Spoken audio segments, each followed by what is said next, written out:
Mathilda Mathilda by Mary Wollstonecraft Shelley, edited by Elizabeth Nichie, The University of North Carolina Press, Chapel Hill. Mathilda is being published in paper as Extra Series #3 of Studies in Philology. Preface: this volume prints for the first time the full text of Mary Shelley's novelet Mathilda, together with the opening pages of its rough draft, The Fields of Fancy. They are transcribed from the microfilm of the notebooks belonging to Lord Abinger, which is in the library of Duke University. The text follows Mary Shelley's manuscript exactly, except for the omission of mere corrections by the author, most of which are negligible. Those that are significant are included and explained in the notes. Footnotes indicated by an asterisk are Mrs. Shelley's own notes.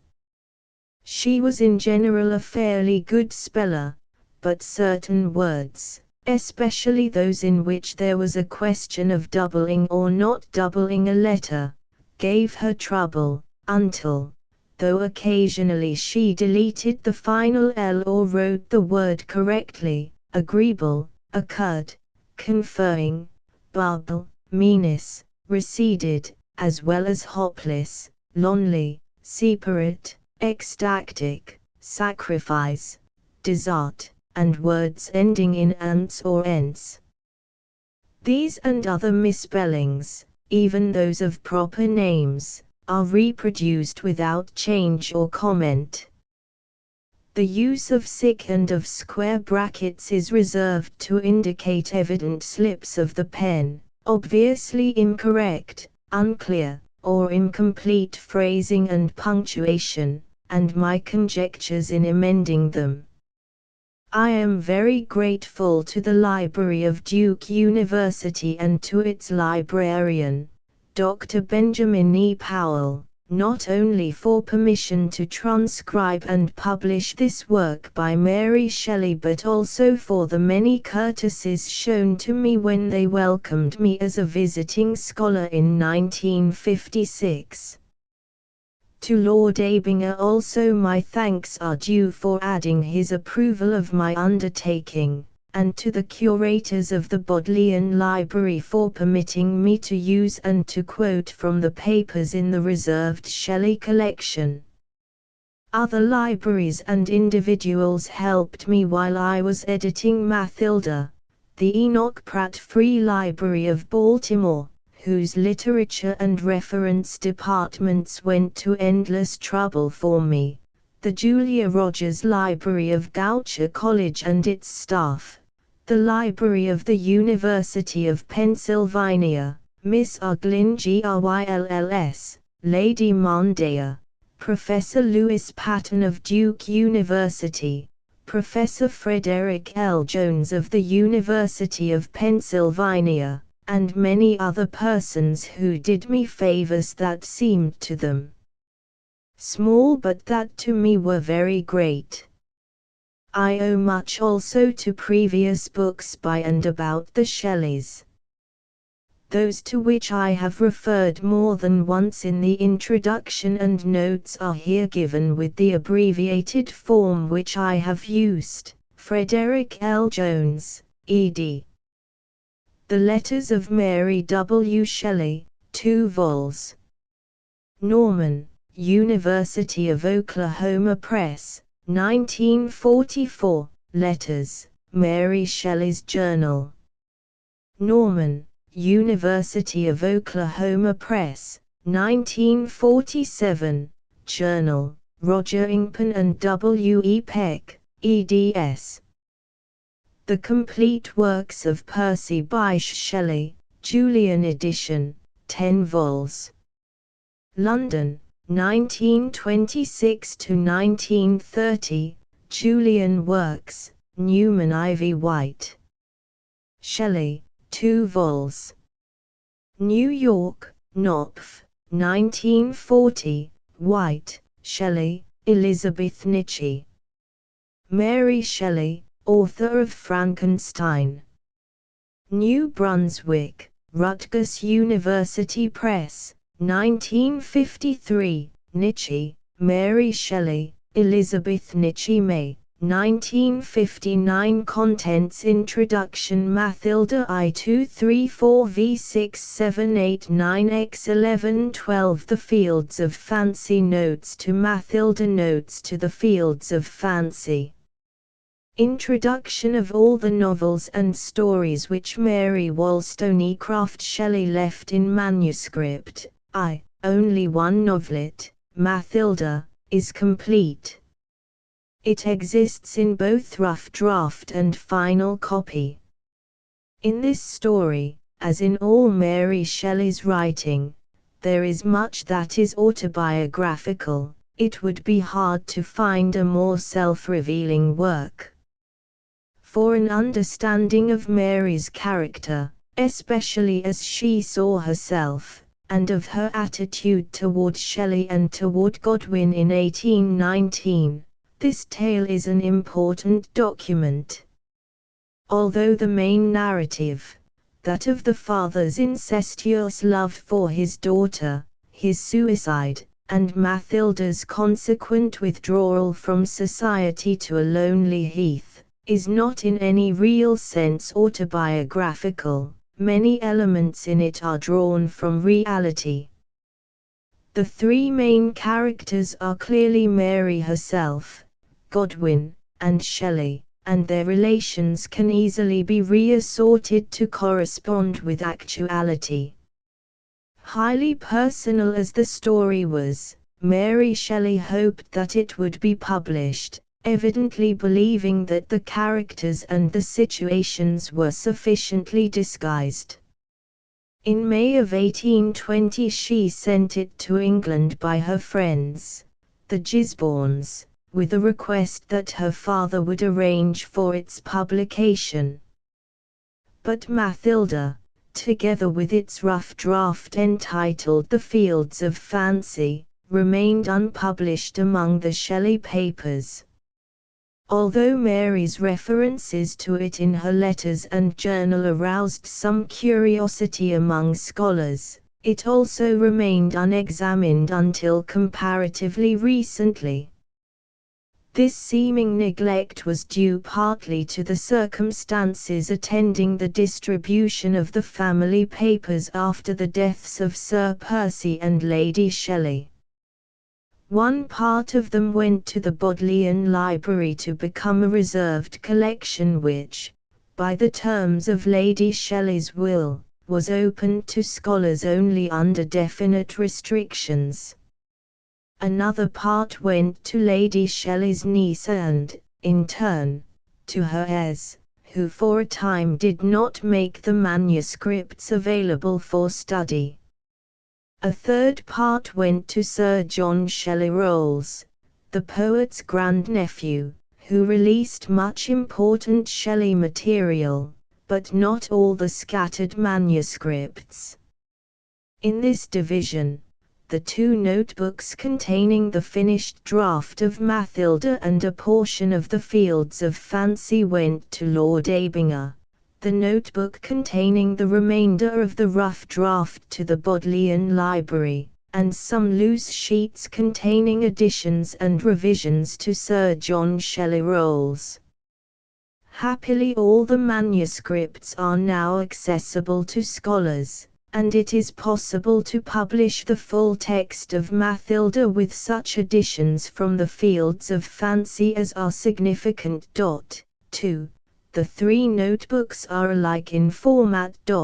3. One of Lord Abinger's notebooks contains the first part of the Fields of Fancy, Chapter 1 through the beginning of Chapter 10, 116 pages. The concluding portion occupies the first 54 pages of the Bodleian notebook. There is then a blank page, followed by 3.5 pages, scored out, of what seems to be a variant of the end of Chapter 1 and the beginning of Chapter 2. A revised and expanded version of the first part of Mathilda's narrative follows, Chapter 2 and the beginning of Chapter 3, with a break between the account of her girlhood in Scotland and the brief description of her father after his return. Finally, there are 4 pages of a new opening, which was used in Mathilda. This is an extremely rough draft. Punctuation is largely confined to the dash, and there are many corrections and alterations. The Shelley rolls fragments, 25 sheets or slips of paper, usually represent additions to or revisions of the Fields of Fancy. Many of them are numbered, and some are keyed into the manuscript in Lord Abingha's notebook. Most of the changes were incorporated in Mathilda. The second Abingha notebook contains the complete and final draft of Mathilda, 226 pages. It is for the most part a fair copy. The text is punctuated and there are relatively few corrections, most of them, apparently the result of a final rereading, made to avoid the repetition of words. A few additions are written in the margins. On several pages, slips of paper containing evident revisions, quite possibly originally among the Shelley rolls fragments, have been pasted over the corresponding lines of the text. An occasional passage is scored out and some words and phrases are crossed out to make way for a revision. Following page 216, 4 sheets containing the conclusion of the story are cut out of the notebook. They appear, the pages numbered 217 to 223, among the Shelley rolls fragments. A revised version, pages 217 to 226, follows the cut. 4.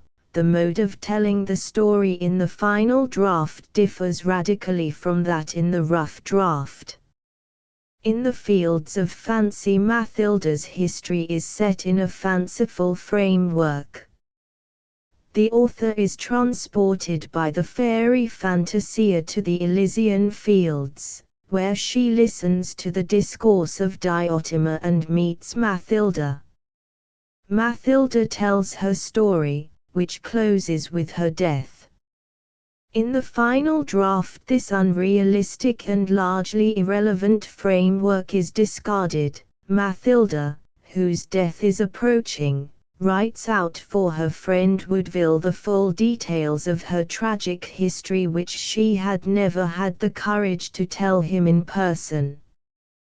The title of the rough draft, The Fields of Fancy, and the setting and framework undoubtedly stem from Mary Wollstonecraft's unfinished tale, The Cave of Fancy, in which one of the souls confined in the center of the earth to purify themselves from the dross of their earthly existence tells to Sagester, who may be compared with Diotima, the story of her ill-fated love for a man whom she hopes to rejoin after her purgation is completed. V. Mary was completely familiar with her mother's works. This title was, of course, abandoned when the framework was abandoned, and the name of the heroine was substituted.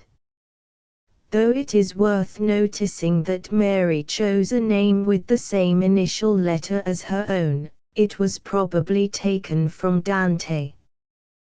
There are several references in the story to the cantos of the Purgatorio in which Mathilda appears.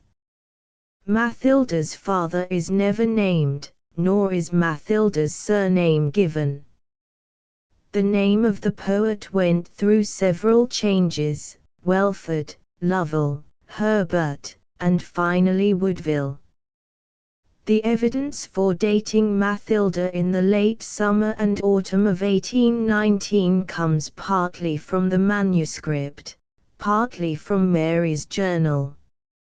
On the pages succeeding the portions of the Fields of Fancy in the Bodleian Notebook are some of Shelley's drafts of verse and prose, including parts of Prometheus Unbound and of Epipsychidion, both in Italian, and of the preface to the latter in English, some prose fragments, and extended portions of the Defense of Poetry. Written from the other end of the book are the Ode to Naples and the Witch of Atlas. Since these all belong to the years 1819, 1820, and 1821, it is probable that Mary finished her rough draft some time in 1819, and that when she had copied her story, Shelley took over the notebook. Chapter 1 of Mathilda in Lord Abingha's notebook is headed, Florence, the 9th of November, 1819. Since the whole of Mathilda's story takes place in England and Scotland, the date must be that of the manuscript. Mary was in Florence at that time. These dates are supported by entries in Mary's journal which indicate that she began writing Mathilda early in August, while the Shelleys were living in the Villa Velocino, near Leghorn. On the 4th of August, 1819, after a gap of 2 months from the time of her little son's death, she resumed her diary. Almost every day thereafter for a month she recorded, write, and by September the 4th, she was saying, copy. On the 12th of September she wrote, finish copying my tale. The next entry to indicate literary activity is the one word, write, on November the 8th. On the 12th Percy Florence was born, and Mary did no more writing until March, when she was working on Valperga. It is probable, therefore, that Mary wrote and copied Mathilda between August the 5th and the 12th of September, 1819, that she did some revision on November the 8th and finally dated the manuscript November the 9th. The subsequent history of the manuscript is recorded in letters and journals. When the Gisbornes went to England on the 2nd of May, 1820, they took Mathilda with them. They read it on the journey and recorded their admiration of it in their journal. 6. They were to show it to Godwin and get his advice about publishing it. Although Medwin heard about the story when he was with the Shelleys in 1827, and Mary read it, perhaps from the rough draft, to Edward and Jane Williams in the summer of 1821, 8, this manuscript apparently stayed in Godwin's hands. He evidently did not share the Gisbornes' enthusiasm. His approval was qualified. He thought highly of certain parts of it, less highly of others, and he regarded the subject as disgusting and detestable, saying that the story would need a preface to prevent readers from being tormented by the apprehension of the fall of the heroine, that is, if it was ever published. 9. There is, however, no record of his having made any attempt to get it into print. From the 18th of January through the 2nd of June, 1822, Mary repeatedly asked Mrs. Gisborne to retrieve the manuscript and have it copied for her, and Mrs. Gisborne invariably reported her failure to do so. The last references to the story are after Shelley's death in an unpublished journal entry and 2 of Mary's letters. In her journal for the 27th of October, 1822, she told of the solace for her misery she had once found in writing Mathilda. In one letter to Mrs. Gisborne she compared the journey of herself and Jane to Pisa and Lagorne to get news of Shelley and Williams to that of Mathilda in search of her father, driving, like Mathilda, towards the sea to learn if we were to be forever doomed to misery. And on the 6th of May 1823, she wrote, Mathilda foretells even many small circumstances most truly, and the whole of it is a monument of what now is. 11. These facts not only date the manuscript but also show Mary's feeling of personal involvement in the story. In the events of 1818 to 1819 it is possible to find the basis for this morbid tale and consequently to assess its biographical significance. On the 24th of September 1818, the Shelleys' daughter, Clara Evrina, barely a year old, died at Venice. Mary and her children had gone from Bagni di Lucca to Este to join Shelley at Byron's villa. Clara was not well when they started, and she grew worse on the journey. From Este Shelley and Mary took her to Venice to consult a physician, a trip which was beset with delays and difficulties. She died almost as soon as they arrived. According to Newman Ivy White, 12, Mary, in the unreasoning agony of her grief, blamed Shelley for the child's death and for a time felt toward him an extreme physical antagonism which subsided into apathy and spiritual alienation. Mary's black moods made her difficult to live with, and Shelley himself fell into deep dejection. He expressed his sense of their estrangement in some of the lyrics of 1818, all my saddest poems. In one fragment of verse, for example, he lamented that Mary had left him in this dreary world alone.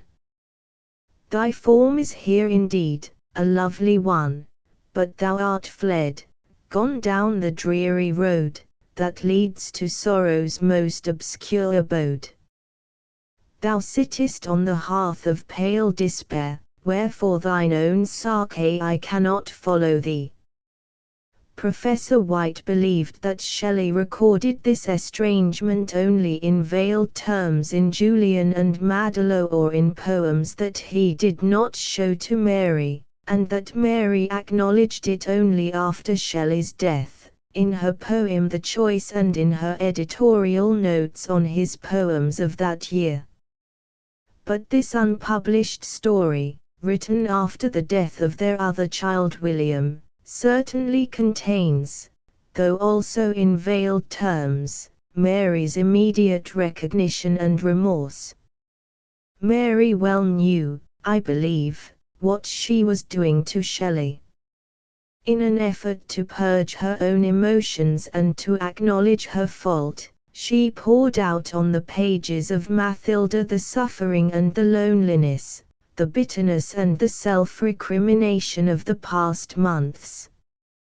The biographical elements are clear. Mathilda is certainly Mary herself. Mathilda's father is Godwin. Woodville is an idealized Shelley. Like Mathilda, Mary was a woman of strong passions and affections which she often hid from the world under a placid appearance. Like Mathilda's, Mary's mother had died a few days after giving her birth.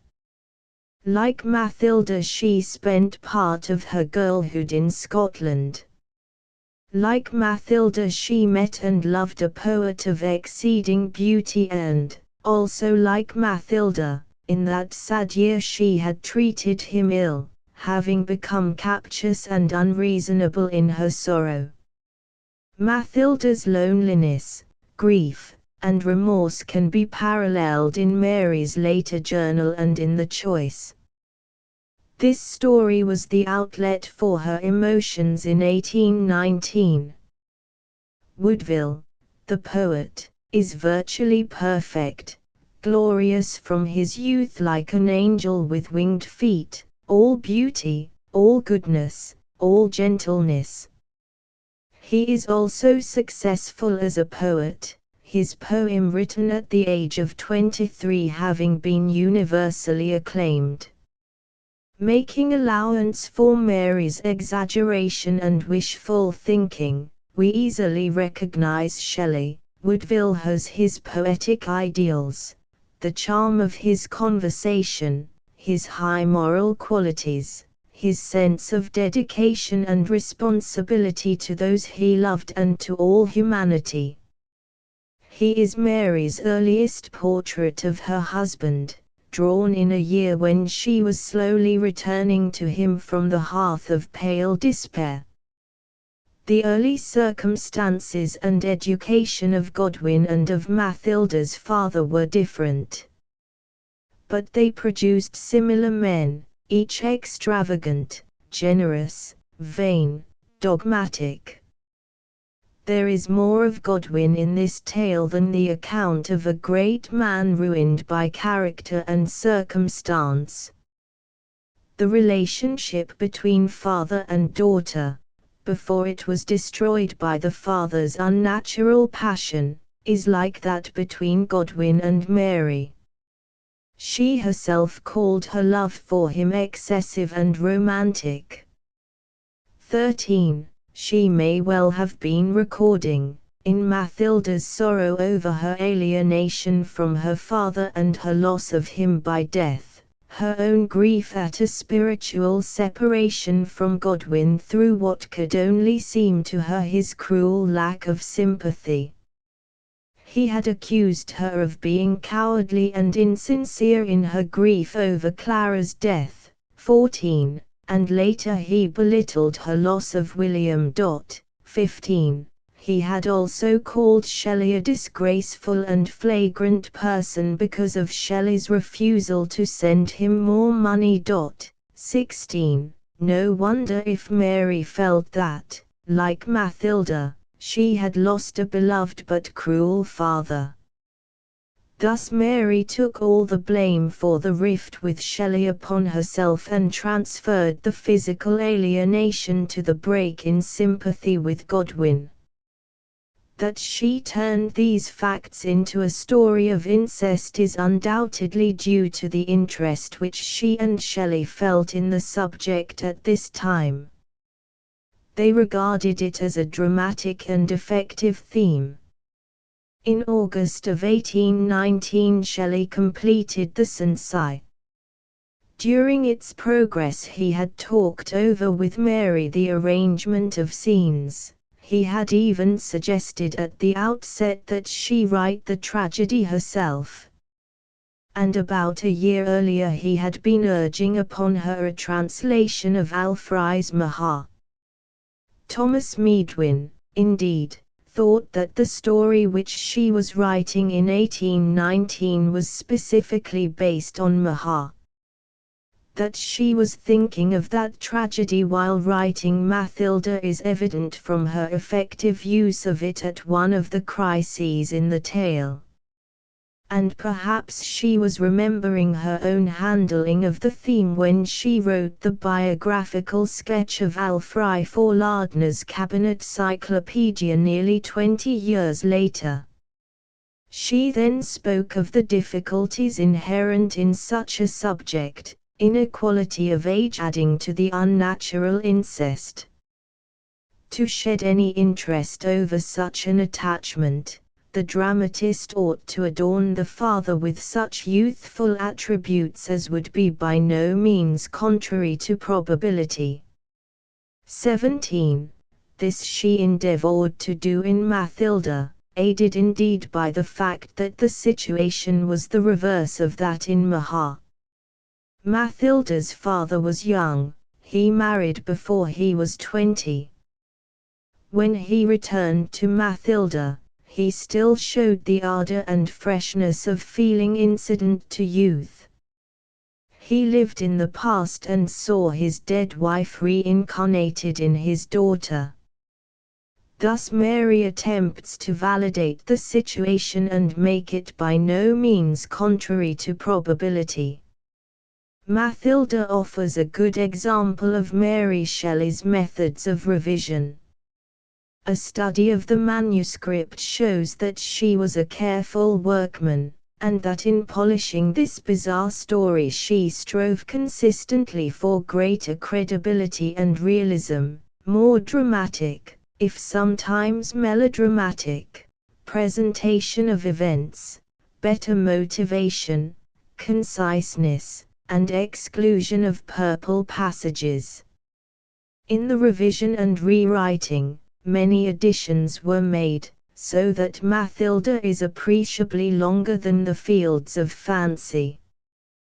But the additions are usually improvements, a much fuller account of Mathilda's father and mother and of their marriage, which makes of them something more than lay figures and to a great extent explains the tragedy, development of the character of the steward, at first merely the servant who accompanies Mathilda in her search for her father, into the sympathetic confidant whose responses help to dramatize the situation, an added word or short phrase that marks Mary Shelley's penetration into the motives and actions of both Mathilda and her father.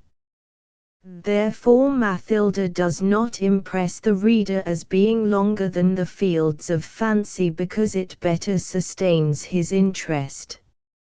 And with all the additions there are also effective omissions of the obvious, of the tautological, of the artificially elaborate. 18. The finished draft, Mathilda, still shows Mary Shelley's faults as a writer: verbosity, loose plotting, somewhat stereotyped and extravagant characterization. The reader must be tolerant of its heroine's overwhelming lamentations. But she is, after all, in the great tradition of romantic heroines. She compares her own weeping to that of Borchiccio's Gismonda over the heart of Guiscardo. If the reader can accept Mathilda on her own terms, he will find not only biographical interest in her story but also intrinsic merits, a feeling for character and situation and phrasing that is often vigorous and precise. Mathilda, 1. Chap. I. Florence. The 9th of November, 1819. It is only 4 o'clock, but it is winter and the sun has already set. There are no clouds in the clear, frosty sky to reflect its slant beams, but the air itself is tinged with a slight roseate color which is again reflected on the snow that covers the ground. I live in a lone cottage on a solitary, wide heath. No voice of life reaches me. I see the desolate plain covered with white, save a few black patches that the noonday sun has made at the top of those sharp-pointed hillocks from which the snow, sliding as it fell, lay thinner than on the plain ground. A few birds are pecking at the hard ice that covers the pools, for the frost has been of long continuance. 2. I am in a strange state of mind. 3. I am alone, quite alone, in the world. The blight of misfortune has passed over me and withered me. I know that I am about to die and I feel happy, joyous. I feel my pulse, it beats fast. I place my thin hand on my cheek, it burns. There is a slight, quick spirit within me which is now emitting its last sparks. I shall never see the snows of another winter. I do believe that I shall never again feel the vivifying warmth of another summer sun, and it is in this persuasion that I begin to write my tragic history. Perhaps a history such as mine had better die with me, but a feeling that I cannot define leads me on, and I am too weak both in body and mind to resist the slightest impulse. While life was strong within me, I thought indeed that there was a sacred horror in my tale that rendered it unfit for utterance, and now about to die I pollute its mystic terrors. It is as the wood of the Eumenides, none but the dying may enter, and Oedipus is about to die. For, what am I writing? I must collect my thoughts. I do not know that any will peruse these pages except you, my friend, who will receive them at my death. I do not address them to you alone because it will give me pleasure to dwell upon our friendship in a way that would be needless if you alone read what I shall write. I shall relate my tale therefore as if I wrote for strangers. You have often asked me the cause of my solitary life, my tears, and above all of my impenetrable and unkind silence. In life I dared not, in death I unveil the mystery. Others will toss these pages lightly over. To you, Woodville, kind, affectionate friend, they will be dear, the precious memorials of a heartbroken girl who, dying, is still warmed by gratitude towards you. Sad smiley 5. Your tears will fall on the words that record my misfortunes, I know they will, and while I have life I thank you for your sympathy. But enough of this. I will begin my tale. It is my last task, and I hope I have strength sufficient to fulfill it. I record no crimes, my faults may easily be pardoned, for they proceeded not from evil motive but from want of judgment, and I believe few would say that they could, by a different conduct and superior wisdom, have avoided the misfortunes to which I am the victim. My fate has been governed by necessity, a hideous necessity. It required hands stronger than mine, stronger I do believe than any human force to break the thick, adamantine chain that has bound me, once breathing nothing but joy, ever possessed by a warm love and delight in goodness, to misery only to be ended, and now about to be ended, in death. But I forget myself, my tale is yet untold. I will pause a few moments, wipe my dim eyes, and endeavor to lose the present obscure but heavy feeling of unhappiness in the more acute emotions of the past. 6. I was born in England. My father was a man of rank. Sad smiley 7. He had lost his father early, and was educated by a weak mother with all the indulgence she thought due to a nobleman of wealth. He was sent to Eton and afterwards to college, and allowed from childhood the free use of large sums of money, thus enjoying from his earliest youth the independence which a boy with these advantages always acquires at a public school. Under the influence of these circumstances his passions found a deep soil wherein they might strike their roots and flourish either as flowers or weeds as was their nature.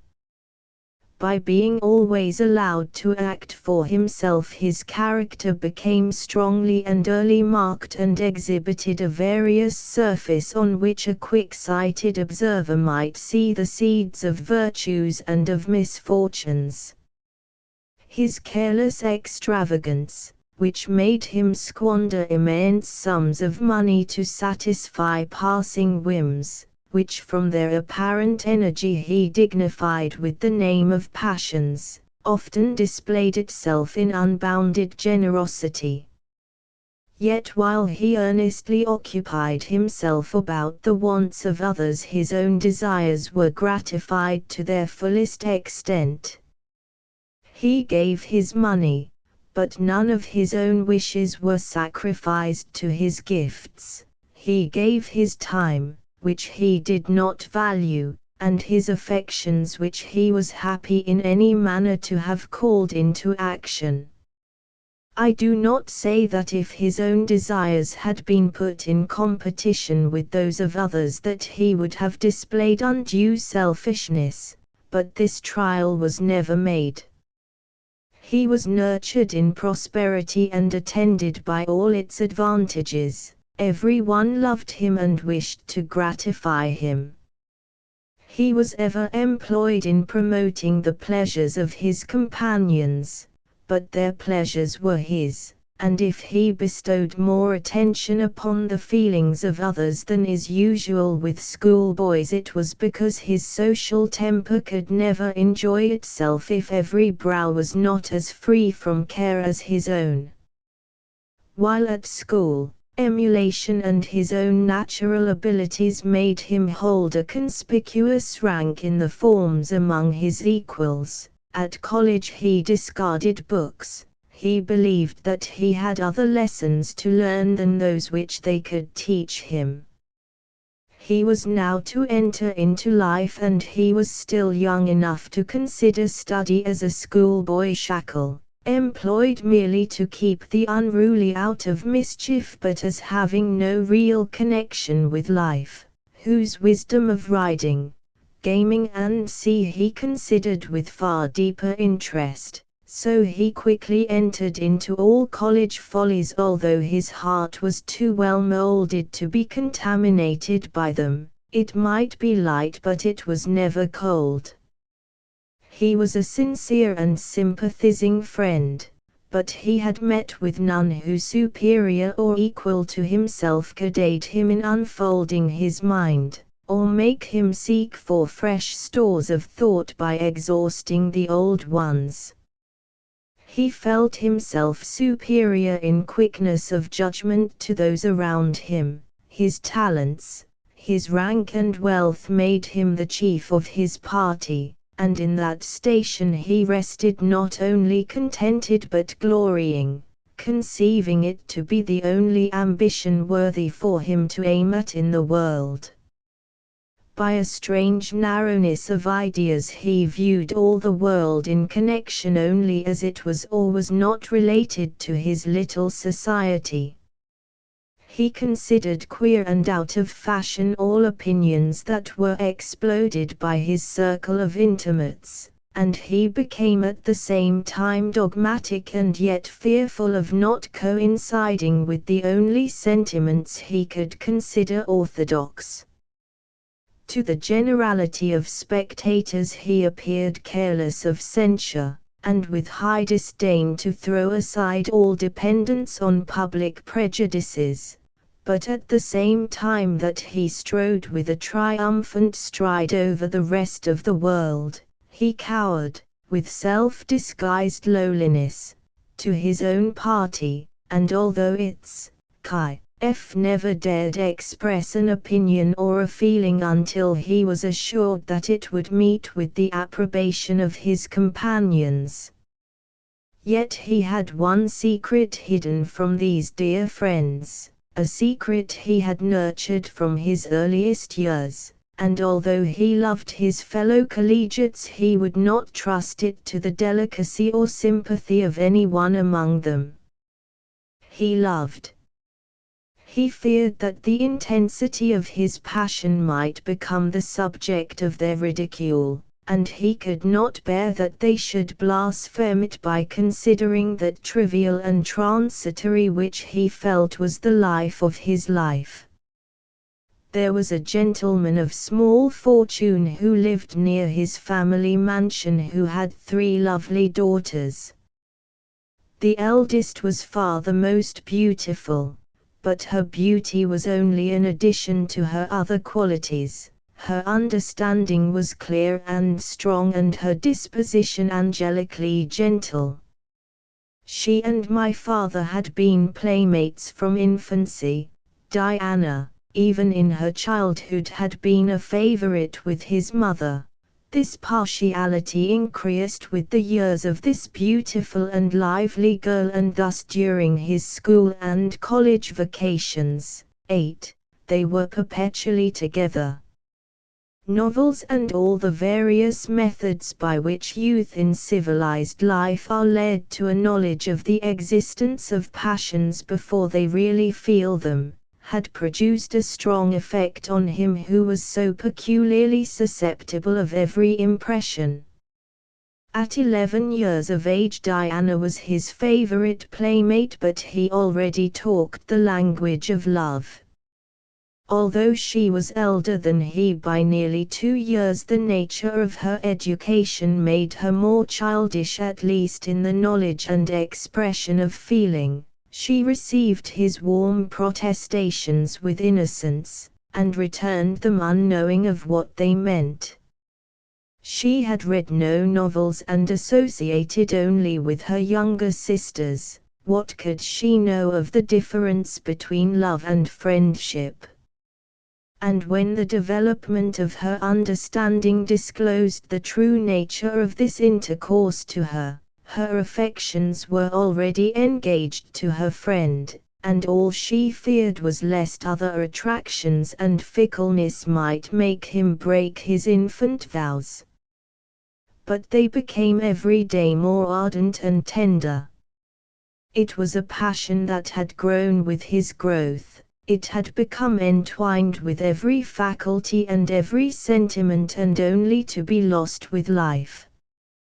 None knew of their love except their own two hearts, yet although in all things else, and even in this he dreaded the censure of his companions, for thus truly loving one inferior to him in fortune, nothing was ever able for a moment to shake his purpose of uniting himself to her as soon as he could muster courage sufficient to meet those difficulties he was determined to surmount.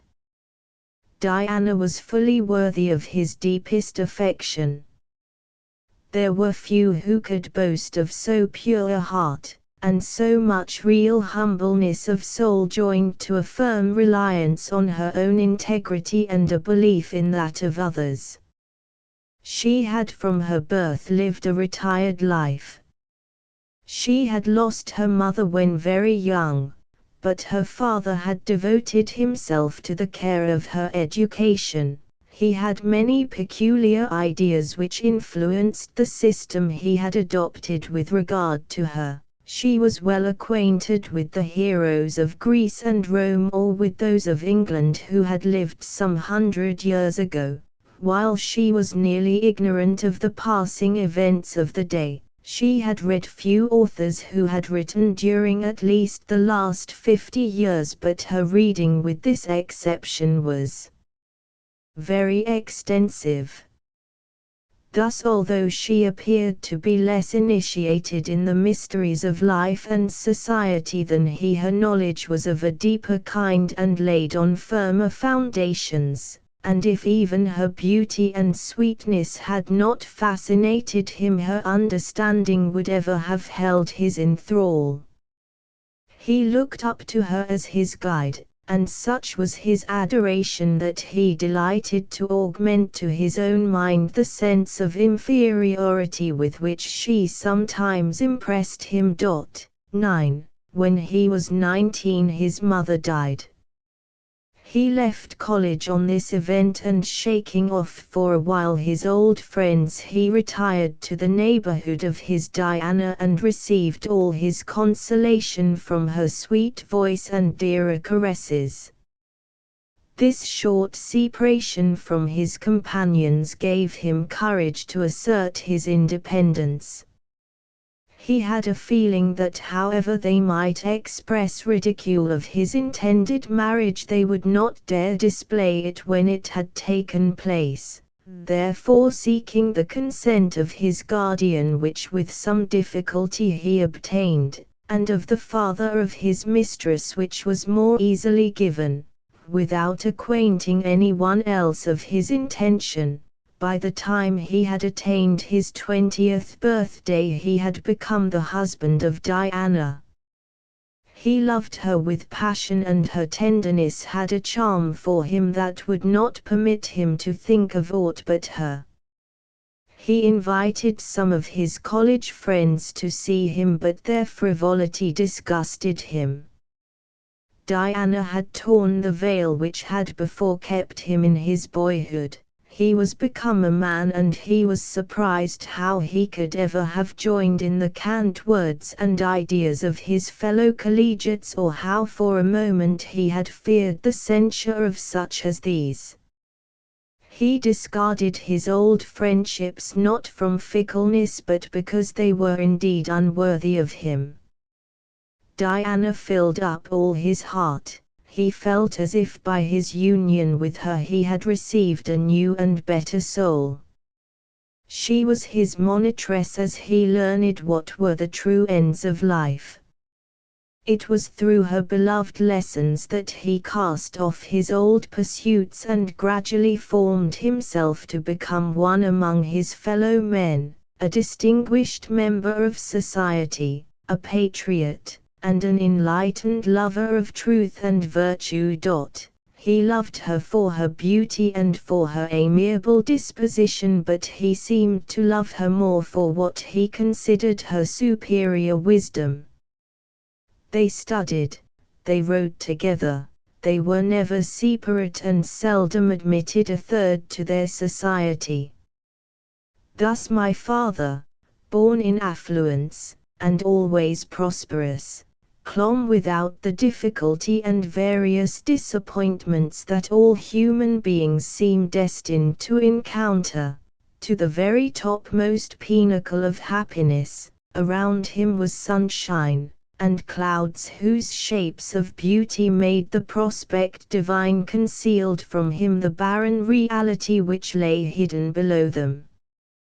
From this dizzy point he was dashed at once as he unawares congratulated himself on his felicity.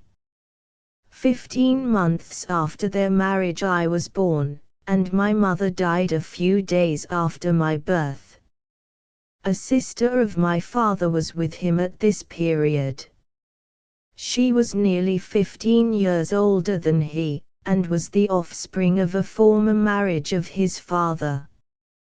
When the latter died, this sister was taken by her maternal relations. They had seldom seen one another, and were quite unlike in disposition.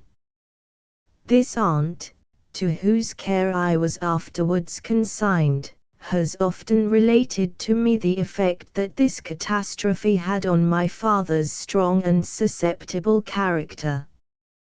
From the moment of my mother's death until his departure she never heard him utter a single word.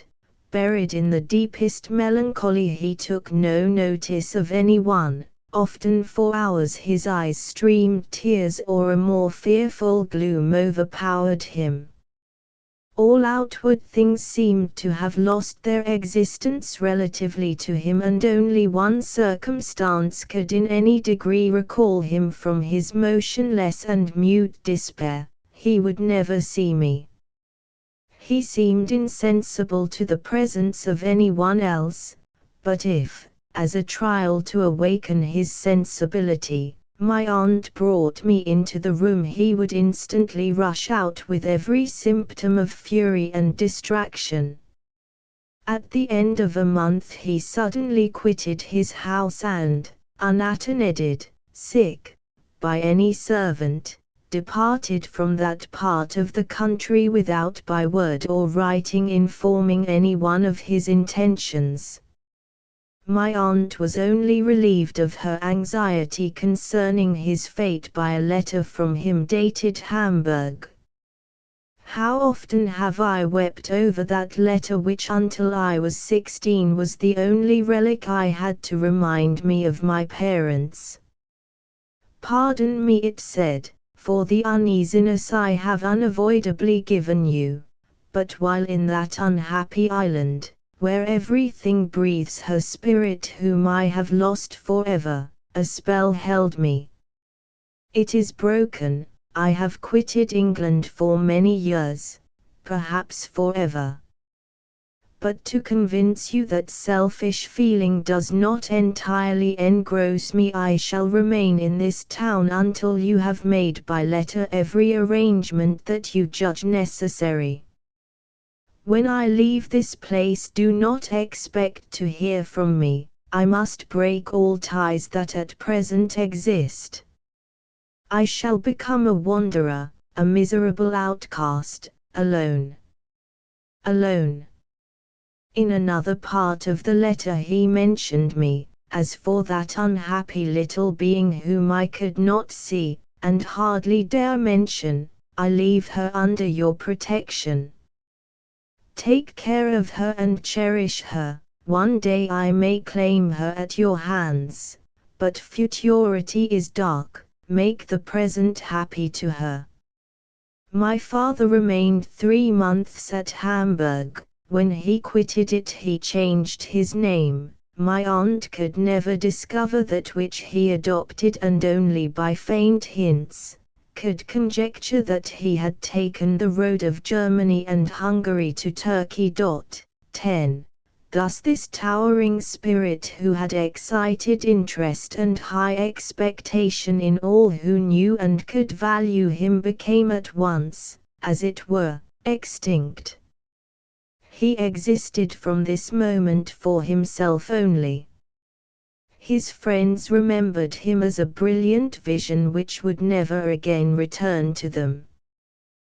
The memory of what he had been faded away as years passed, and he who before had been as a part of themselves and of their hopes was now no longer counted among the living.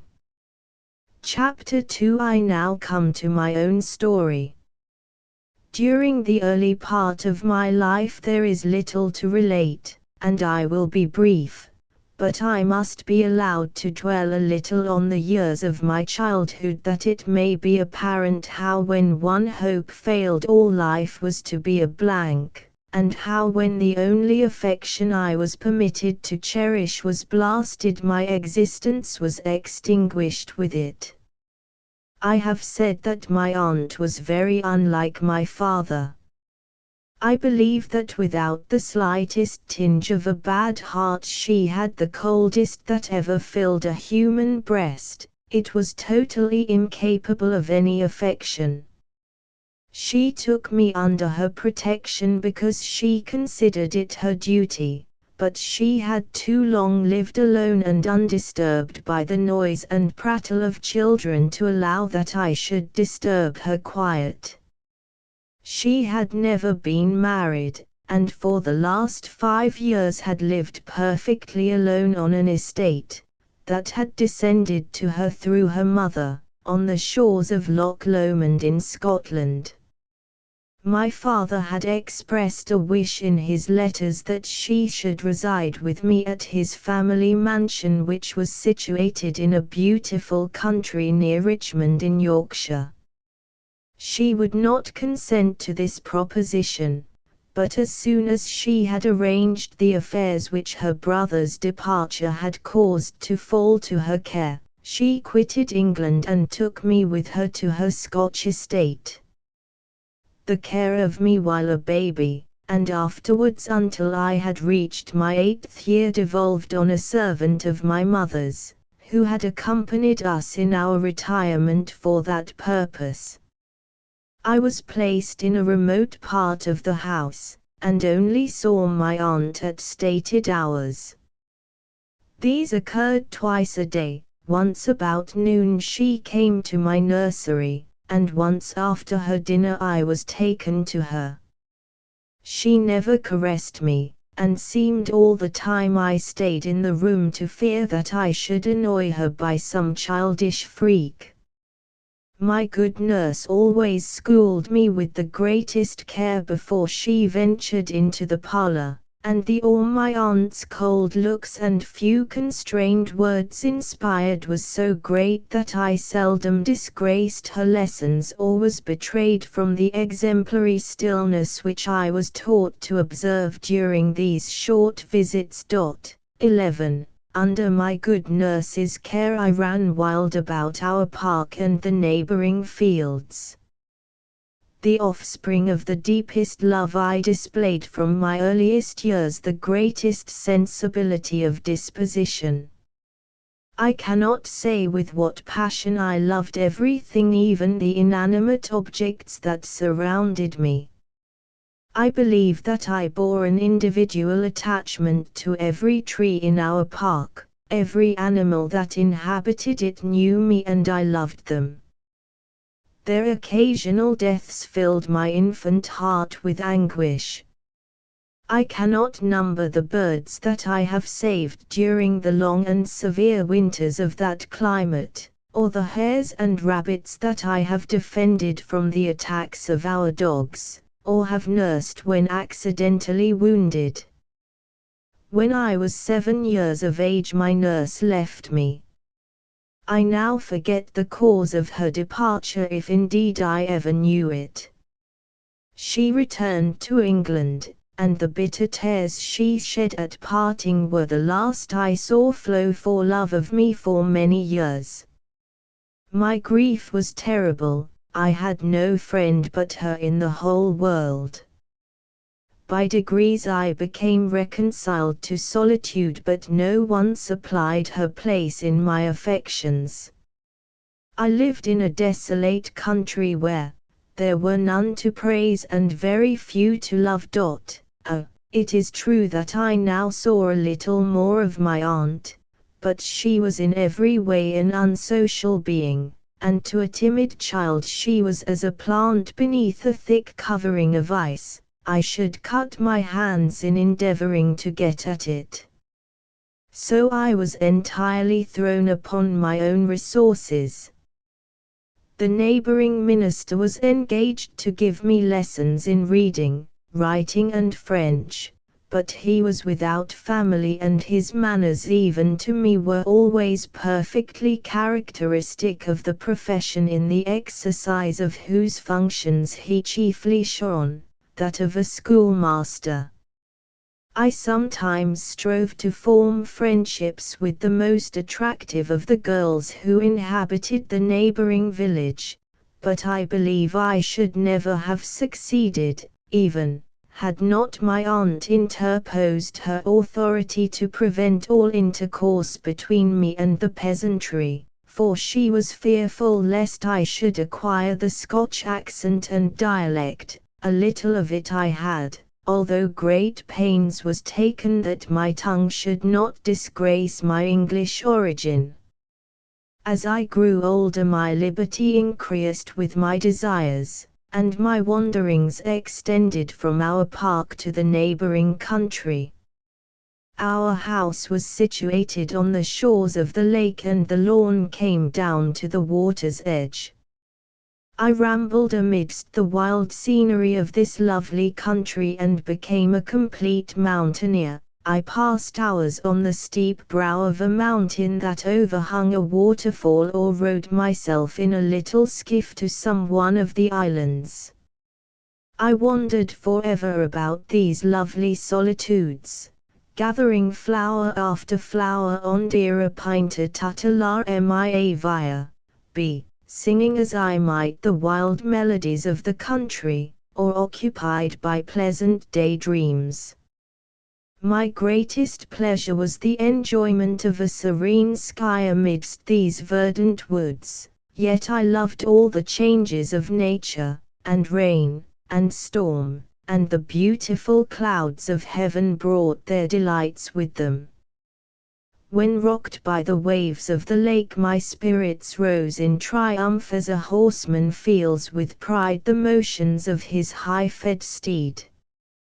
But my pleasures arose from the contemplation of nature alone. I had no companion, my warm affections finding no return from any other human heart were forced to run waste on inanimate objects. 12. Sometimes indeed I wept when my aunt received my caresses with repulsive coldness, and when I looked round and found none to love, but I quickly dried my tears. As I grew older books in some degree supplied the place of human intercourse. The library of my aunt was very small, Shakespeare, Milton, Pope and Cowper were the strangely assorted poets of her collection, and among the prose authors a translation of Livy and Rolling's ancient history were my chief favorites, although as I emerged from childhood I found others highly interesting which I had before neglected as dull. When I was 12 years old it occurred to my aunt that I ought to learn music. She herself played upon the harp. It was with great hesitation that she persuaded herself to undertake my instruction, yet believing this accomplishment a necessary part of my education, and balancing the evils of this measure or of having someone in the house to instruct me, she submitted to the inconvenience. A harp was sent for that my playing might not interfere with hers, and I began. She found me a docile and when I had conquered the first rudiments a very apt scholar. I had acquired in my harp a companion in rainy days, a sweet soother of my feelings when any untoward accident ruffled them. I often addressed it as my only friend. I could pour forth to it my hopes and loves, and I fancied that its sweet accents answered me. I have now mentioned all my studies. I was a solitary being, and from my infant years, ever since my dear nurse left me, I had been a dreamer. I brought Rosalind and Miranda and the Lady of Camus to life to be my companions, or on my isle acted over their parts imagining myself to be in their situations. Then I wandered from the fancies of others and formed affections and intimacies with the aerial creations of my own brain, but still clinging to reality I gave a name to these conceptions and nursed them in the hope of realization. I clung to the memory of my parents. My mother I should never see, she was dead, but the idea of my unhappy, wandering father was the idol of my imagination. I bestowed on him all my affections. There was a miniature of him that I gazed on continually. I copied his last letter and read it again and again. Sometimes it made me weep, and at other times, I repeated with transport those words, "One day I may claim her at your hands." I was to be his consoler, his companion in after years. My favorite vision was that when I grew up I would leave my aunt, whose coldness lulled my conscience, and disguised like a boy I would seek my father through the world. My imagination hung upon the scene of recognition, his miniature, which I should continually wear exposed on my breast, would be the means, and I imaged the moment to my mind 1,000 and 1,000 times, perpetually varying the circumstances. Sometimes it would be in a desert, in a populous city, at a ball. We should perhaps meet in a vessel, and his first words constantly were, "My daughter, I love thee." What ecstatic moments have I passed in these dreams! How many tears I have shed, how often have I laughed aloud. 13. This was my life for 16 years. At 14 and 15 I often thought that the time was come when I should commence my pilgrimage, which I had cheated my own mind into believing was my imperious duty, but a reluctance to quit my aunt, a remorse for the grief which, I could not conceal from myself, I should occasion her forever withheld me. Sometimes when I had planned the next morning for my escape a word of more than usual affection from her lips made me postpone my resolution. I reproached myself bitterly for what I called a culpable weakness, but this weakness returned upon me whenever the critical moment approached, and I never found courage to depart. 14. Chapter 3. It was on my 16th birthday that my aunt received a letter from my father. I cannot describe the tumult of emotions that arose within me as I read it. It was dated from London. He had returned. 15. I could only relieve my transports by tears of unmingled joy. He had returned, and he wrote to know whether my aunt would come to London or whether he should visit her in Scotland. How delicious to me were the words of his letter that concerned me. I cannot tell you, it said, how ardently I desire to see my Mathilda. I look on her as the creature who will form the happiness of my future life. She is all that exists on earth that interests me. I can hardly prevent myself from hastening immediately to you, but I am necessarily detained a week, and I write because if you come here I may see you somewhat sooner. I read these words with devouring eyes. I kissed them, wept over them, and exclaimed, "He will love me." My aunt would not undertake so long a journey, and in a fortnight we had another letter from my father. It was dated Edinburgh. He wrote that he should be with us in 3 days. As he approached his desire of seeing me, he said, became more and more ardent, and he felt that the moment when he should first clasp me in his arms would be the happiest of his life. How irksome were these 3 days to me! All sleep and appetite fled from me. I could only read and reread his letter, and in the solitude of the woods imagine the moment of our meeting. On the eve of the 3rd day I retired early to my room. I could not sleep but paced all night about my chamber and, as you may in Scotland at midsummer, watched the crimson track of the sun as it almost skirted the northern horizon. At daybreak I hastened to the woods. The hours passed on while I indulged in wild dreams that gave wings to the slothful steps of time, and beguiled my eager impatience. My father was expected at noon, but when I wished to return to him I found that I had lost my way. It seemed that in every attempt to find it I only became more involved in the intricacies of the woods, and the trees hid all trace by which I might be guided. 16. I grew impatient, I wept, sick, and wrung my hands, but still I could not discover my path. It was past 2 o'clock when by a sudden turn I found myself close to the lake near a cove where a little skiff was moored. It was not far from our house, and I saw my father and aunt walking on the lawn. I jumped into the boat, and well accustomed to such feats, I pushed it from shore, and exerted all my strength to row swiftly across.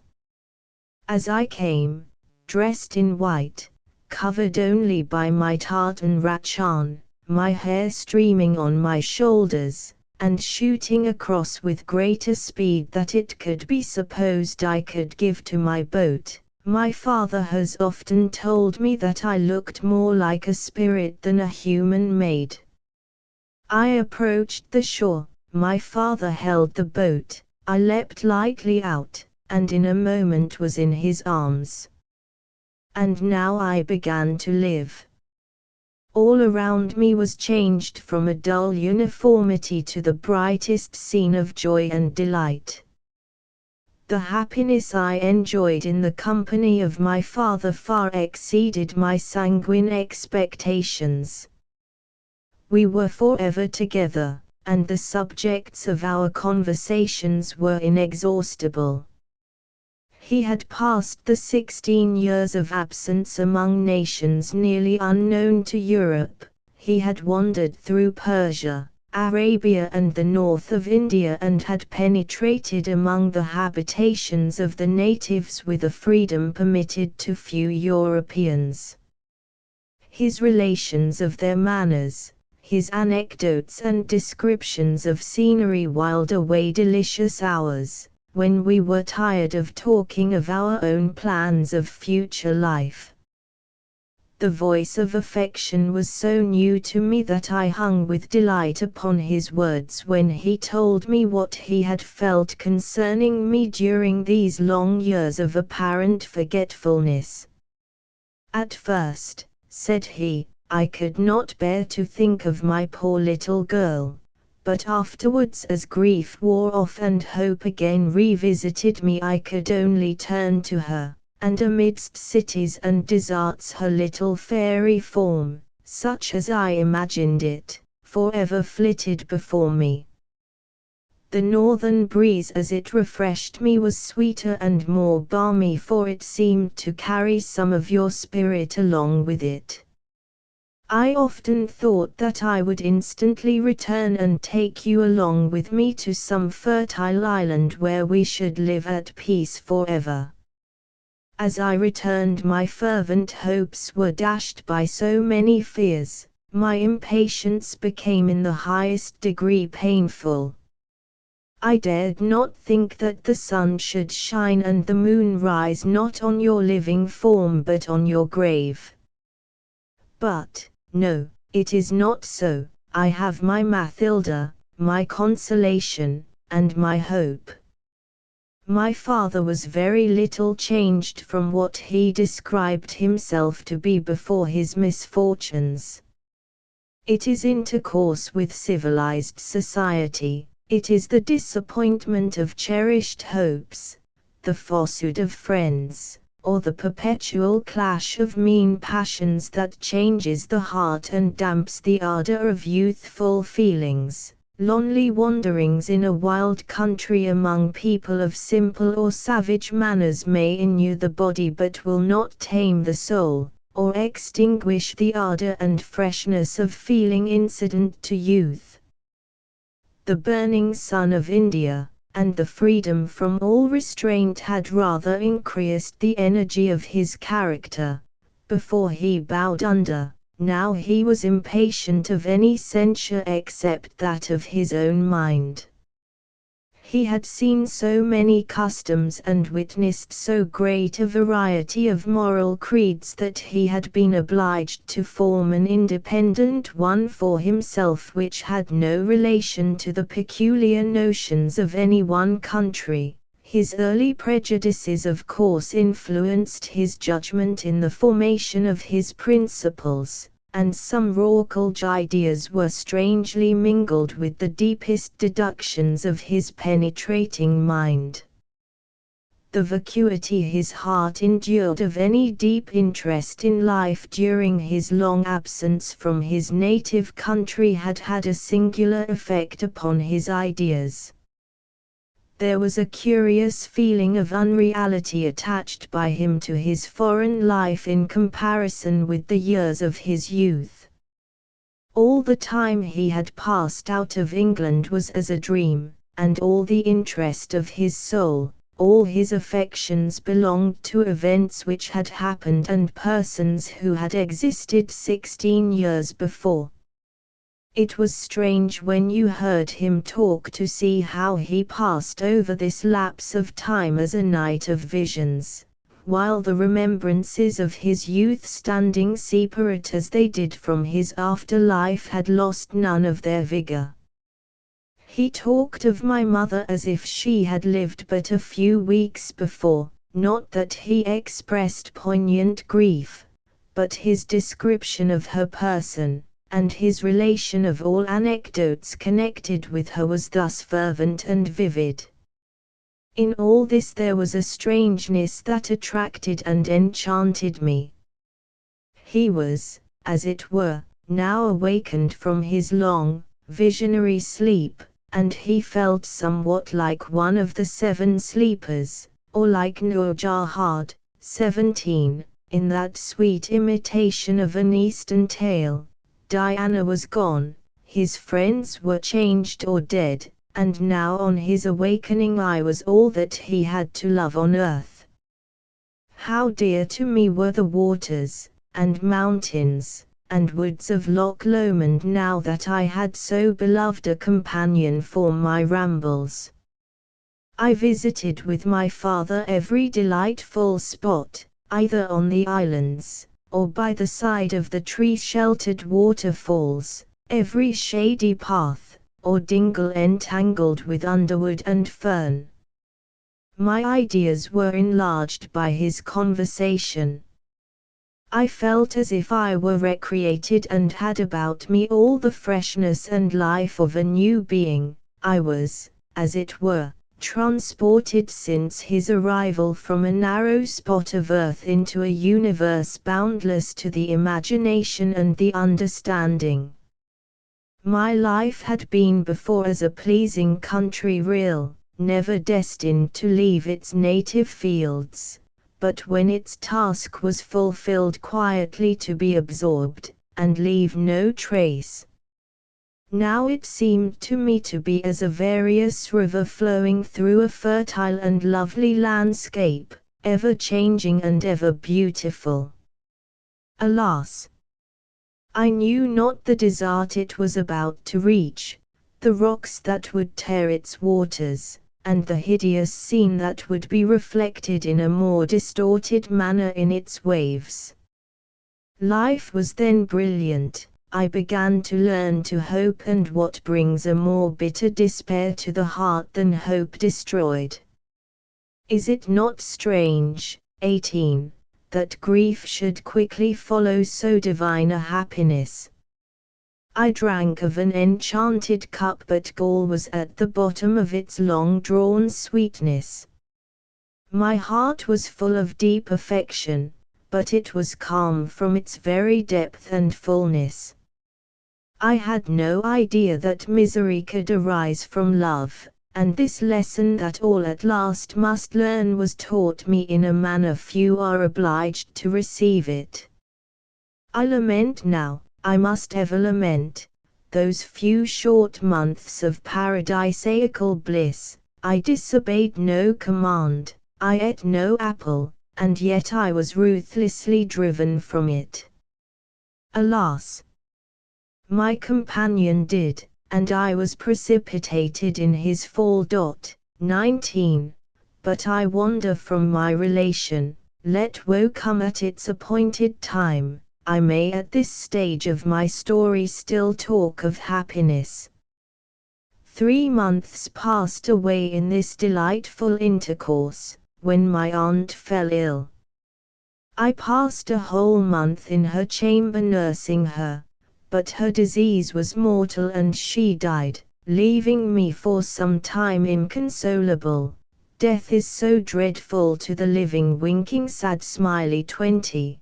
The chains of habit are so strong even when affection does not link them that the heart must be agonized when they break.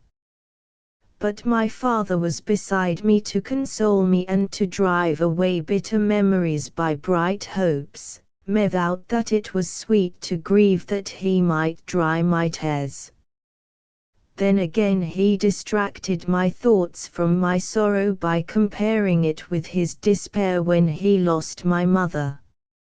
Even at that time I shuddered at the picture he drew of his passions. He had the imagination of a poet, and when he described the whirlwind that then tore his feelings he gave his words the impress of life so vividly that I believed while I trembled. I wondered how he could ever again have entered into the offices of life after his wild thoughts seemed to have given him affinity with the unearthly. While he spoke, so tremendous were the ideas which he conveyed that it appeared as if the human heart were far too bounded for their conception.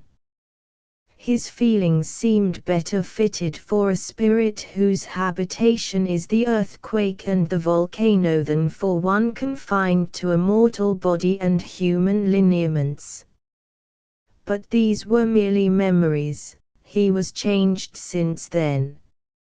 He was now all love, all softness, and when I raised my eyes in wonder at him as he spoke, the smile on his lips told me that his heart was possessed by the gentlest passions.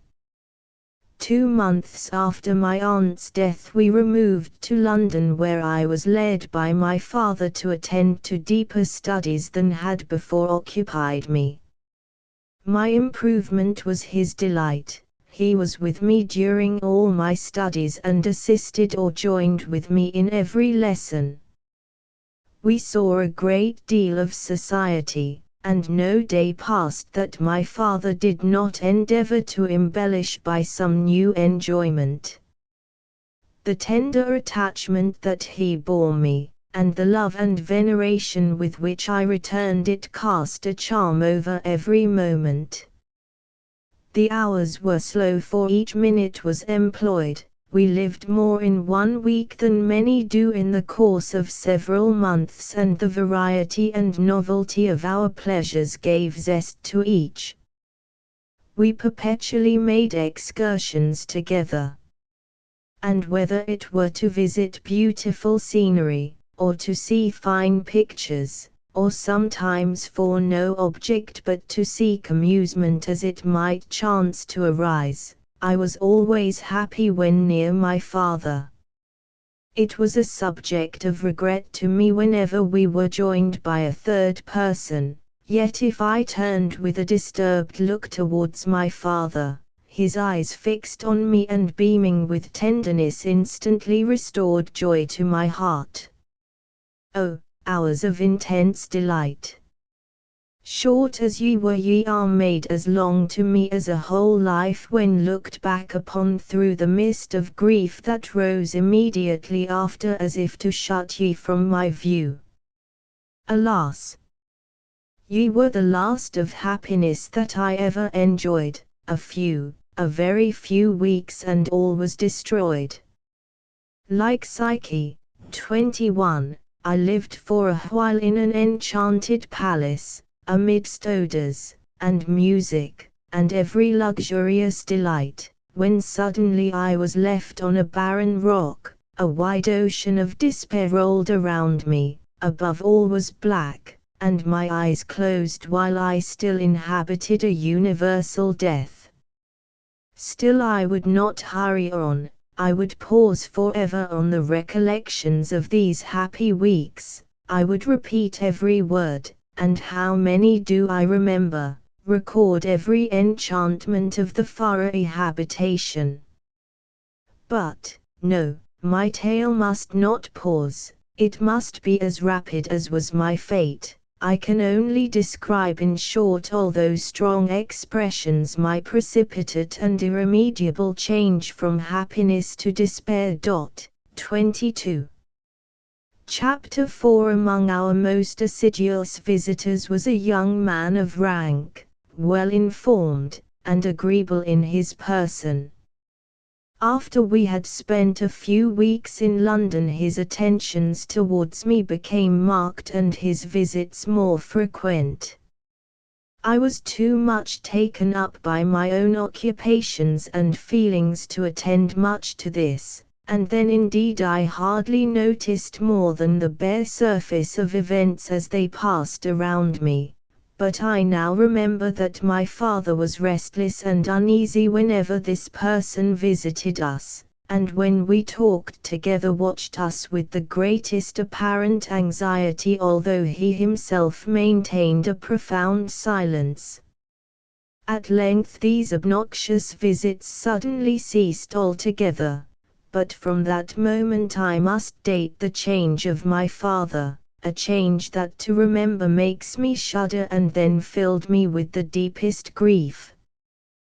There were no degrees which could break my fall from happiness to misery. It was as the stroke of lightning, sudden and entire. 23. Alas!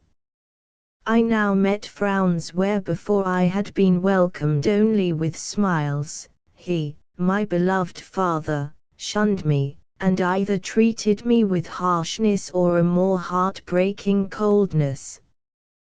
We took no more sweet counsel together, and when I tried to win him again to me, his anger, and the terrible emotions that he exhibited drove me to silence and tears. And this was sudden. The day before we had passed alone together in the country, I remember we had talked of future travels that we should undertake together.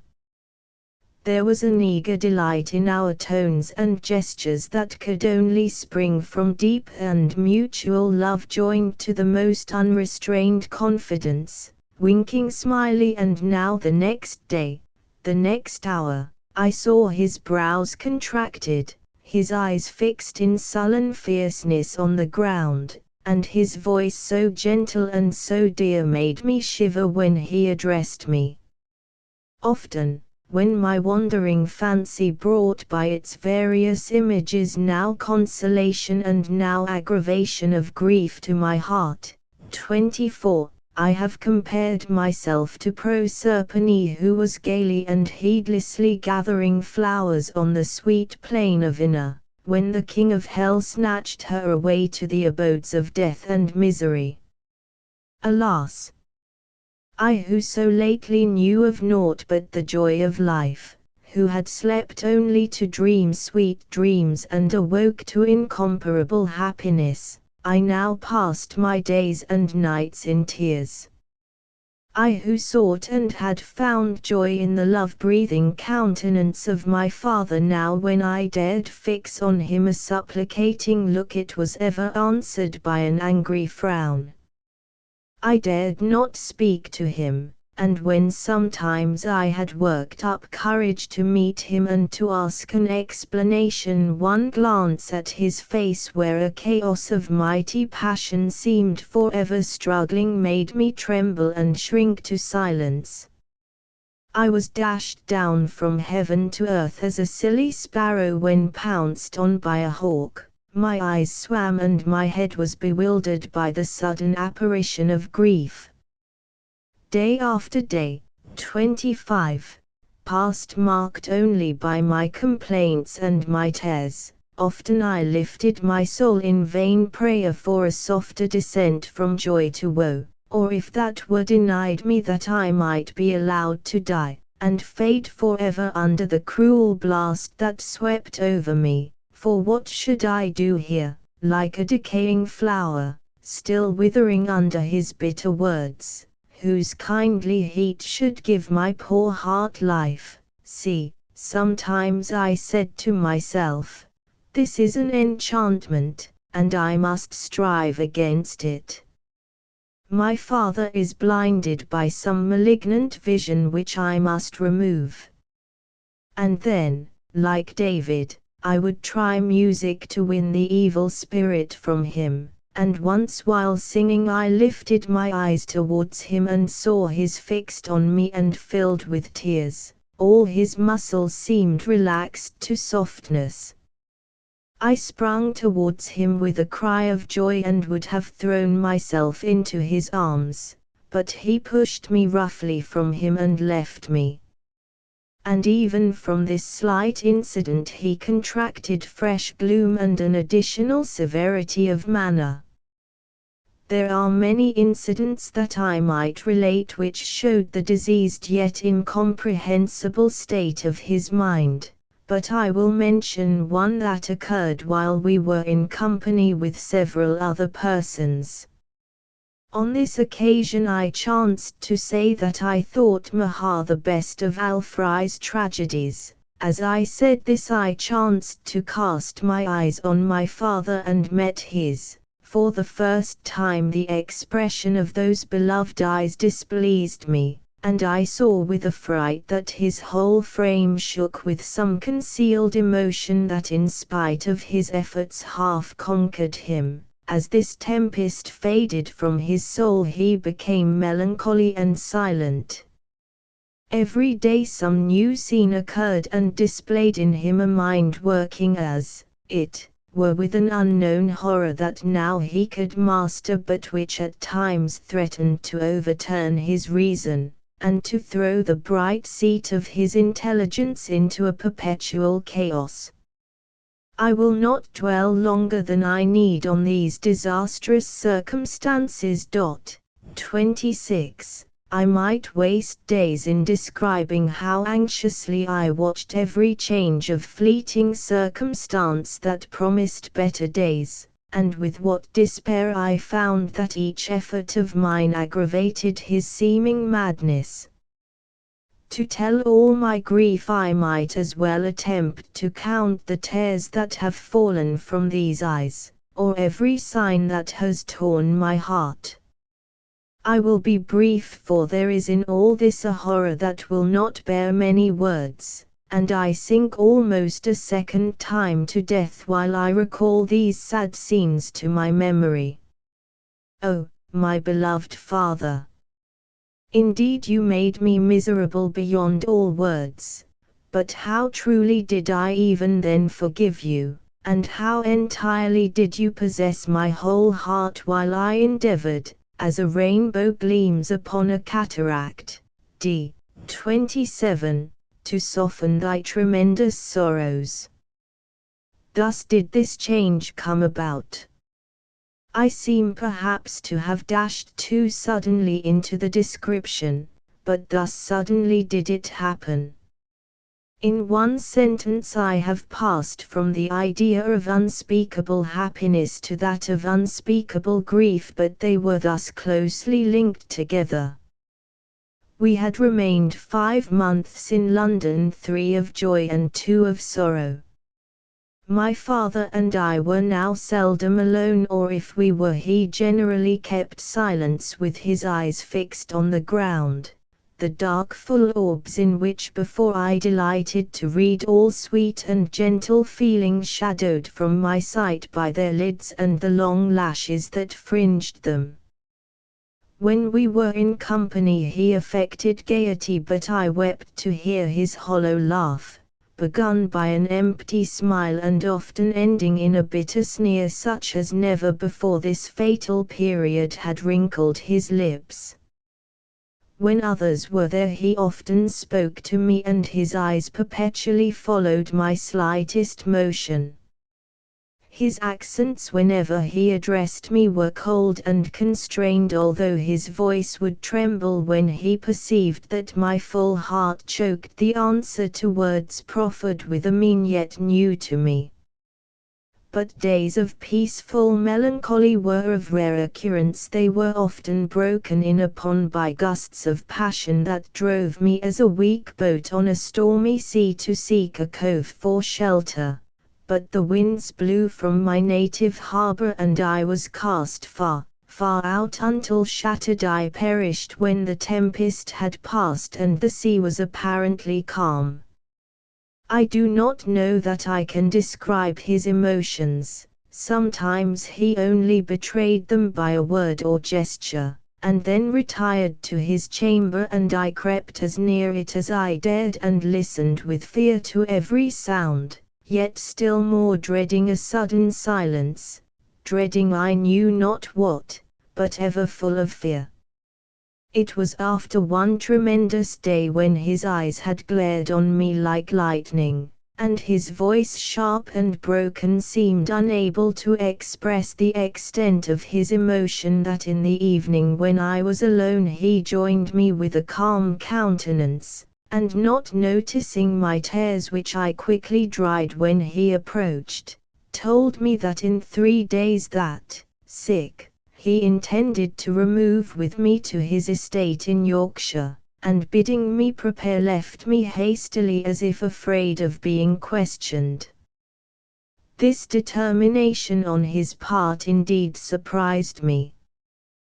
This estate was that which he had inhabited in childhood and near which my mother resided while a girl.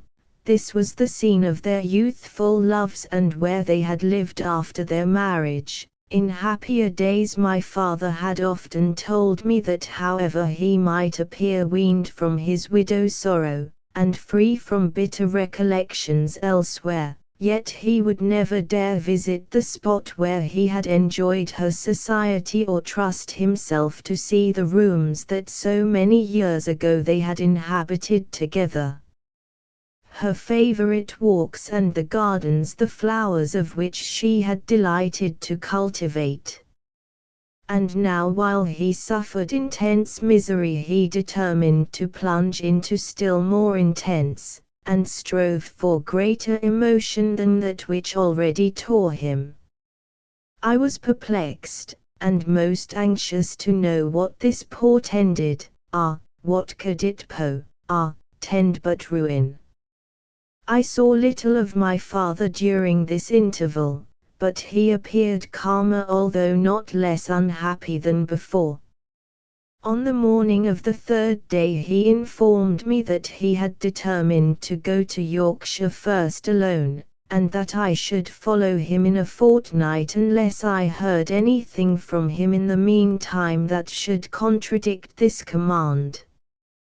He departed the same day, and 4 days afterwards I received a letter from his steward telling me in his name to join him with as little delay as possible. After travelling day and night I arrived with an anxious, yet a hoping heart, for why should he send for me if it were only to avoid me and to treat me with the apparent aversion that he had in London? I met him at the distance of 30 miles from our mansion. His demeanour was sad. For a moment he appeared glad to see me and then he checked himself as if unwilling to betray his feelings. He was silent during our ride, yet his manner was kinder than before and I thought I beheld a softness in his eyes that gave me hope.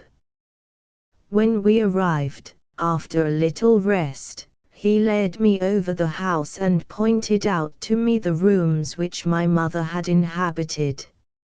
Although more than 16 years had passed since her death, nothing had been changed. Her work-box, her writing desk were still there, and in her room a book lay open on the table as she had left it. My father pointed out these circumstances with a serious and unaltered mien, only now and then fixing his deep and liquid eyes upon me. There was something strange and awful in his look that overcame me, and in spite of myself I wept, nor did he attempt to console me, but I saw his lips quiver and the muscles of his countenance seemed convulsed. We walked together in the gardens, and in the evening when I would have retired he asked me to stay and read to him, and first said, "When I was last here your mother read Dante to me, you shall go on where she left off." And then in a moment he said, "No, that must not be, you must not read Dante. Do you choose a book?" I took up Spencer and read The Descent of Sir Guyon to the Halls of Avarice, winking sad smiley 28, while he listened, his eyes fixed on me in sad profound silence. I heard the next morning from the steward that upon his arrival he had been in a most terrible state of mind. He had passed the first night in the garden lying on the damp grass. He did not sleep but groaned perpetually. "Alas," said the old man, who gave me this account with tears in his eyes, "it wrings my heart to see my lord in this state. When I heard that he was coming down here with you, my young lady, I thought we should have the happy days over again that we enjoyed during the short life of my lady your mother. But that would be too much happiness for us poor creatures born to tears, and that was why she was taken from us so soon. He was too beautiful and good for us. It was a happy day as we all thought it when my lord married her. I knew her when she was a child, and many a good turn has she done for me in my old lady's time. You are like her, although there is more of my lord in you, but has he been thus ever since his return?"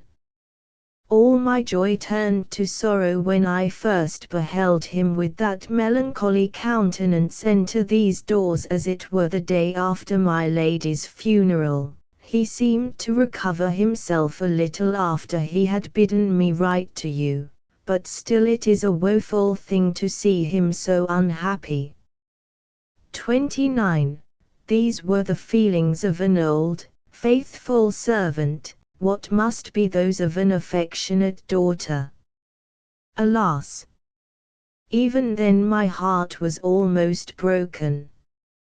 We spent 2 months together in this house. My father spent the greater part of his time with me. He accompanied me in my walks, listened to my music, and leant over me as I read or painted. When he conversed with me his manner was cold and constrained, his eyes only seemed to speak, and as he turned their black, full lustre towards me they expressed a living sadness. There was something in those dark deep orbs so liquid and intense that even in happiness I could never meet their full gaze, that mine did not overflow. Yet it was with sweet tears. Now there was a depth of affliction in their gentle appeal that rent my heart with sympathy. They seemed to desire peace for me, for himself a heart patient to suffer, a craving for sympathy, yet a perpetual self-denial. It was only when he was absent from me that his passion subdued him, that he clenched his hands, knit his brows, and with haggard looks called for death to his despair, raving wildly, until exhausted he sank down nor was revived until I joined him. While we were in London there was a harshness and sullenness in his sorrow which had now entirely disappeared. There I shrunk and fled from him. Now I only wished to be with him that I might soothe him to peace. When he was silent I tried to divert him, and when sometimes I stole to him during the energy of his passion I wept but did not desire to leave him. Yet he suffered fearful agony. During the day he was more calm, but at night when I could not be with him he seemed to give the reins to his grief. He often passed his nights either on the floor in my mother's room, or in the garden, and when in the morning he saw me view with poignant grief his exhausted frame, and his person languid almost to death with watching he wept. But during all this time he spoke no word by which I might guess the cause of his unhappiness. If I ventured to enquire he would either leave me or press his finger on his lips, and with a deprecating look that I could not resist, turn away. If I wept he would gaze on me in silence, but he was no longer harsh, and although he repulsed every caress yet it was with gentleness. He seemed to cherish a mild grief and softer emotions, although sad as a relief from despair. He contrived in many ways to nurse his melancholy as an antidote to wilder passion. He perpetually frequented the walks that had been favorites with him when he and my mother wandered together talking of love and happiness. He collected every relic that remained of her and always sat opposite her picture which hung in the room, fixing on it a look of sad despair. And all this was done in a mystic and awful silence. If his passion subdued him he locked himself in his room, and at night when he wandered restlessly about the house, it was when every other creature slept. It may easily be imagined that I wearied myself with conjecture to guess the cause of his sorrow. The solution that seemed to me the most probable was that during his residence in London he had fallen in love with some unworthy person, and that his passion mastered him although he would not gratify it. he loved me too well to sacrifice me to this inclination, and that he had now visited this house that by reviving the memory of my mother whom he so passionately adored he might weaken the present impression. This was possible, but it was a mere conjecture unfounded on any fact. Could there be guilt in it? He was too upright and noble to do aught that his conscience would not approve. I did not yet know of the crime there may be in involuntary feeling, and therefore ascribed his tumultuous starts and gloomy looks wholly to the struggles of his mind, and not any as they were partly due to the worst fiend of all, remorse. 30. But still do I flatter myself that this would have passed away. His paroxysms of passion were terrific, but his soul bore him through them triumphant, though almost destroyed by victory.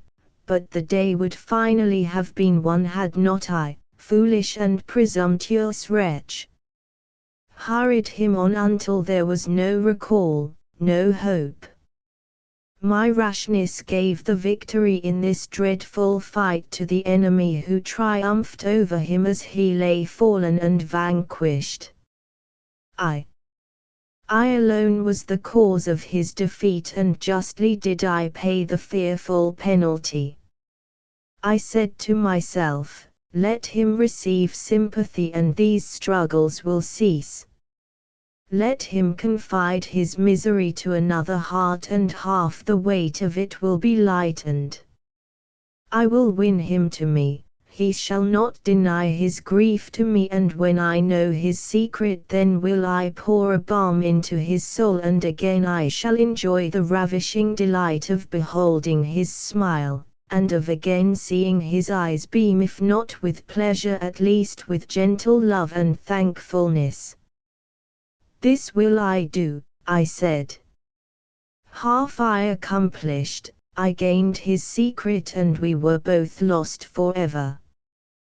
Chapter V. Nearly a year had passed since my father's return, and the seasons had almost finished their round. It was now the end of May. The woods were clothed in their freshest verdure, and the sweet smell of the new mown grass was in the fields. I thought that the balmy air and the lovely face of nature might aid me in inspiring him with mild sensations, and give him gentle feelings of peace and love preparatory to the confidence I determined to win from him. I chose therefore the evening of one of these days for my attempt.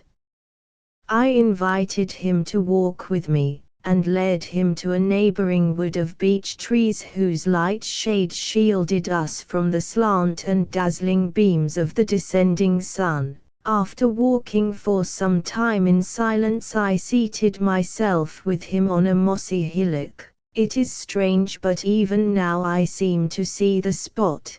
The slim and smooth trunks were many of them wound round by ivy whose shining leaves of the darkest green contrasted with the white bark and the light leaves of the young sprouts of beech that grew from their parent trunks. The short grass was mingled with moss and was partly covered by the dead leaves of the last autumn that, driven by the winds, had here and there collected in little hillocks. There were a few moss-grown stumps about. The leaves were gently moved by the breeze, and through their green canopy you could see the bright blue sky. As evening came on, the distant trunks were reddened by the sun, and the wind died entirely away, while a few birds flew past us to their evening rest.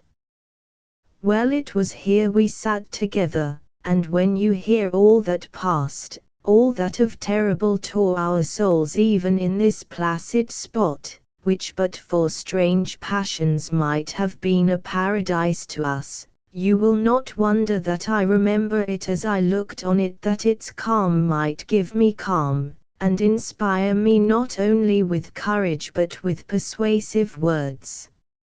I saw all these things, and in a vacant manner noted them in my mind. 31. while I endeavored to arrange my thoughts in fitting order for my attempt. My heart beat fast as I worked myself up to speak to him, for I was determined not to be repulsed, but I trembled to imagine what effect my words might have on him. At length, with much hesitation, I began. Sad Smiley 32, your kindness to me, my dearest father, and the affection, the excessive affection, that you had for me when you first returned will, I hope, excuse me in your eyes that I dare speak to you, although with the tender affection of a daughter, yet also with the freedom of a friend and equal. But pardon me, I entreat you, and listen to me. Do not turn away from me. Do not be impatient. You may easily intimidate me into silence, but my heart is bursting, nor can I willingly consent to endure for one moment longer the agony of uncertitude which for the last 4 months has been my portion. Listen to me, dearest friend, and permit me to gain your confidence. Are the happy days of mutual love which have passed to be to me as a dream never to return? Alas! You have a secret grief that destroys us both, but you must permit me to win this secret from you. Tell me, can I do nothing? You well know that on the whole earth there is no sacrifice that I would not make, no labor that I would not undergo with the mere hope that I might bring you ease. But if no endeavor on my part can contribute to your happiness, let me at least know your sorrow, and surely my earnest love and deep sympathy must soothe your despair. I fear that I speak in a constrained manner. My heart is overflowing with the ardent desire I have of bringing calm once more to your thoughts and looks, but I fear to aggravate your grief, or to raise that in you which is death to me, anger and distaste. Do not then continue to fix your eyes on the earth, raise them on me, for I can read your soul in them. Speak to me, sick, and pardon my presumption. Alas! I am a most unhappy creature. I was breathless with emotion, and I paused, fixing my earnest eyes on my father, after I had dashed away the intrusive tears that dimmed them. He did not raise his, but after a short silence he replied to me in a low voice, "You are indeed presumptuous, Mathilda, presumptuous and very rash. In the heart of one like me there are secret thoughts working, and secret tortures which you ought not to seek to discover. I cannot tell you how it adds to my grief to know that I am the cause of uneasiness to you, but this will pass away, and I hope that soon we shall be as we were a few months ago. Restrain your impatience, or you may mar what you attempt to alleviate. Do not again speak to me in this strain, but wait in submissive patience the event of what is passing around you." "Oh, yes," I passionately replied, "I will be very patient. I will not be rash or presumptuous. I will see the agonies, and tears, and despair of my father, my only friend, my hope, my shelter. I will see it all with folded arms and downcast eyes. You do not treat me with candor. It is not true what you say. This will not soon pass away. It will last forever if you deign not to speak to me, to admit my consolations. Dearest, dearest father, pity me and pardon me. I entreat you, do not drive me to despair. Indeed, I must not be repulsed. There is one thing that which, sick, although it may torture me to know, yet that you must tell me. I demand, and most solemnly I demand if in any way I am the cause of your unhappiness. Do you not see my tears which I in vain strive against? You hear unmoved my voice broken by sobs, feel how my hand trembles, my whole heart is in the words I speak, and you must not endeavor to silence me by mere words barren of meaning. The agony of my doubt hurries me on, and you must reply. I beseech you, by your former love for me now lost, I adjure you to answer that one question. Am I the cause of your grief? He raised his eyes from the ground, but still turning them away from me, said, besought by that plea I will answer your rash question. Yes, you are the soul, the agonizing cause of all I suffer, of all I must suffer until I die. Now, beware. Be silent. Do not urge me to your destruction. I am struck by the storm, rooted up, laid waste, but you can stand against it. You are young and your passions are at peace. One word I might speak and then you would be implicated in my destruction, yet that word is hovering on my lips. Oh! There is a fearful chasm, but I adjure you to beware. Ah, dearest friend! I cried, do not fear. Speak that word, it will bring peace, not death. If there is a chasm, our mutual love will give us wings to pass it, and we shall find flowers, and verdure, and delight on the other side. I threw myself at his feet, and took his hand. Yes, speak, and we shall be happy. There will no longer be doubt, no dreadful uncertainty. Trust me, my affection will soothe your sorrow. Speak that word and all danger will be past, and we shall love each other as before, and forever. He snatched his hand from me, and rose in violent disorder. What do you mean? You know not what you mean. Why do you bring me out, and torture me, and tempt me, and kill me? Much happier would it be for you and for me if in your frantic curiosity you tore my heart from my breast and tried to read its secrets in it as its life's blood was dropping from it. Thus you may console me by reducing me to nothing, but your words I cannot bear. Soon they will make me mad, quite mad, and then I shall utter strange words, and you will believe them, and we shall be both lost forever.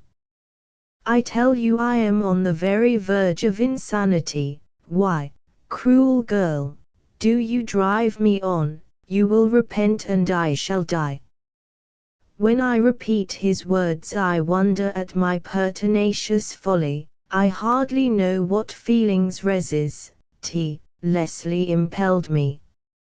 I believe it was that coming out with a determination not to be repulsed I went right forward to my object without well weighing his replies. I was led by passion and drew him with frantic heedlessness into the abyss that he so fearfully avoided. I replied to his terrific words, "You fill me with affright, it is true, dearest father, but you only confirm my resolution to put an end to this state of doubt.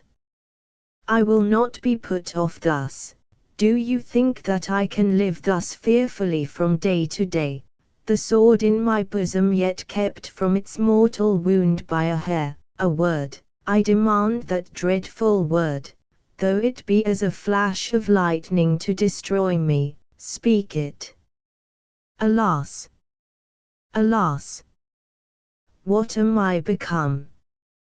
But a few months have elapsed since I believed that I was all the world to you, and that there was no happiness or grief for you on earth unshared by your Mathilda, your child. That happy time is no longer. and what I most dreaded in this world is come upon me. In the despair of my heart I see what you cannot conceal, you no longer love me. I adjure you, my father, has not an unnatural passion seized upon your heart? Am I not the most miserable worm that crawls? Do I not embrace your knees, and you most cruelly repulse me? I know it, I see it, you hate me. I was transported by violent emotion, and rising from his feet, at which I had thrown myself, I leant against a tree, wildly raising my eyes to heaven. He began to answer with violence, "Yes, yes, I hate you. You are my bane, my poison, my disgust. Oh, no." And then his manner changed, and fixing his eyes on me with an expression that convulsed every nerve and member of my frame, "You are none of all these, you are my light, my only one, my life. My daughter, I love you." The last words died away in a hoarse whisper, but I heard them and sunk on the ground, covering my face and almost dead with excess of sickness and fear. A cold perspiration covered my forehead and I shivered in every limb, but he continued, clasping his hands with a frantic gesture, "Now I have dashed from the top of the rock to the bottom. Now I have precipitated myself down the fearful chasm. The danger is over, she is alive. Oh, Mathilda, lift up those dear eyes in the light of which I live. Let me hear the sweet tones of your beloved voice in peace and calm. Monster as I am, you are still, as you ever were, lovely, beautiful beyond expression. What I have become since this last moment I know not. Perhaps I am changed in mien as the fallen archangel. I do believe I am, for I have surely a new soul within me, and my blood riots through my veins. I am burnt up with fever. But these are precious moments, devil as I am become, yet that is my Mathilda before me whom I love as one was never before loved, and she knows it now. She listens to these words which I thought, fool as I was, would blast her to death.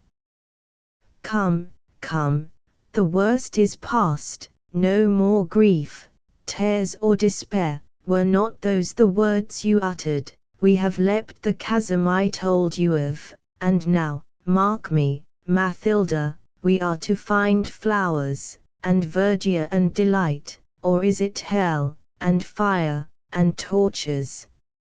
Oh, beloved one, I am borne away, I can no longer sustain myself, surely this is death that is coming. Let me lay my head near your heart, let me die in your arms. He sunk to the earth fainting, while I, nearly as lifeless, gazed on him in despair.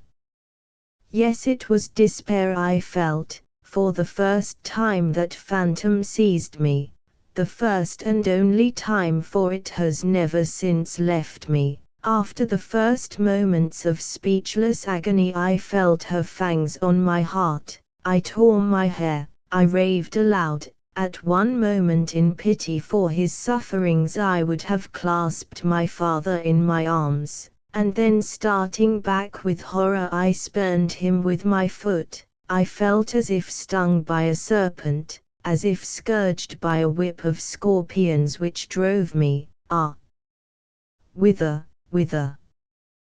Well, this could not last. One idea rushed on my mind, never may I speak to him again. As this terrible conviction came upon me, it melted my soul to tenderness and love. I gazed on him as to take my last farewell. he lay insensible, his eyes closed and his cheeks deathly pale. Above, the leaves of the beechwood cast a flickering shadow on his face, and waved in mournful melody over him. I saw all these things and said, "This is his grave." And then I wept aloud, and raised my eyes to heaven to entreat for a respite to my despair and an alleviation for his unnatural suffering. The tears that gushed in a warm and healing stream from my eyes relieved the burthen that oppressed my heart almost to madness. I wept for a long time until I saw him about to revive, when horror and misery again recurred, and the tide of my sensations rolled back to their former channel. With a terror I could not restrain, I sprung up and fled, with winged speed, along the paths of the wood and across the fields until nearly dead I reached our house, and just ordering the servants to seek my father at the spot I indicated, I shut myself up in my own room. 33. Chapter 6. My chamber was in a retired part of the house, and looked upon the garden so that no sound of the other inhabitants could reach it, and here in perfect solitude I wept for several hours. When a servant came to ask me if I would take food, I learnt from him that my father had returned, and was apparently well, and this relieved me from a load of anxiety. Yet I did not cease to weep bitterly. As, at first, as the memory of former happiness contrasted to my present despair came across me, I gave relief to the oppression of heart that I felt by words, and groans, and heart-rending sighs. But nature became wearied, and this more violent grief gave place to a passionate but mute flood of tears. My whole soul seemed to dissolve in them. I did not wring my hands, or tear my hair, or utter wild exclamations, but as Boccaccio describes the intense and quiet grief of Sigismunda over the heart of Guiscardo. 34. I sat with my hands folded, silently letting fall a perpetual stream from my eyes. Such was the depth of my emotion that I had no feeling of what caused my distress. My thoughts even wandered to many indifferent objects, but still neither moving limb or feature my tears fell until, as if the fountains were exhausted, they gradually subsided, and I awoke to life as from a dream. When I had ceased to weep, reason and memory returned upon me, and I began to reflect with greater calmness on what had happened, and how it became me to act. A few hours only had passed, but a mighty revolution had taken place with regard to me. The natural work of years had been transacted since the morning. My father was as dead to me, and I felt for a moment as if he with white hairs were laid in his coffin, and I, youth vanished in approaching age, were weeping at his timely dissolution. But it was not so. I was yet young, oh, far too young, nor was he dead to others, but I, most miserable, must never see or speak to him again. I must fly from him with more earnestness than from my greatest enemy. In solitude or in cities I must never more behold him. That consideration made me breathless with anguish, and impressing itself on my imagination I was unable for a time to follow up any train of ideas. Ever after this, I thought, I would live in the most dreary seclusion. I would retire to the continent and become a nun. Not for religion's sake, for I was not a Catholic, but that I might be forever shut out from the world. I should there find solitude where I might weep, and the voices of life might never reach me. But my father, my beloved and most wretched father, would he die? Would he never overcome the fierce passion that now held pitiless dominion over him? Might he not many, many years hence, when age had quenched the burning sensations that he now experienced, might he not then be again a father to me? This reflection unwrinkled my brow, and I could feel, and I wept to feel it, a half-melancholy smile draw from my lips their expression of suffering. I dared indulge better hopes for my future life.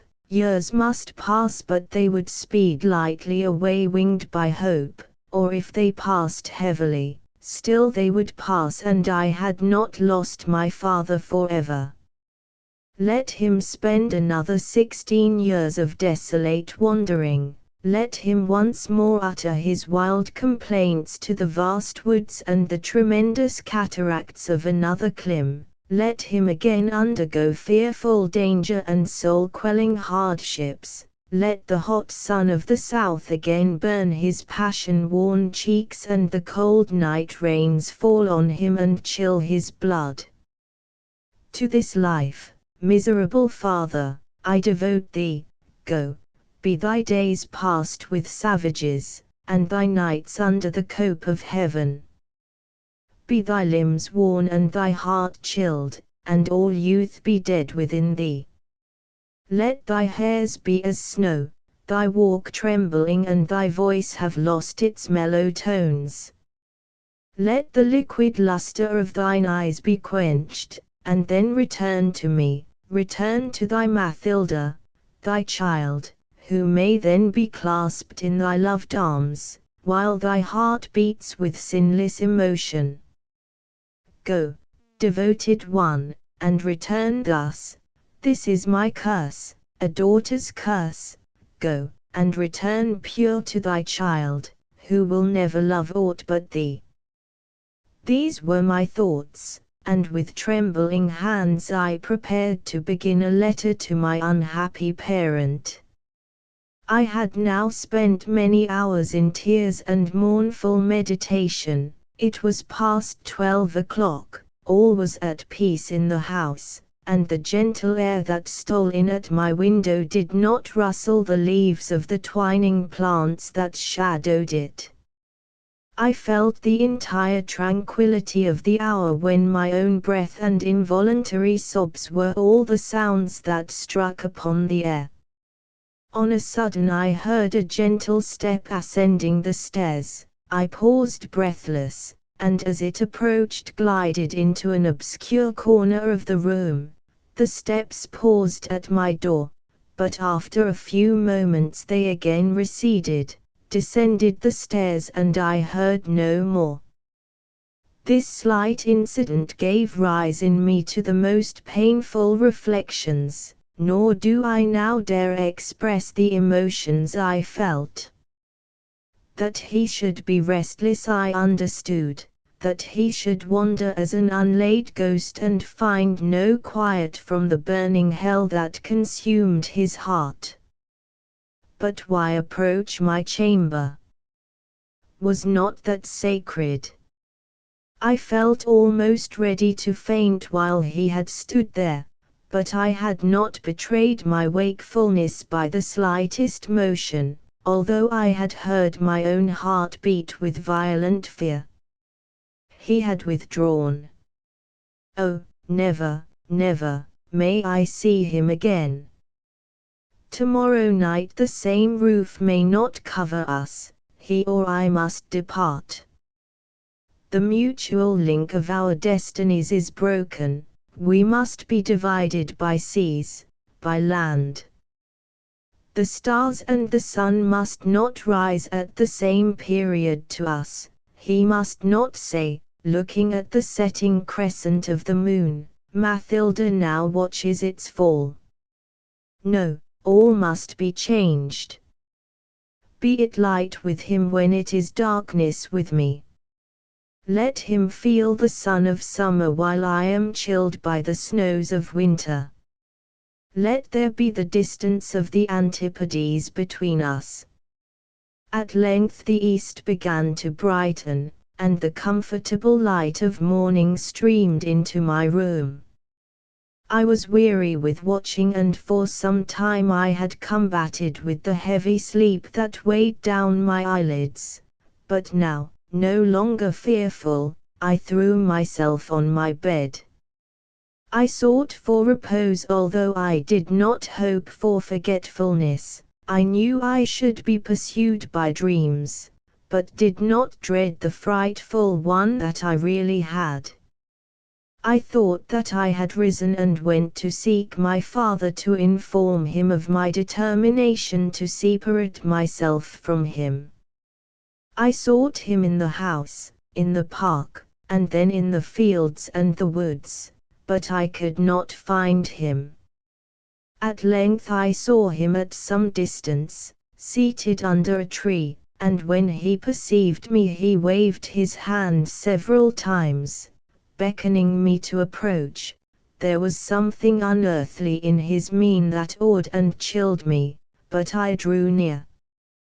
When at a short distance from him I saw that he was deadly sick, pale, and clothed in flowing garments of white. Suddenly he started up and fled from me. I pursued him. We sped over the fields, and by the skirts of woods, and on the banks of rivers. He flew fast and I followed. We came at last, out, to the brow of a huge cliff that overhung the sea, which, troubled by the winds, dashed against its base at a distance.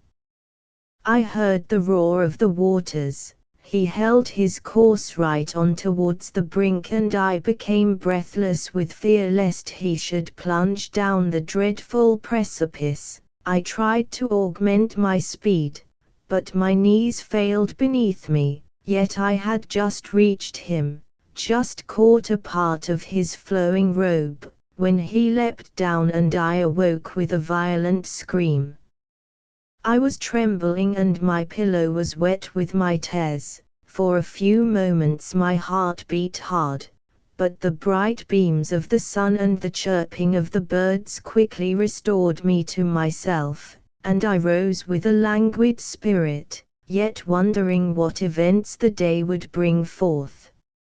Some time passed before I summoned courage to ring the bell for my servant, and when she came I still dared not utter my father's name.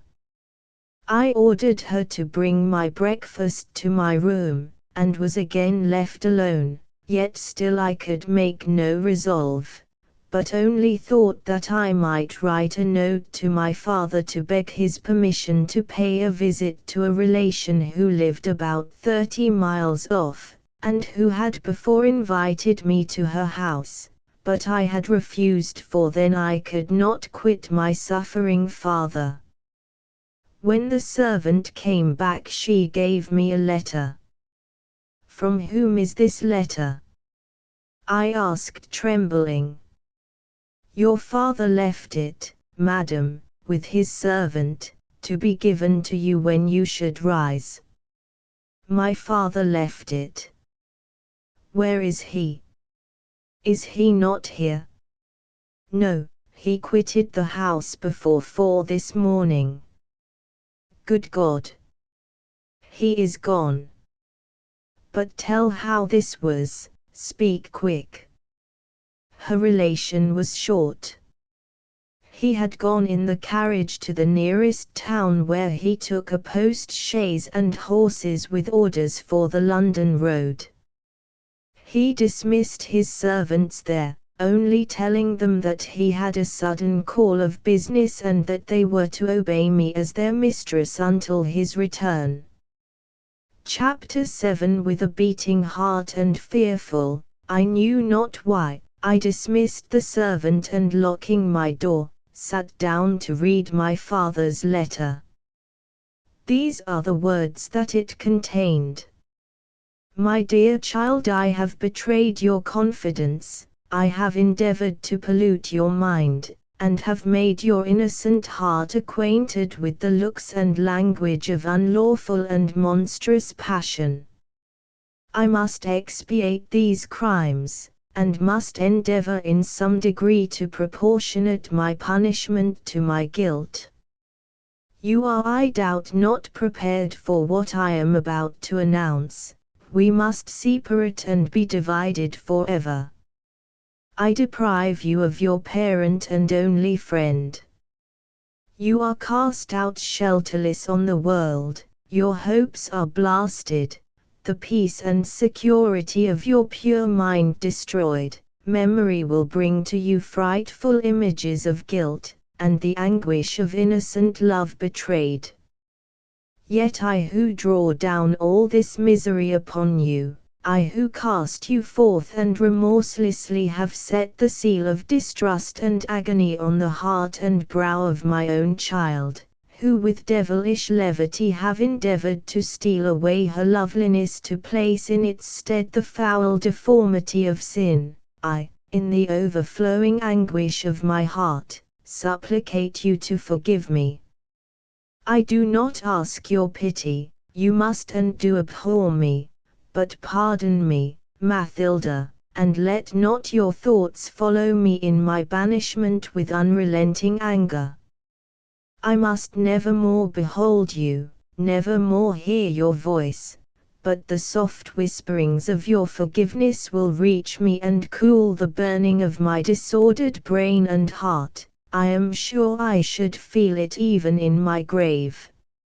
And I dare enforce this request by relating how miserably I was betrayed into this net of fiery anguish and all my struggles to release myself. Indeed, if your soul were less pure and bright, I would not attempt to exculpate myself to you. I should fear that if I led you to regard me with less abhorrence, you might hate vice less. But in addressing you I feel as if I appealed to an angelic judge. I cannot depart without your forgiveness, and I must endeavor to gain it, or I must despair. 35. I conjure you therefore to listen to my words, and if with the good guilt may be in any degree extenuated by sharp agony, and remorse that rends the brain as madness, perhaps you may think, though I dare not, that I have some claim to your compassion. I entreat you to call to your remembrance our first happy life on the shores of Loch Lomond. I had arrived from a weary wandering of 16 years, during which, although I had gone through many dangers and misfortunes, my affections had been an entire blank. If I grieved, it was for your mother; if I loved, it was your image. These sole emotions filled my heart in quietness. The human creatures around me excited in me no sympathy, and I thought that the mighty change that the death of your mother had wrought within me had rendered me callous to any future impression. I saw the lovely and I did not love. I imagined therefore that all warmth was extinguished in my heart except that which led me ever to dwell on your then infantine image. It is a strange link in my fate that without having seen you I should passionately love you. During my wanderings I never slept without first calling down gentle dreams on your head. If I saw a lovely woman, I thought, does my Mathilda resemble her? All delightful things, sublime scenery, soft breezes, exquisite music seemed to me associated with you and only through you to be pleasant to me. At length I saw you. You appeared as the deity of a lovely region, the ministering angel of a paradise to which of all humankind you admitted only me. I dared hardly consider you as my daughter. Your beauty, artlessness and untaught wisdom seemed to belong to a higher order of beings. Your voice breathed forth only words of love. If there was aught of earthly in you, it was only what you derived from the beauty of the world. You seemed to have gained a grace from the mountain breezes, the waterfalls and the lake, and this was all of earthly except your affections that you had. There was no dross, no bad feeling in the composition. You yet even have not seen enough, 36, of the world to know the stupendous difference that exists between the women we meet in daily life and a nymph of the woods such as you were, in whose eyes alone mankind may study for centuries and grow wiser and purer. Those divine lights which shone on me as did those of Beatrice upon Dante, and well might I say with him, yet with what different feelings e quasi mi perdia gli occicini. Can you wonder, Mathilda, that I dwelt on your looks, your words, your motions, and drank in unmixed delight? But I am afraid that I wander from my purpose. I must be more brief, for night draws on apace and all my hours in this house are counted. Well, we removed to London, and still I felt only the peace of sinless passion. You were ever with me, and I desired no more than to gaze on your countenance, and to know that I was all the world to you. I was lapped in a fool's paradise of enjoyment and security. Was my love blamable?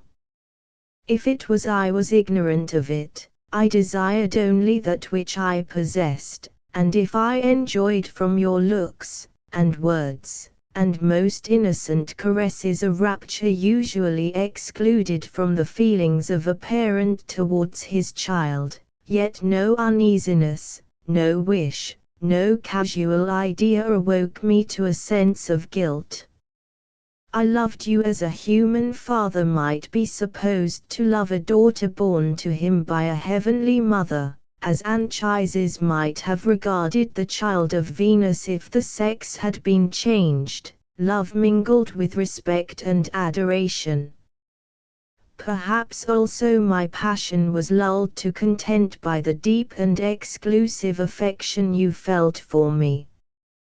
But when I saw you become the object of another's love, when I imagined that you might be loved otherwise than as a sacred type and image of loveliness and excellence, or that you might love another with a more ardent affection than that which you bore to me, then the fiend awoke within me. I dismissed your lover, and from that moment I have known no peace.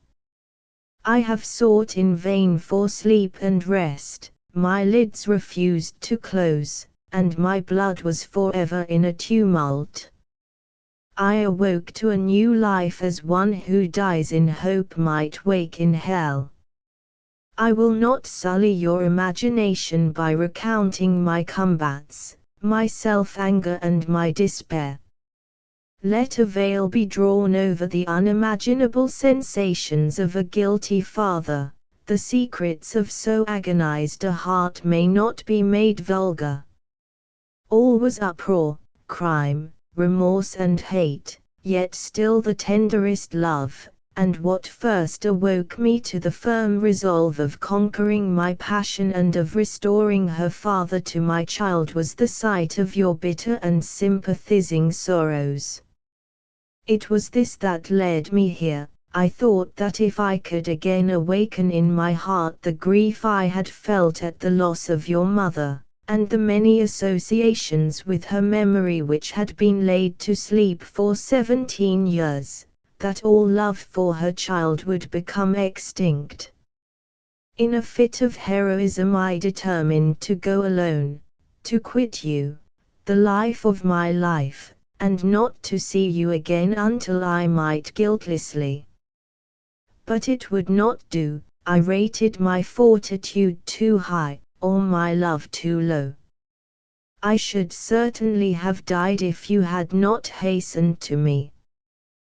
Would that I had been indeed extinguished. And now, Mathilda, I must make you my last confession. I have been miserably mistaken in imagining that I could conquer my love for you. I never can.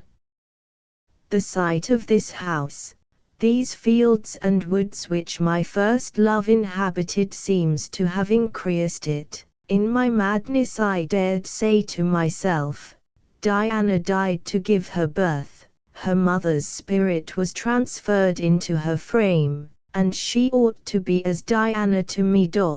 37. With every effort to cast it off, this love clings closer, this guilty love more unnatural than hate, that withers your hopes and destroys me forever. Better have loved despair, and safer kissed her. No time or space can tear from my soul that which makes a part of it. Since my arrival here I have not for a moment ceased to feel the hell of passion which has been implanted in me to burn until all be cold, and stiff, and dead. Yet I will not die, alas!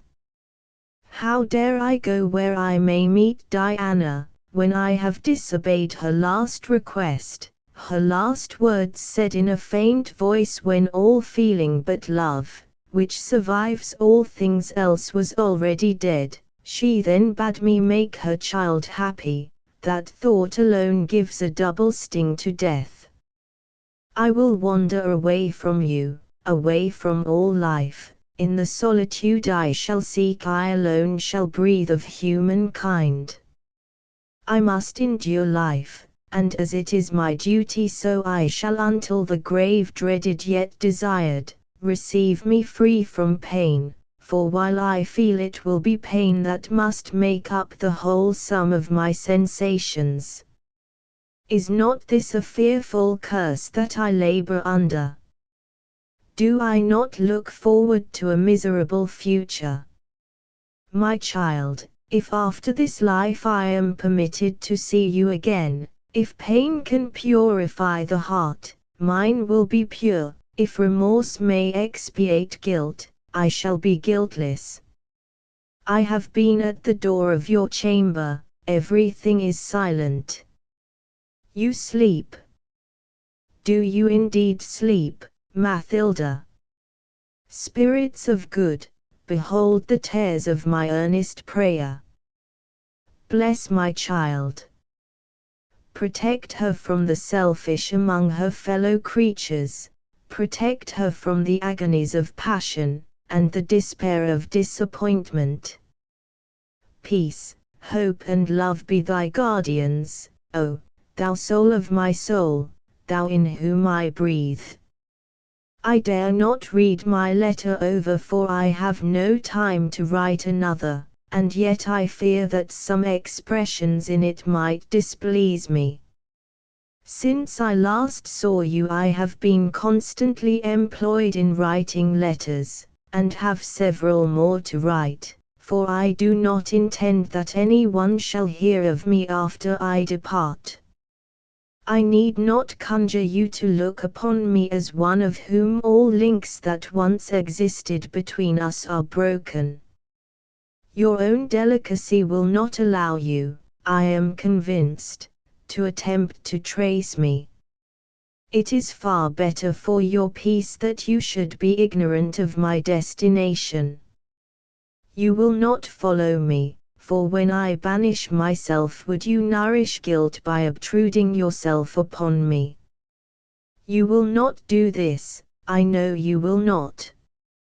You must forget me and all the evil that I have taught you. Cast off the only gift that I have bestowed upon you, your grief, and rise from under my blighting influence as no flower so sweet ever did rise from beneath so much evil. You will never hear from me again. Receive these then as the last words of mine that will ever reach you, and although I have forfeited your filial love, yet regard them I conjure you as a father's command. Resolutely shake off, the wretchedness that this first misfortune in early life must occasion you. Bear boldly up against the storm, continue wise and mild, but believe it, and indeed it is, your duty to be happy. You are very young, let not this check for more than a moment retard your glorious course. Hold on, beloved one. The sun of youth is not set for you, it will restore vigor and life to you. Do not resist with obstinate grief its beneficent influence, oh, my child. Bless me with the hope that I have not utterly destroyed you. Farewell, Mathilda. I go with the belief that I have your pardon. Your gentle nature would not permit you to hate your greatest enemy, and though I be he, although I have rent happiness from your grasp, winking sad smiley 38, though I have passed over your young love and hopes as the angel of destruction, finding beauty and joy, and leaving blight and despair, yet you will forgive me, and with eyes overflowing with tears I thank you, my beloved one. I accept your pardon with a gratitude that will never die, and that will, indeed it will, outlive guilt and remorse. Farewell forever. The moment I finished this letter I ordered the carriage and prepared to follow my father. The words of his letter by which he had dissuaded me from this step were those that determined me. Why did he write them? He must know that if I believed that his intention was merely to absent himself from me, that instead of opposing him it would be that which I should myself require, or if he thought that any lurking feeling, yet he could not think that, should lead me to him, would he endeavor to overthrow the only hope he could have of ever seeing me again, a lover. There was madness in the thought. Yet he was my lover, would not act thus. No, he had determined to die, and he wished to spare me the misery of knowing it. The few ineffectual words he had said concerning his duty were to me a further proof, and the more I studied the letter the more did I perceive 1,000 slight expressions that could only indicate a knowledge that life was now over for him. He was about to die. My blood froze at the thought, a sickening feeling of horror came over me that allowed not of tears. As I waited for the carriage I walked up and down with a quick pace, then kneeling and passionately clasping my hands I tried to pray, but my voice was choked by convulsive sobs. Oh, the sun shone, the air was balmy. He must yet live, for if he were dead all would surely be black as night to me. 39. The motion of the carriage, knowing that it carried me towards him and that I might perhaps find him alive, somewhat revived my courage, yet I had a dreadful ride. Hope only supported me, the hope that I should not be too late. I did not weep, but I wiped the perspiration from my brow, and tried to still my brain and heart beating almost to madness. Oh! I must not be mad when I see him, or perhaps it were as well that I should be, my distraction might calm his, and recall him to the endurance of life. Yet until I find him I must force reason to keep her seat, and I pressed my forehead hard with my hands. Oh, do not leave me, or I shall forget what I am about. Instead of driving on as we ought with the speed of lightning, they will attend to me, and we shall be too late. Oh, God help me! Let him be alive. It is all dark. In my abject misery I demand no more, no hope, no good, only passion, and guilt, and horror, but alive. Alive. My sensations choked me, no tears fell yet I sobbed, and breathed short and hard, one only thought possessed me, and I could only utter one word, that half screaming was perpetually on my lips, alive. Alive. I had taken the steward, 40, with me for he, much better than I, could make the requisite enquiries.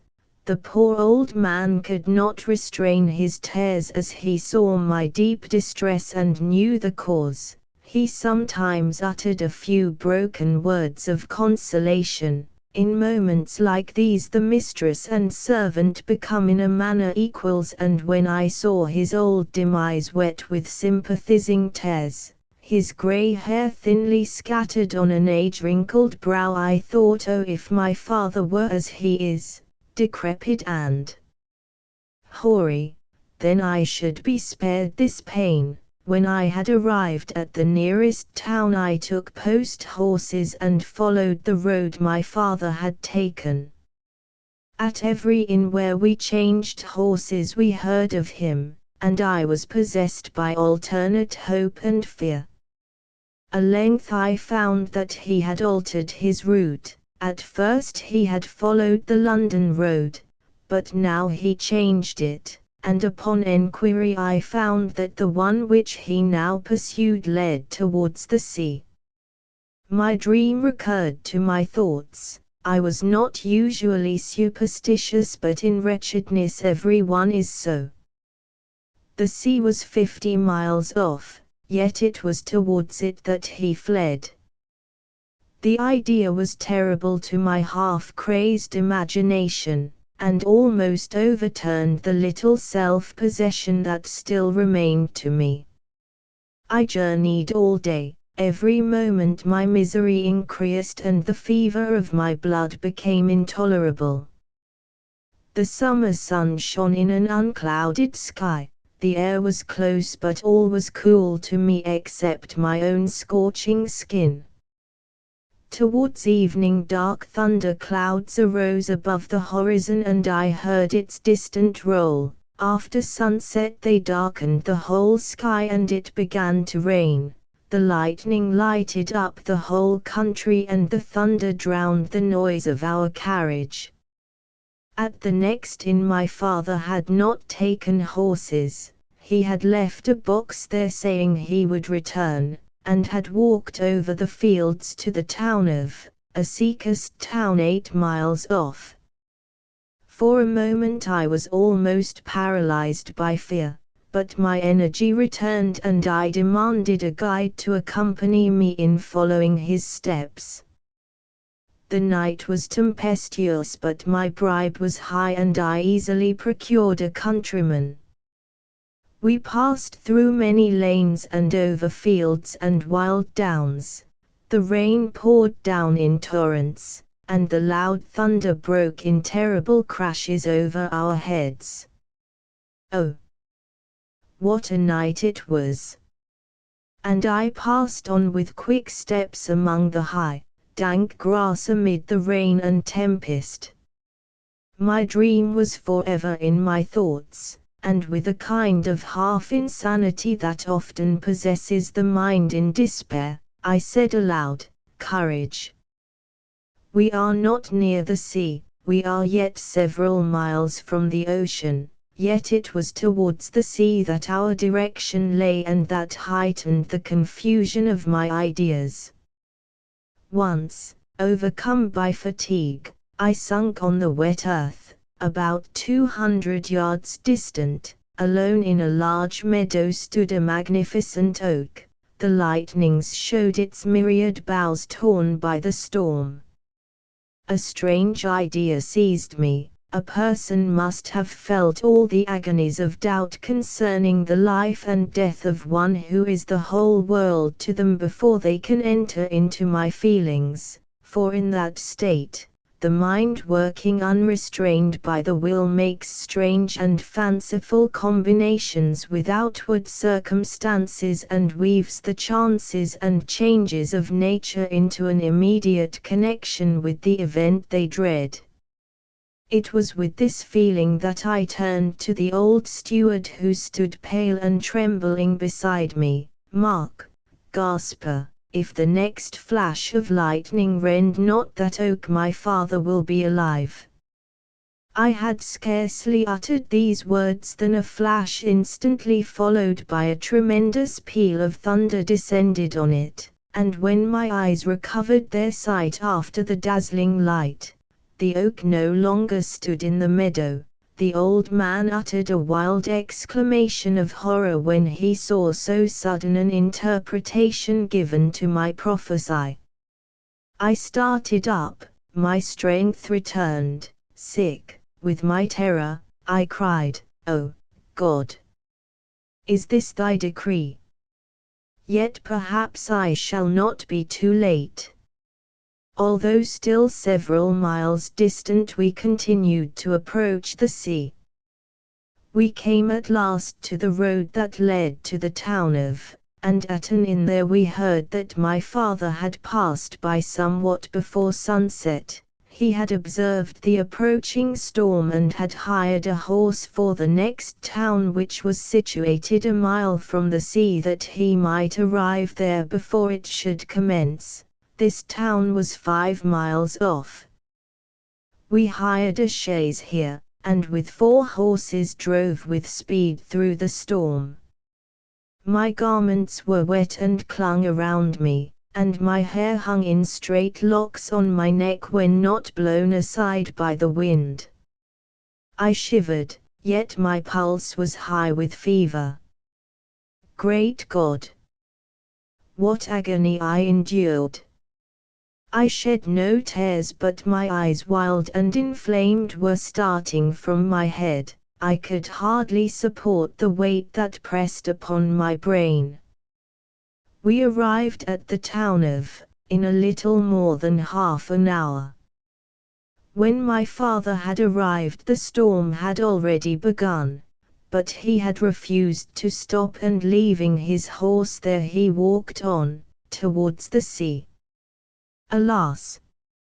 It was double cruelty in him to have chosen the sea for his fatal resolve. It was adding madness to my despair. 41.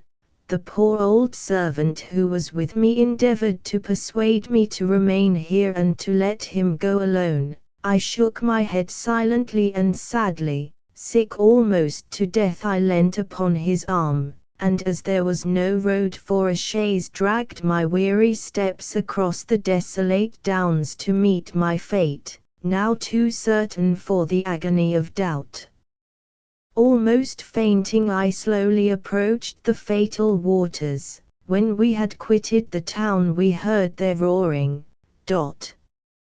I whispered to myself in a muttering voice, "The sound is the same as that which I heard in my dream.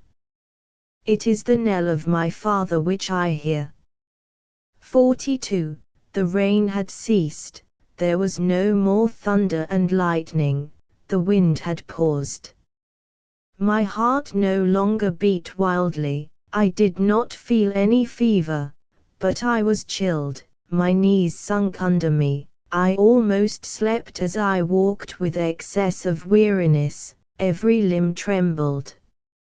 I was silent, all was silent except the roaring of the sea, which became louder and more dreadful.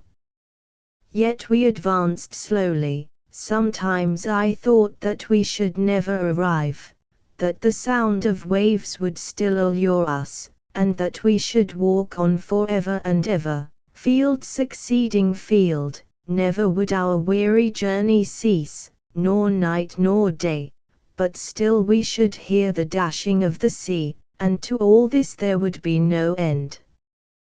Wild beyond the imagination of the happy are the thoughts bred by misery and despair. At length we reached the overhanging beach. A cottage stood beside the path, We knocked at the door and it was opened. The bed within instantly caught my eye. Something stiff and straight lay on it, covered by a sheet. The cottagers looked aghast. The first words that they uttered confirmed what I before knew. I did not feel shocked or overcome. I believe that I asked one or two questions and listened to the answers. I hardly know, but in a few moments I sank lifeless to the ground, and so would that then all had been at an end. Chapter 8. I was carried to the next town. Fever succeeded to convulsions and faintings, and for some weeks my unhappy spirit hovered on the very verge of death. But life was yet strong within me. I recovered, nor did it a little aid my returning health that my recollections were at first vague, and that I was too weak to feel any violent emotion.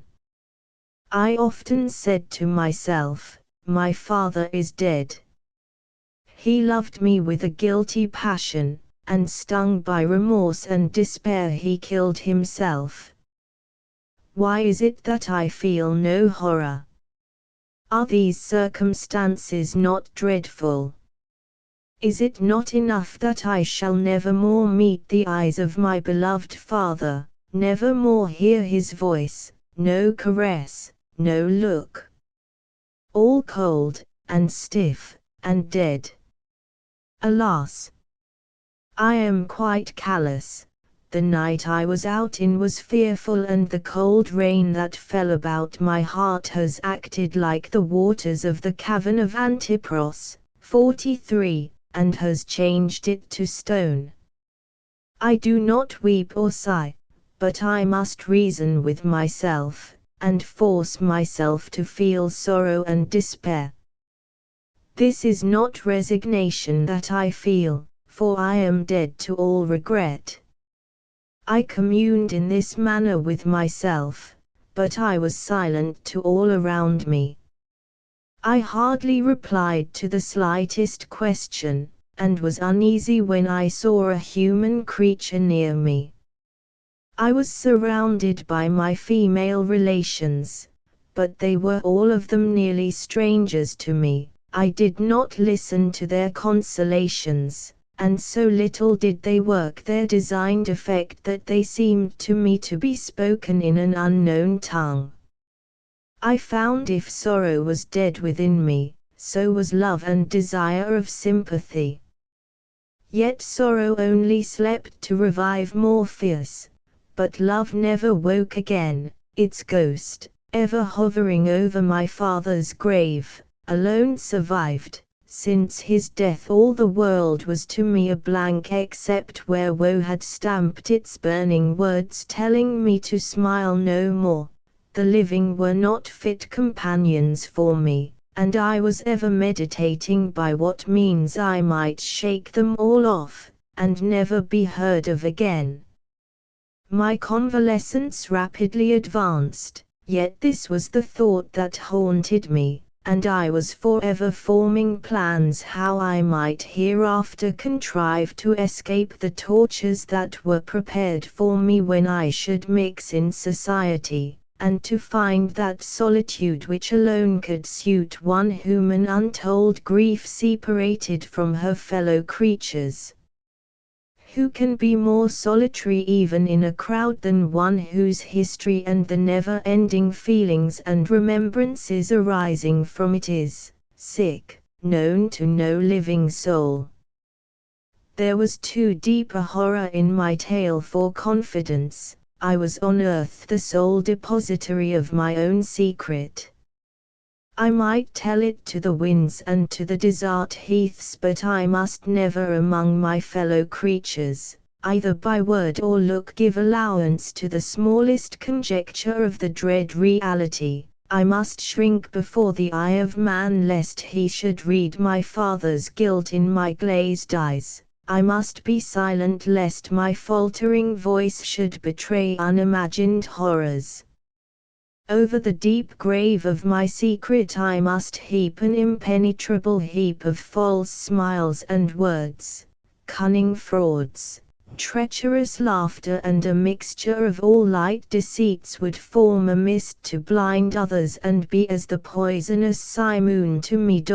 44. I, the offspring of love, the child of the woods, the nursling of nature's bright self, was to submit to this. I dared not. How must I escape? I was rich and young, and had a guardian appointed for me, and all about me would act as if I were one of their great society, while I must keep the secret that I really was cut off from them forever. If I fled I should be pursued. In life there was no escape for me, why then I must die. I shuddered. I dared not die even though the cold grave held all I loved, although I might say with Job, where is now my hope? For my hope, who shall see it?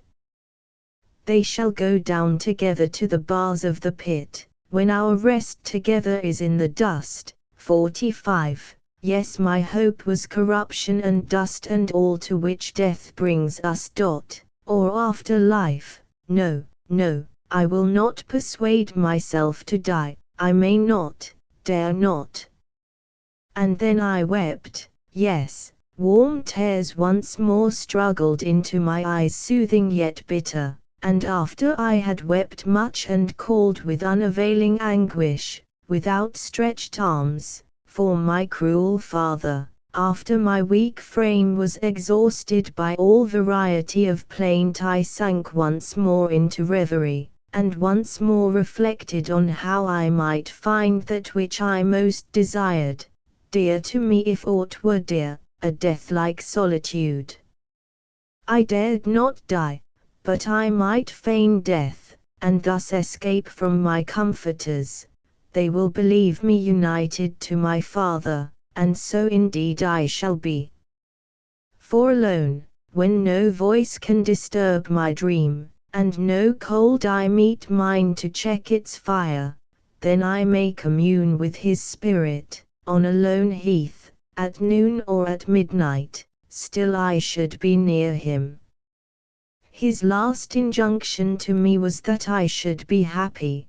Perhaps he did not mean the shadowy happiness that I promised myself, yet it was that alone which I could taste.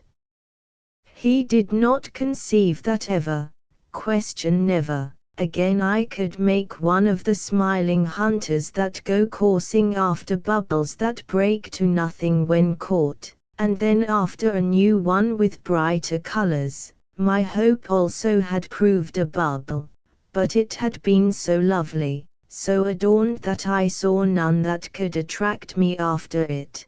Besides, I was wearied with the pursuit, nearly dead with weariness. I would fain to die, my contented heirs would seize upon my wealth, and I should purchase freedom. But then my plan must be laid with art. I would not be left destitute. I must secure some money. Alas! To what loathsome shifts must I be driven? Yet a whole life of falsehood was otherwise my portion, and when remorse at being the contriver of any cheat made me shrink from my design, I was irresistibly led back and confirmed in it by the visit of some aunt or cousin, who would tell me that death was the end of all men, and then say that my father had surely lost his wits ever since my mother's death, that he was mad, and that I was fortunate, for in one of his fits he might have killed me instead of destroying his own crazed being. And all this, to be sure, was delicately put, not in broad words, for my feelings might be hurt, but whispered so and so in dark hint, soft and low. 46, with downcast eyes, and sympathizing smiles or whimpers, and I listened with quiet countenance while every nerve trembled, I that dared not utter aye or no to all this blasphemy. Oh, this was a delicious life quite void of guile. I with my dove's look and fox's heart, for indeed I felt only the degradation of falsehood, and not any sacred sentiment of conscious innocence that might redeem it. I who had before clothed myself in the bright garb of sincerity must now borrow one of divers colors. It might sit awkwardly at first, but use would enable me to place it in elegant folds, to lie with grace. I might dye my soul with falsehood until I had quite hid its native color. Oh, beloved Father! Accept the pure heart of your unhappy daughter, permit me to join you unspotted as I was, or you will not recognize my altered semblance.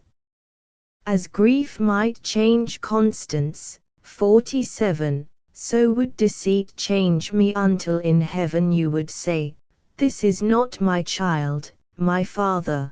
To be happy both now and when again we meet I must fly from all this life which is mockery to one like me. In solitude only shall I be myself, in solitude I shall be thine. Alas! I even now look back with disgust at my artifices and contrivances by which, after many painful struggles, I effected my retreat.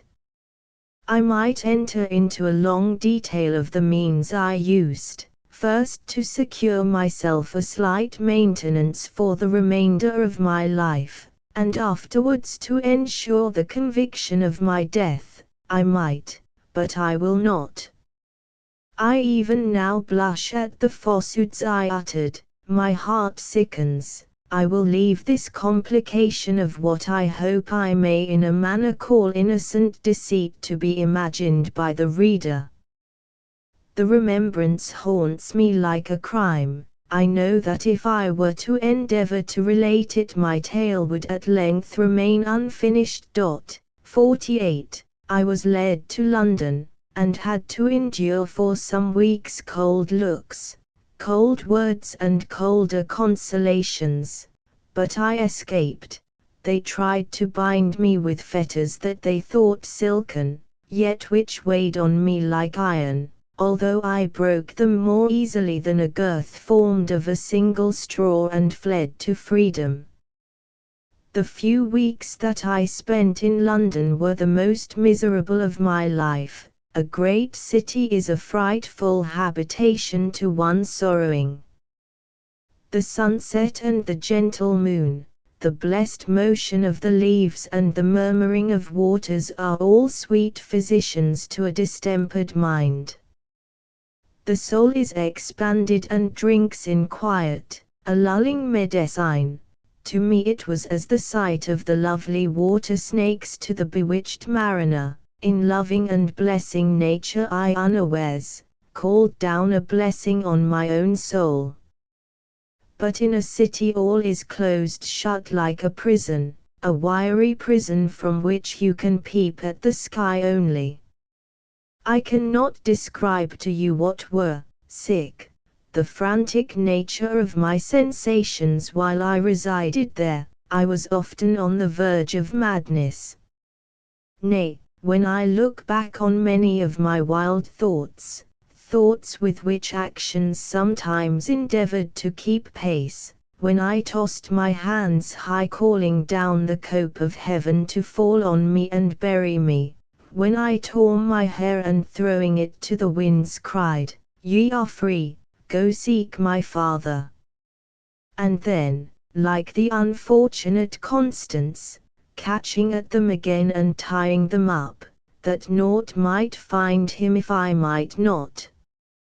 How, on my knees I have fancied myself close to my father's grave and struck the ground in anger that it should cover him from me. Oft when I have listened with gasping attention for the sound of the ocean mingled with my father's groans, and then wept until my strength was gone and I was calm and faint, When I have recollected all this, I have asked myself if this were not madness.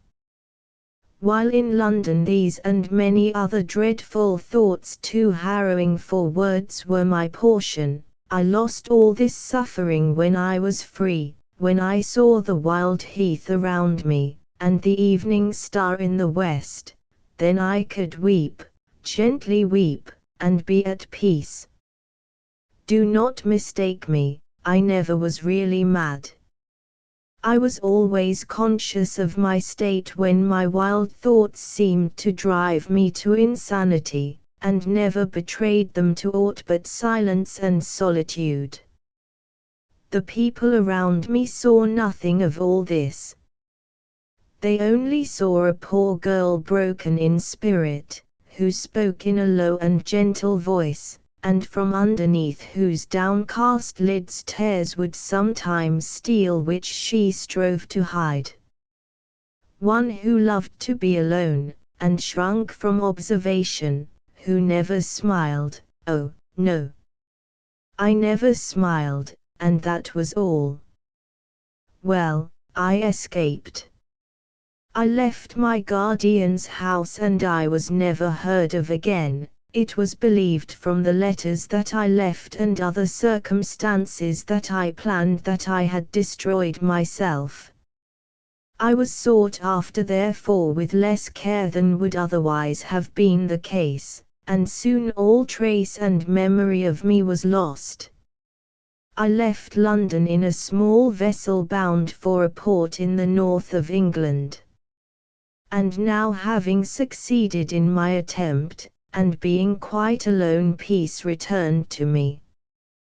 The sea was calm and the vessel moved gently onwards. I sat upon deck under the open canopy of heaven and methought I was an altered creature.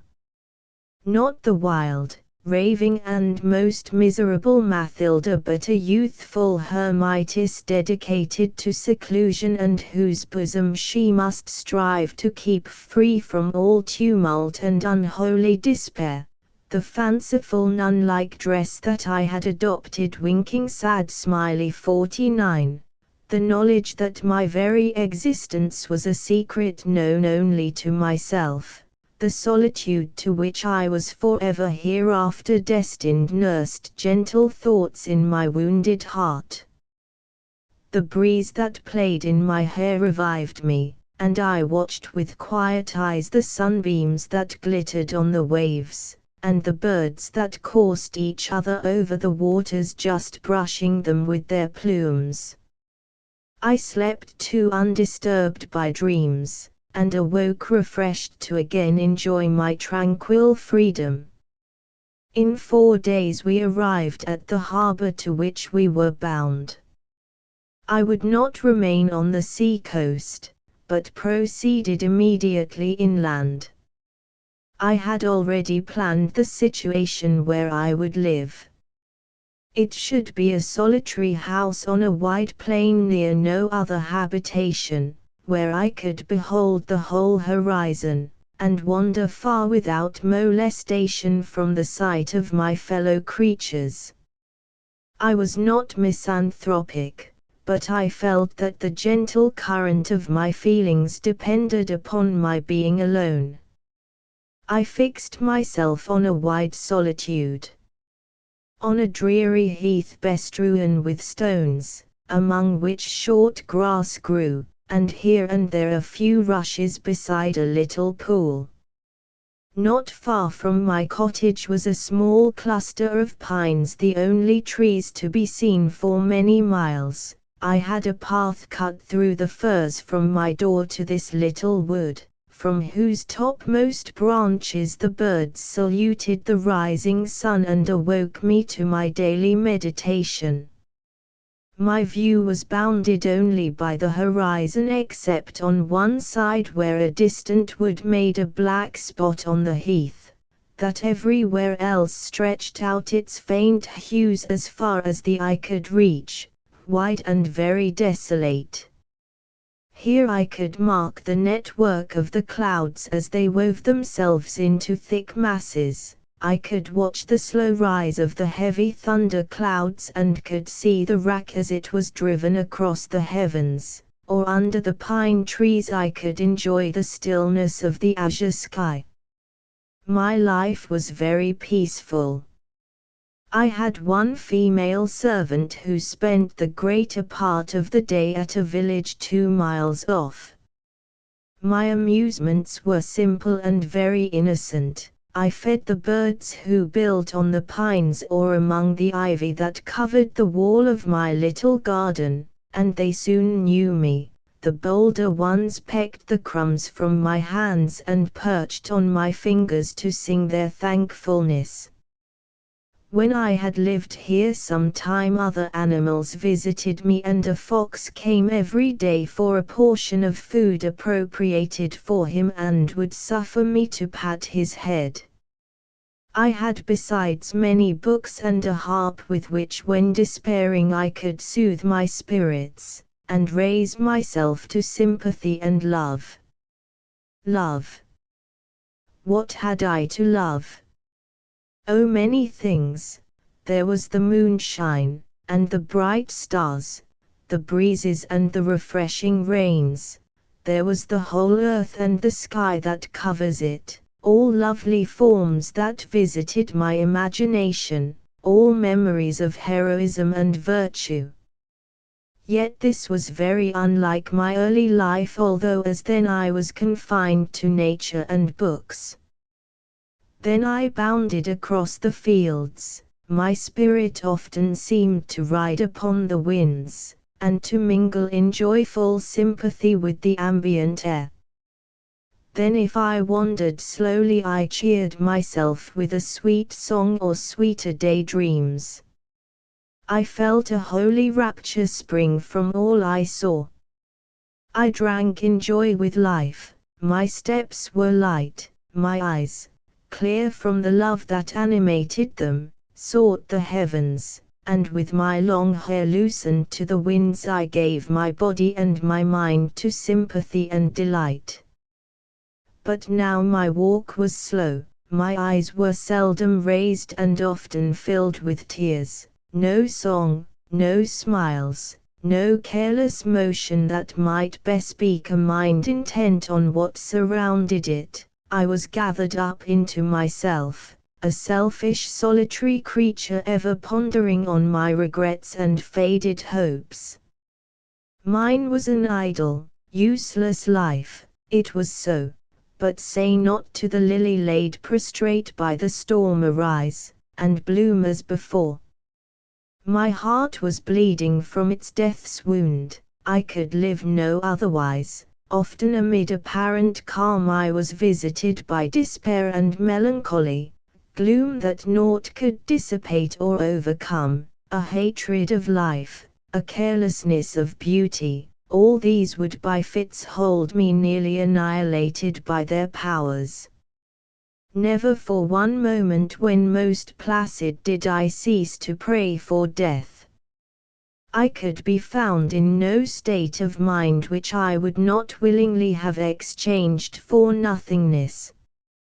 And morning and evening my tearful eyes raised to heaven, my hands clasped tight in the energy of prayer, I have repeated with the poet, before I see another day, oh, let this body die away. Let me not be reproached then with inutility. I believed that by suicide I should violate a divine law of nature, and I thought that I sufficiently fulfilled my part in submitting to the hard task of enduring the crawling hours and minutes, 50, in bearing the load of time that weighed miserably upon me, and that in abstaining from what I in my calm moments considered a crime, I deserved the reward of virtue. There were periods, dreadful ones, during which I despaired, and doubted the existence of all duty and the reality of crime, but I shudder, and turn from the remembrance. Chapter 9. Thus I passed 2 years. Day after day so many hundreds wore on, They brought no outward changes with them, but some few slowly operated on my mind as I glided on towards death.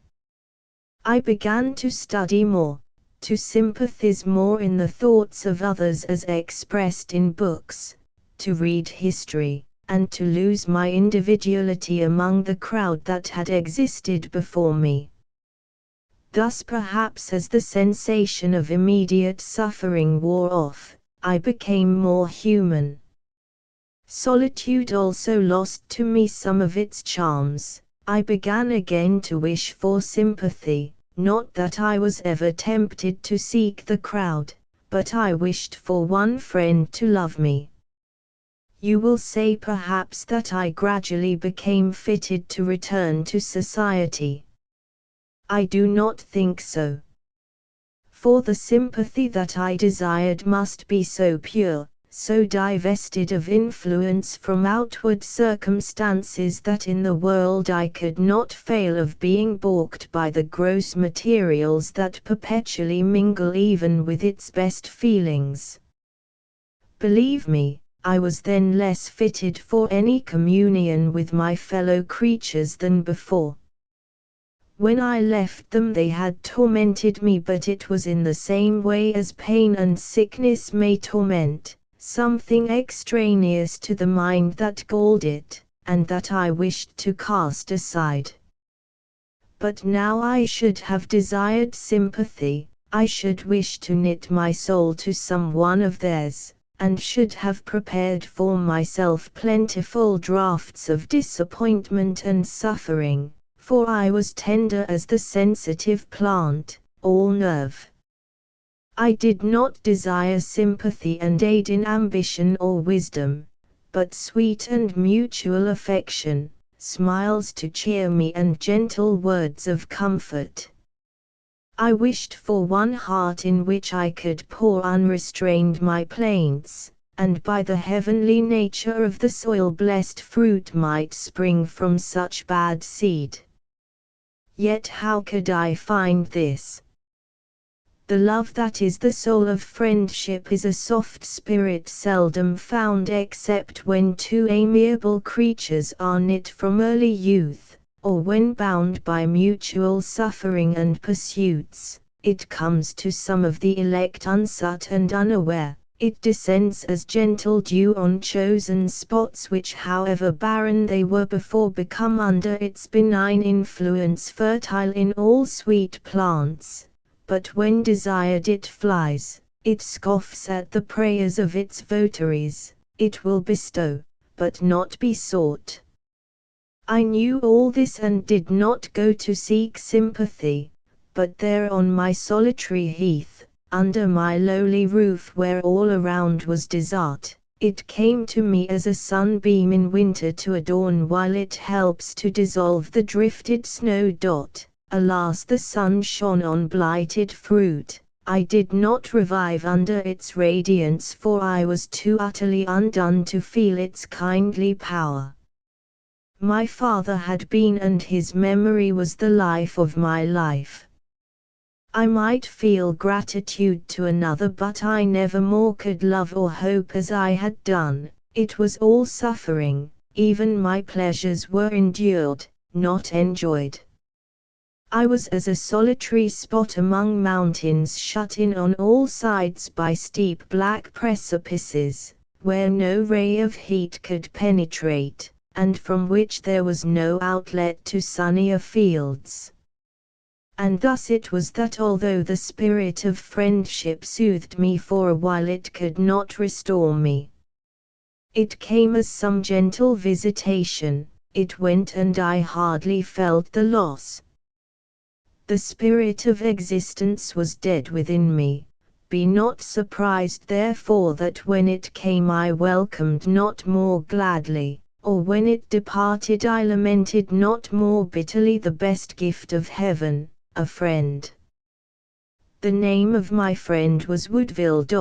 51. I will briefly relate his history that you may judge how cold my heart must have been not to be warmed by his eloquent words and tender sympathy, and how he also being most unhappy we were well fitted to be a mutual consolation to each other, if I had not been hardened to stone by the Medusa head of misery.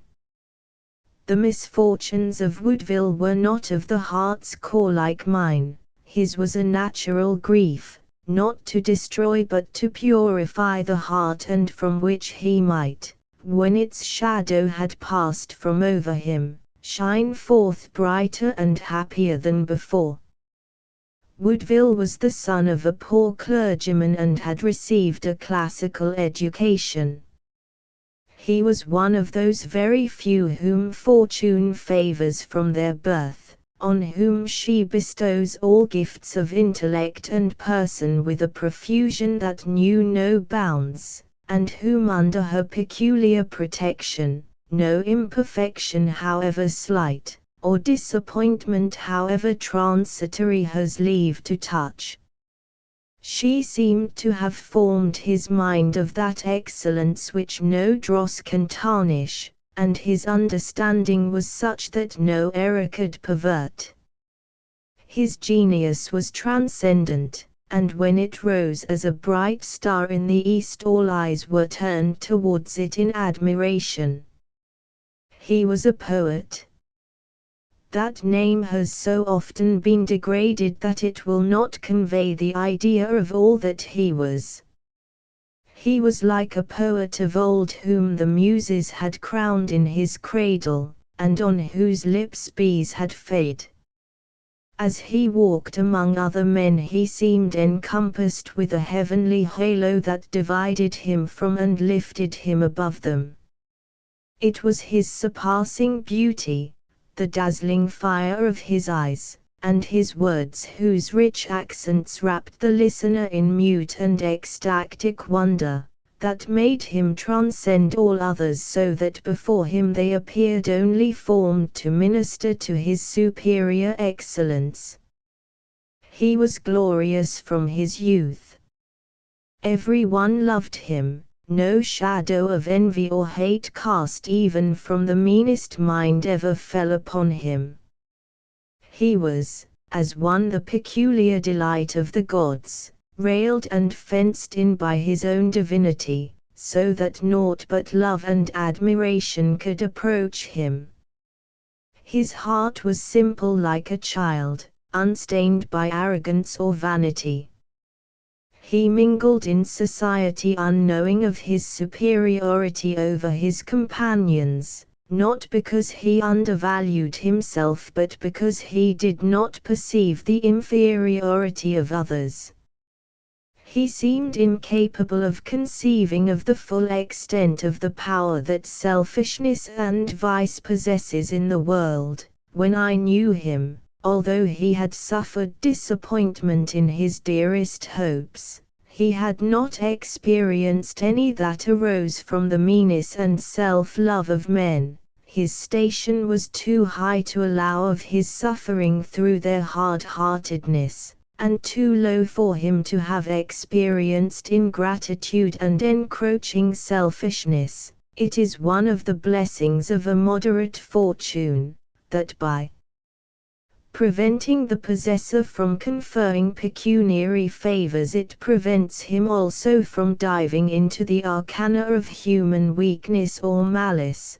To bestow on your fellow men is a godlike attribute, so indeed it is, and as such not one fit for mortality. The giver, like Adam and Prometheus, must pay the penalty of rising above his nature by being the martyr to his own excellence. Woodville was free from all these evils, and if slight examples did come across him, 52, he did not notice them but passed on in his course as an angel with winged feet might glide along the earth unimpeded by all those little obstacles over which we of earthly origin stumble. He was a believer in the divinity of genius and always opposed a stern disbelief to the objections of those petty cavillers and minor critics who wish to reduce all men to their own miserable level. I will make a scientific simile, he would say. In the manner, if you will, of Dr. Darwin, I consider the alleged errors of a man of genius as the aberrations of the fixed stars. It is our distance from them and our imperfect means of communication that makes them appear to move. In truth they always remain stationary, a glorious center, giving us a fine lesson of modesty if we would thus receive it. 53. I have said that he was a poet. When he was 23 years of age he first published a poem, and it was hailed by the whole nation with enthusiasm and delight. His good star perpetually shone upon him. A reputation had never before been made so rapidly, it was universal. The multitude extolled the same poems that formed the wonder of the sage in his closet. There was not one dissentient voice. 54. It was at this time, in the height of his glory, that he became acquainted with Eleanor. She was a young heiress of exquisite beauty who lived under the care of her guardian. From the moment they were seen together they appeared formed for each other. Eleanor had not the genius of Woodville, but she was generous and noble, and exalted by her youth and the love that she everywhere excited above the knowledge of aught but virtue and excellence. She was lovely, her manners were frank and simple. Her deep blue eyes swam in a luster which could only be given by sensibility joined to wisdom. They were formed for one another and they soon loved. Woodville for the first time felt the delight of love, and Eleanor was enraptured in possessing the heart of one so beautiful and glorious among his fellow men. Could anything but unmixed joy flow from such a union?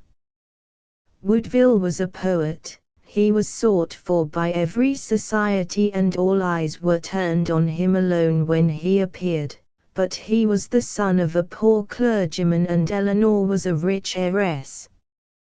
Her guardian was not displeased with their mutual affection. The merit of Woodville was too eminent to admit of cavil on account of his inferior wealth, but the dying will of her father did not allow her to marry before she was of age and her fortune depended upon her obeying this injunction. She had just entered her 20th year, and she and her lover were obliged to submit to this delay. But they were ever together and their happiness seemed that of paradise. They studied together, formed plans of future occupations, and drinking in love and joy from each other's eyes and words they hardly repined at the delay to their entire union.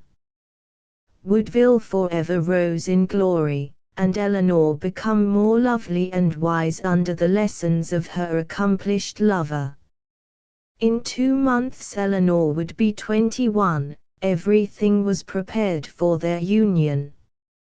How shall I relate the catastrophe to so much joy? But the earth would not be the earth, it is covered with blight and sorrow if one such pair as these angelic creatures had been suffered to exist for one another. Search through the world and you will not find the perfect happiness which their marriage would have caused them to enjoy. There must have been a revolution in the order of things as established among us miserable earth-dwellers to have admitted of such consummate joy. The chain of necessity ever bringing misery must have been broken and the malignant fate that presides over it would not permit this breach of her eternal laws. But why should I repine at this? Misery was my element, and nothing but what was miserable could approach me. If Woodville had been happy I should never have known him. And can I who for many years was fed by tears, and nourished under the dew of grief, can I pause to relate a tale of woe and death? 55. Woodville was obliged to make a journey into the country and was detained from day to day in irksome absence from his lovely bride. He received a letter from her to say that she was slightly ill, but telling him to hasten to her, that from his eyes she would receive health and that his company would be her surest medicine. He was detained 3 days longer and then he hastened to her. His heart, he knew not why, prognosticated misfortune. He had not heard from her again. He feared she might be worse, and this fear made him impatient and restless for the moment of beholding her once more stand before him arrayed in health and beauty, for a sinister voice seemed always to whisper to him, "You will never more behold her as she was." When he arrived at her habitation all was silent in it. He made his way through several rooms. In one he saw a servant weeping bitterly. He was faint with fear and could hardly ask, "Is she dead?" and just listened to the dreadful answer, "Not yet."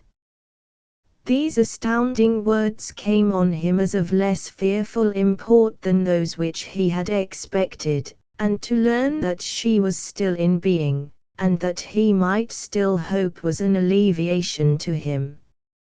He remembered the words of her letter and he indulged the wild idea that his kisses breathing warm love and life would infuse new spirit into her, and that with him near her she could not die, that his presence was the talisman of her life.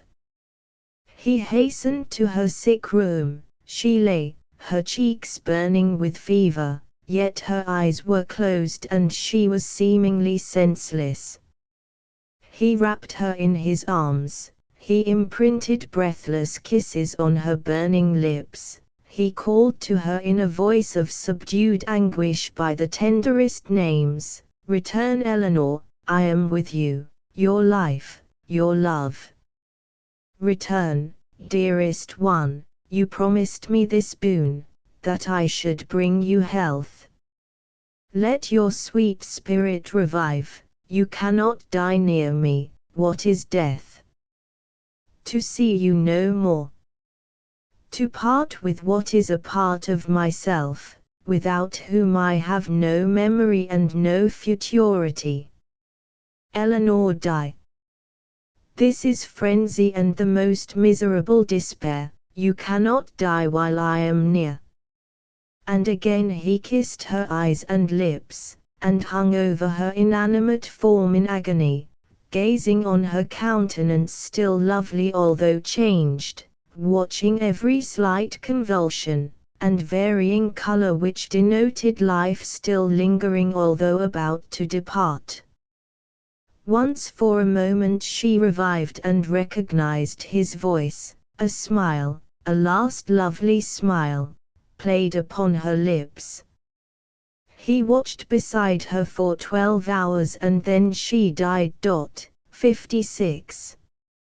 Chapter X. It was 6 months after this miserable conclusion to his long-nursed hopes that I first saw him. He had retired to a part of the country where he was not known that he might peacefully indulge his grief. All the world, by the death of his beloved Eleanor, was changed to him, and he could no longer remain in any spot where he had seen her or where her image mingled with the most rapturous hopes had brightened all around with a light of joy which would now be transformed to a darkness blacker than midnight, since she, the sun of his life, was set forever. He lived for some time never looking on the light of heaven but shrouding his eyes in a perpetual darkness far from all that could remind him of what he had been. But as time softened his grief, 57, like a true child of nature he sought in the enjoyment of her beauties for a consolation in his unhappiness. He came to a part of the country where he was entirely unknown and where in the deepest solitude he could converse only with his own heart. He found a relief to his impatient grief in the breezes of heaven and in the sound of waters and woods. He became fond of riding. This exercise distracted his mind and elevated his spirits. On a swift horse he could for a moment gain respite from the image that else forever followed him, Eleanor on her deathbed. Her sweet features changed, and the soft spirit that animated her gradually waning into extinction. For many months Woodville had in vain endeavored to cast off this terrible remembrance. It still hung on him until memory was too great a burthen for his loaded soul. But when on horseback the spell that seemingly held him to this idea was snapped. Then if he thought of his lost bride he pictured her radiant in beauty, he could hear her voice, and fancy her a sylvan huntress by his side while his eyes brightened as he thought he gazed on her cherished form. I had several times seen him ride across the heath and felt angry that my solitude should be disturbed. It was so long since I had spoken to any but peasants that I felt a disagreeable sensation at being gazed on by one of superior rank. I feared also that it might be someone who had seen me before. I might be recognized, my impostures discovered, and I dragged back to a life of worse torture than that I had before endured. These were dreadful fears, and they even haunted my dreams. 58. I was one day seated on the verge of the clump of pines when Woodville rode past. As soon as I perceived him I suddenly rose to escape from his observation by entering among the trees. My rising startled his horse. He reared and plunged, and the rider was at length thrown. The horse then galloped swiftly across the heath, and the stranger remained on the ground stunned by his fall. He was not materially hurt. A little fresh water soon recovered him. I was struck by his exceeding beauty, and as he spoke to thank me the sweet but melancholy cadence of his voice brought tears into my eyes. A short conversation passed between us, but the next day he again stopped at my cottage, and by degrees an intimacy grew between us. It was strange to him to see a female in extreme youth. I was not yet 20, evidently belonging to the first classes of society and possessing every accomplishment an excellent education could bestow, living alone on a desolate heath, sick, one on whose forehead the impress of grief was strongly marked, and whose words and motions betrayed that her thoughts did not follow them but were intent on far other ideas, bitter and overwhelming miseries. I was dressed also in a whimsical nun-like habit which denoted that I did not retire to solitude from necessity, but that I might indulge in a luxury of grief and fanciful seclusion. He soon took great interest in me, and sometimes forgot his own grief to sit beside me and endeavor to cheer me. He could not fail to interest even one who had shut herself from the whole world, whose hope was death, and who lived only with the departed. His personal beauty, his conversation which glowed with imagination and sensibility, the poetry that seemed to hang upon his lips and to make the very air mute to listen to him were charms that no one could resist. He was younger, less worn, more passionless than my father, and in no degree reminded me of him. He suffered under immediate grief, yet its gentle influence, instead of calling feelings otherwise dormant into action, seemed only to veil that which otherwise would have been too dazzling for me. When we were together I spoke little, yet my selfish mind was sometimes borne away by the rapid course of his ideas. I would lift my eyes with momentary brilliancy until memories that never died and seldom slept would recur, and a tear would dim them. Woodville forever tried to lead me to the contemplation of what is beautiful and happy in the world. 59. His own mind was constitutionally sick, bent to a former belief in good, rather than in evil, and this feeling, which must even exhilarate the hopeless, ever shone forth in his words. He would talk of the wonderful powers of man, of their present state and of their hopes, of what they had been and what they were, and when reason could no longer guide him, his imagination, as if inspired, shed light on the obscurity that veils the past and the future. He loved to dwell on what might have been the state of the earth before man lived on it, and how he first arose and gradually became the strange, complicated, but, as he said, the glorious creature he now is. Covering the earth with their creations and forming by the power of their minds another world more lovely than the visible frame of things, even all the world that we find in their writings.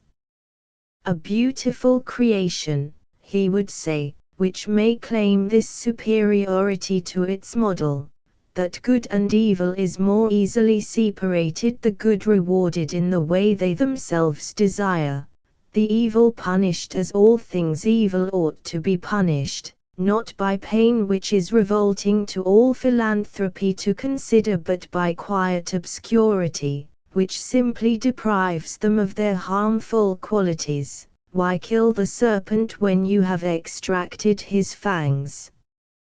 The poetry of his language and ideas, which my words ill convey, held me enchained to his discourses.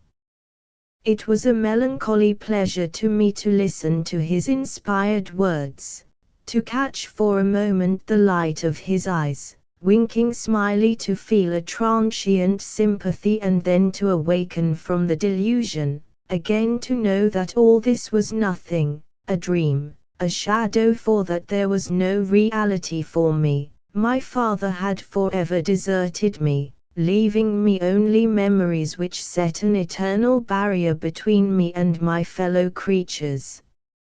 I was indeed fellow to none. He, Woodville, mourned the loss of his bride, others wept the various forms of misery as they visited them, but infamy and guilt was mingled with my portion. Unlawful and detestable passion had poured its poison into my ears and changed all my blood, so that it was no longer the kindly stream that supports life, but a cold fountain of bitterness corrupted in its very source. 60. It must be the excess of madness that could make me imagine that I could ever be aught but one alone, struck off from humanity, bearing no affinity to man or woman, a wretch on whom nature had set her ban. Sometimes Woodville talked to me of himself. He related his history, brief in happiness and woe, and dwelt with passion on his and Eleanor's mutual love. She was, he said, the brightest vision that ever came upon the earth. There was something in her frank countenance, in her voice, and in every motion of her graceful form that overpowered me, as if it were a celestial creature that deigned to mingle with me in intercourse more sweet than man had ever before enjoyed.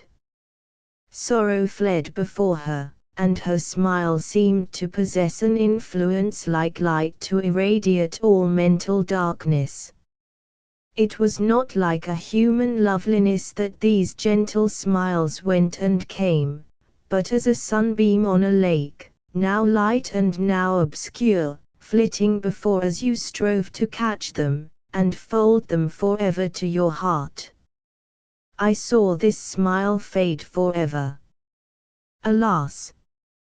I could never have believed that it was indeed Eleanor that died if once when I spoke she had not lifted her almost benighted eyes, and for one moment like naught beside on earth, more lovely than a sunbeam, slighter, quicker than the waving plumage of a bird, dazzling as lightning and like it giving day to night, yet mild and faint, that smile came, it went, and then there was an end of all joy to me.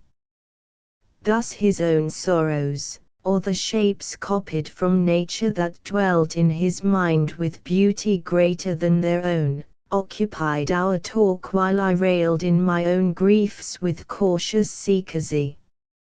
If for a moment he showed curiosity, my eyes fell, my voice died away and my evident suffering made him quickly endeavor to banish the ideas he had awakened, yet he forever mingled consolation in his talk, and tried to soften my despair by demonstrations of deep sympathy and compassion. "We are both unhappy," he would say to me. "I have told you my melancholy tale and we have wept together the loss of that lovely spirit that has so cruelly deserted me, but you hide your griefs. I do not ask you to disclose them, but tell me if I may not console you. It seems to me a wild adventure to find in this desert one like you quite solitary. You are young and lovely. Your manners are refined and attractive, yet there is in your settled melancholy, and something, I know not what, in your expressive eyes that seems to separate you from your kind. You shudder. Pardon me, I entreat you, but I cannot help expressing this once at least the lively interest I feel in your destiny. You never smile, your voice is low, and you utter your words as if you were afraid of the slight sound they would produce. The expression of awful and intense sorrow never for a moment fades from your countenance. I have lost forever the loveliest companion that any man could ever have possessed, one who rather appears to have been a superior spirit who by some strange accident wandered among us earthly creatures, than as belonging to our kind. Yet I smile, and sometimes I speak almost forgetful of the change I have endured. But your sad mien never alters, your pulses beat and you breathe, yet you seem already to belong to another world, and sometimes, pray pardon my wild thoughts, when you touch my hand I am surprised to find your hand warm when all the fire of life seems extinct within you. When I look upon you, the tears you shed, the soft deprecating look with which you withstand enquiry, the deep sympathy your voice expresses when I speak of my lesser sorrows add to my interest for you. You stand here shelterless. You have cast yourself from among us and you wither on this wild plain lorn and helpless. Some dreadful calamity must have befallen you. Do not turn from me, I do not ask you to reveal it, I only entreat you to listen to me and to become familiar with the voice of consolation and kindness. If pity, and admiration, and gentle affection can wean you from despair, let me attempt the task. I cannot see your look of deep grief without endeavoring to restore you to happier feelings. Unbend your brow, relax the stern melancholy of your regard, permit a friend, a sincere, affectionate friend, I will be one, to convey some relief, some momentary pause to your sufferings. Do not think that I would intrude upon your confidence, I only ask your patience. Do not forever look sorrow and never speak it. Utter one word of bitter complaint and I will reprove it with gentle exhortation and pour on you the balm of compassion. You must not shut me from all communion with you. Do not tell me why you grieve but only say the words, I am unhappy, and you will feel relieved as if for some time excluded from all intercourse by some magic spell you should suddenly enter again the pale of human sympathy. I entreat you to believe in my most sincere professions and to treat me as an old and tried friend. Promise me never to forget me, never causelessly to banish me, but try to love me as one who would devote all his energies to make you happy. Give me the name of friend, I will fulfill its duties, and if for a moment complaint and sorrow would shape themselves into words, let me be near to speak peace to your vexed soul. I repeat his persuasions in faint terms and cannot give you at the same time the tone and gesture that animated them. Like a refreshing shower on an arid soil they revived me, and although I still kept their cause secret, he led me to pour forth my bitter complaints and to clothe my woe in words of gall and fire. With all the energy of desperate grief I told him how I had fallen at once from bliss to misery, how that for me there was no joy, no hope, that death however bitter would be the welcome seal to all my pangs, death the skeleton was to be beautiful as love.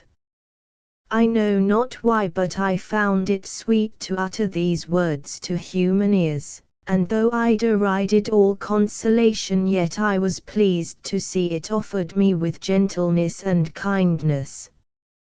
I listened quietly, and when he paused would again pour out my misery in expressions that showed how far too deep my wounds were for any cure.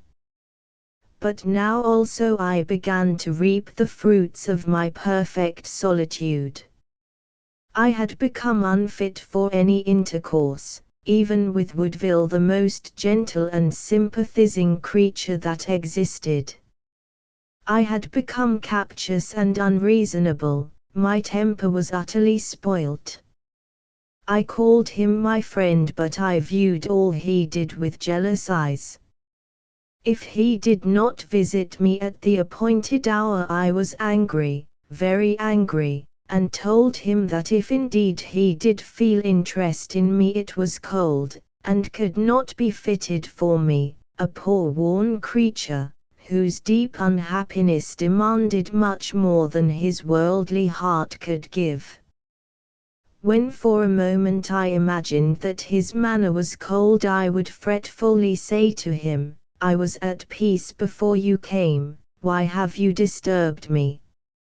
You have given me new wants and now you trifle with me as if my heart were as whole as yours, as if I were not in truth a shorn lamb thrust out on the bleak hillside, tortured by every blast. I wished for no friend, no sympathy. I avoided you, you know I did. But you forced yourself upon me and gave me those wants which you see with triumph, give you power over me. Oh, the brave power of the bitter north wind which freezes the tears it has caused to shed. But I will not bear this, go, the sun will rise and set as before you came, and I shall sit among the pines or wander on the heath weeping and complaining without wishing for you to listen. You are cruel, very cruel, to treat me who bleed at every pore in this rough manner. 61. And then, when in answer to my peevish words, I saw his countenance bent with living pity on me, when I saw him gliocidris over me concul sembianti chamadra fa suprafigliul deliro p.a. radiso. C1.62, I wept and said, oh, pardon me. You are good and kind, but I am not fit for life. Why am I obliged to live? To drag hour after hour, to see the trees wave their branches restlessly, to feel the air, and to suffer in all I feel keenest agony. My frame is strong, but my soul sinks beneath this endurance of living anguish. Death is the goal that I would attain, but, alas, I do not even see the end of the course. Do you, my compassionate friend, 63, tell me how to die peacefully and innocently, and I will bless you. All that I, poor wretch, can desire is a painless death. But Woodville's words had magic in them. When beginning with the sweetest pity, he would raise me by degrees out of myself and my sorrows until I wondered at my own selfishness. But he left me and despair returned. The work of consolation was ever to begin anew. I often desired his entire absence, for I found that I was grown out of the ways of life, and that by long seclusion, although I could support my accustomed grief, and drink the bitter daily draught with some degree of patience, yet I had become unfit for the slightest novelty of feeling. Expectation, and hopes, and affection were all too much for me. I knew this, but at other times I was unreasonable and laid the blame upon him, who was most blameless, and pevishly thought that if his gentle soul were more gentle, if his intense sympathy were more intense, he could drive the fiend from my soul and make me more human. I am, I thought, a tragedy, a character that he comes to see act. Now and then he gives me my cue, 64, that I may make a speech more to his purpose. Perhaps he is already planning a poem in which I am to figure. I am a farce and play to him, but to me this is all dreary reality. He takes all the profit and I bear all the burthen. Chapter 11. It is a strange circumstance, but it often occurs that blessings by their use turn to curses, and that I, who in solitude had desired sympathy as the only relief I could enjoy, should now find it an additional torture to me.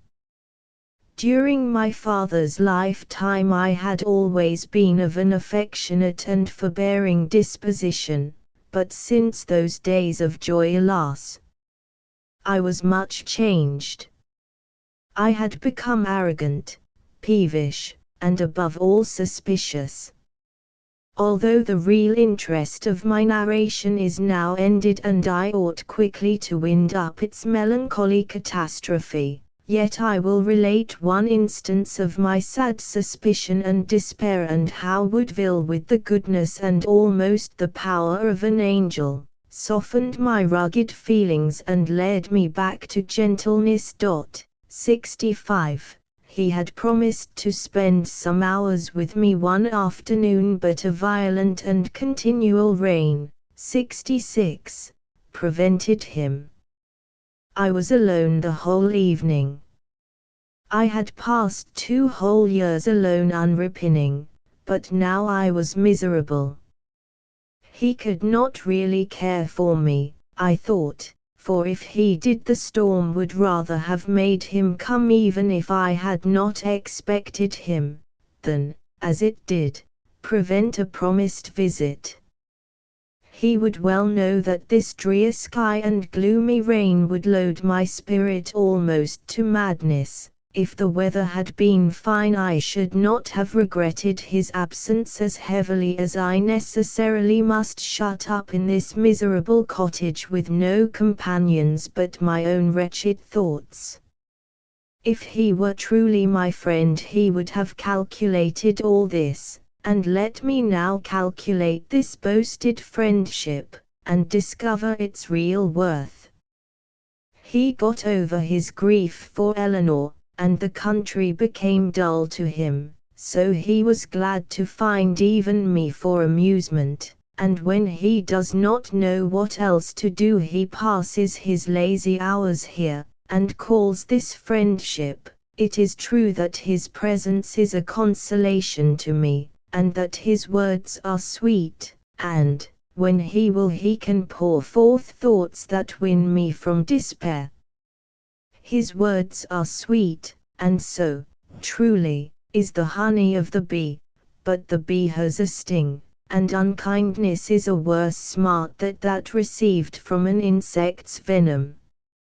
I will, 67, put him to the proof. He says all hope is dead to him, and I know that it is dead to me, so we are both equally fitted for death. Let me try if he will die with me, and as I fear to die alone, if he will accompany me, to cheer me, and thus he can show himself my friend in the only manner my misery will permit. 68. It was madness, I believe, but I so worked myself up to this idea that I could think of nothing else. If he dies with me it is well, and there will be an end of two miserable beings, and if he will not, then will I scoff at his friendship and drink the poison before him to shame his cowardice. I planned the whole scene with an earnest heart and frantically set my soul on this project. I procured laudanum and placing it in 2 glasses on the table, filled my room with flowers and decorated the last scene of my tragedy with the nicest care. As the hour for his coming approached my heart softened and I wept, not that I gave up my plan, but even when resolved the mind must undergo several revolutions of feeling before it can drink its death. Now all was ready and Woodville came. I received him at the door of my cottage and leading him solemnly into the room, I said, "My friend, I wish to die. I am quite weary of enduring the misery which hourly I do endure, and I will throw it off. What slave will not, if he may, escape from his chains? Look, I weep. For more than 2 years I have never enjoyed one moment free from anguish. I have often desired to die, but I am a very coward. It is hard for one so young who was once so happy as I was, sick, voluntarily to divest themselves of all sensation and to go alone to the dreary grave. I dare not. I must die. Yet my fear chills me, I pause and shudder and then for months I endure my excess of wretchedness. But now the time is come when I may quit life. I have a friend who will not refuse to accompany me in this dark journey, such is my request. Sad Smiley 69, earnestly do I entreat and implore you to die with me. Then we shall find Eleanor and what I have lost. Look, I am prepared, there is the death draught, let us drink it together and willingly and joyfully quit this hated round of daily life. You turn from me, yet before you deny me reflect, Woodville, how sweet it were to cast off the load of tears and misery under which we now labor. And surely we shall find light after we have passed the dark valley. That drink will plunge us in a sweet slumber, and when we awaken what joy will be ours to find all our sorrows and fears past.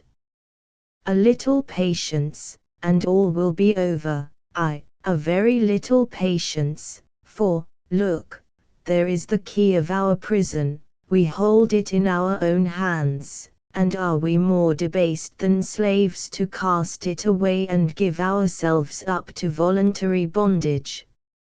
Even now if we had courage we might be free. Behold, my cheek is flushed with pleasure at the imagination of death, all that we love are dead. Come, give me your hand, one look of joyous sympathy and we will go together and seek them, a lulling journey, where our arrival will bring bliss and our waking be that of angels. Do you delay? Are you a coward, Woodville? Oh fie!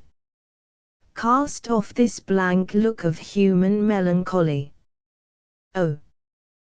That I had words to express the luxury of death that I might win you.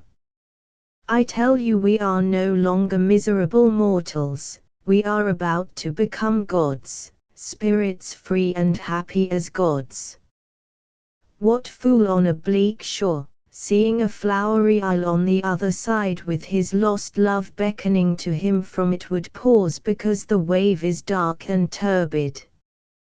What if some little pain the passage have that makes frail flesh to fear the bitter wave?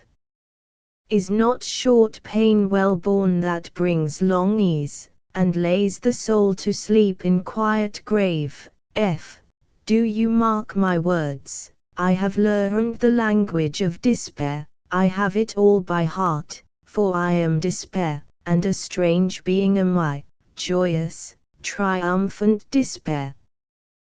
But those words are false, for the wave may be dark but it is not bitter. We lie down, and close our eyes with a gentle good night, and when we wake, we are free. Come then, no more delay, thou tardy one. Behold the pleasant potion. Look, I am a spirit of good, and not a human maid that invites thee, and with winning accents, oh, that they would win thee, says, come and drink. 70. As I spoke I fixed my eyes upon his countenance, and his exquisite beauty, the heavenly compassion that beamed from his eyes, his gentle yet earnest look of deprecation and wonder even before he spoke wrought a change in my high-strained feelings, taking from me all the steerness of despair and filling me only with the softest grief. I saw his eyes humid also as he took both my hands in his, and sitting down near me, he said sad smiley 71, this is a sad deed to which you would lead me, dearest friend, and your woe must indeed be deep that could fill you with these unhappy thoughts. You long for death and yet you fear it and wish me to be your companion. But I have less courage than you and even thus accompanied I dare not die. Listen to me, and then reflect if you ought to win me to your project, even if with the overbearing eloquence of despair you could make black death so inviting that the fair heaven should appear darkness. Listen, I entreat you, to the words of one who has himself nurtured desperate thoughts, and longed with impatient desire for death, but who has at length trampled the phantom underfoot, and crushed his sting. Come, as you have played despair with me I will play the part of Una with you and bring you hurtless from his dark cavern. Listen to me, and let yourself be softened by words in which no selfish passion lingers. We know not what all this wide world means, its strange mixture of good and evil. But we have been placed here and bid live and hope. I know not what we are to hope, but there is some good beyond us that we must seek, and that is our earthly task. If misfortune come against us we must fight with her, we must cast her aside, and still go on to find out that which it is our nature to desire.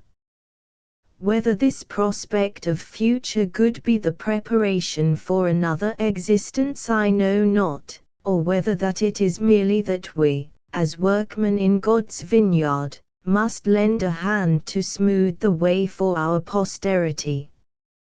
If it indeed be that, if the efforts of the virtuous now are to make the future inhabitants of this fair world more happy, if the labors of those who cast aside selfishness, and try to know the truth of things, are to free the men of ages, now far distant but which will one day come, from the burthen under which those who now live groan, and like you weep bitterly, if they free them but from one of what are now the necessary evils of life, truly I will not fail but will with my whole soul aid the work.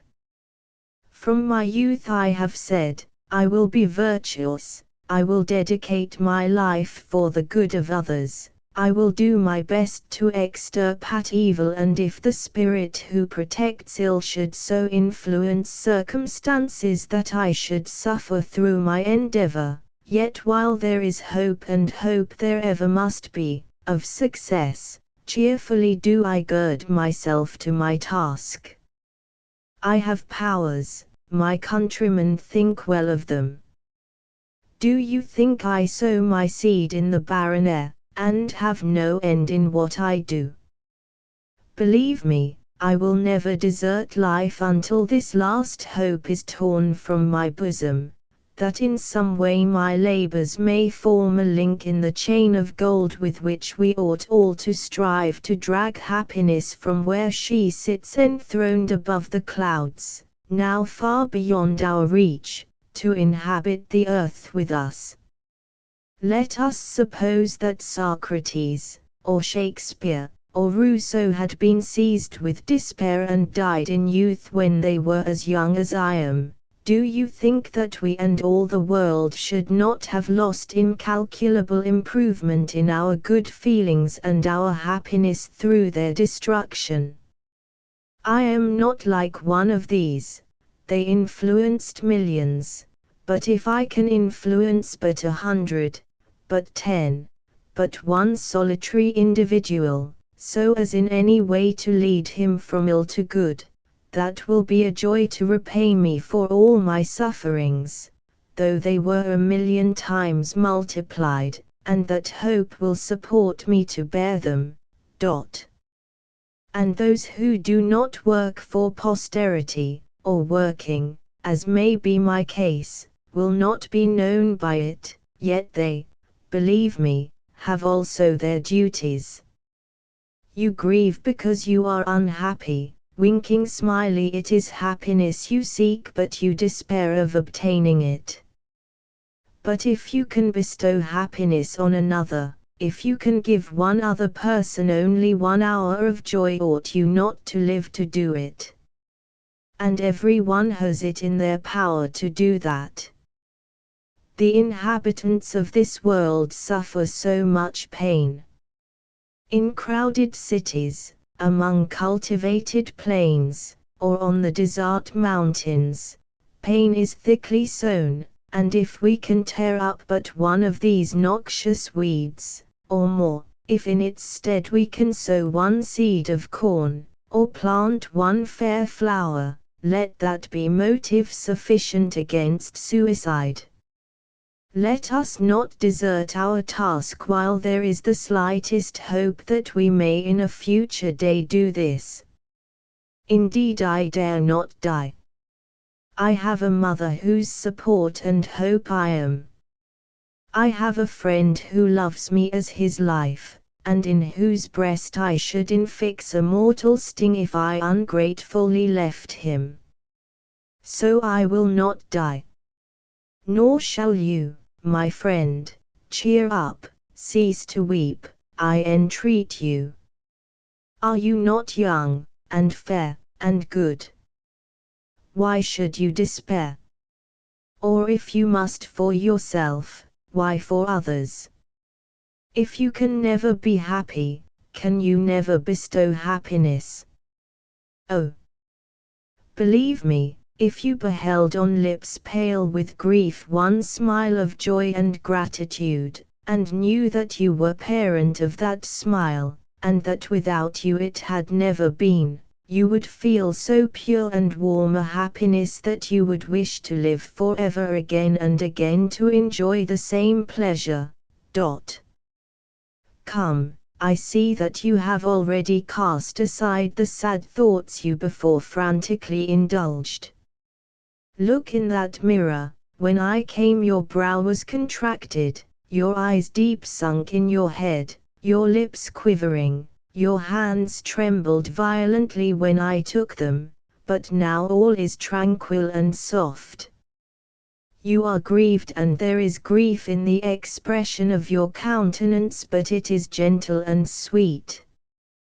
You allow me to throw away this cursed drink, you smile, oh, congratulate me, hope is triumphant, and I have done some good. These words are shadowy as I repeat them, but they were indeed words of fire and produced a warm hope in me. I, miserable wretch, to hope, that tingled like pleasure in my veins. He did not leave me for many hours, not until he had improved the spark that he had kindled, and with an angelic hand fostered the return of something that seemed like joy. He left me, but I still was calm, and after I had saluted the starry sky and dewy earth with eyes of love and a contented good night, I slept sweetly, visited by dreams, the first of pleasure I had had for many long months. But this was only a momentary relief, and my old habits of feeling returned, for I was doomed while in life to grieve, and to the natural sorrow of my father's death and its most terrific cause, imagination added a tenfold weight of woe. I believed myself to be polluted by the unnatural love I had inspired, and that I was a creature cursed and set apart by nature. I thought that, like another Cain, I had a mark set on my forehead to show mankind that there was a barrier between me and they. 72. Woodville had told me that there was in my countenance an expression as if I belonged to another world, so he had seen that sign, and there it lay, a gloomy mark to tell the world that there was that within my soul that no silence could render sufficiently obscure.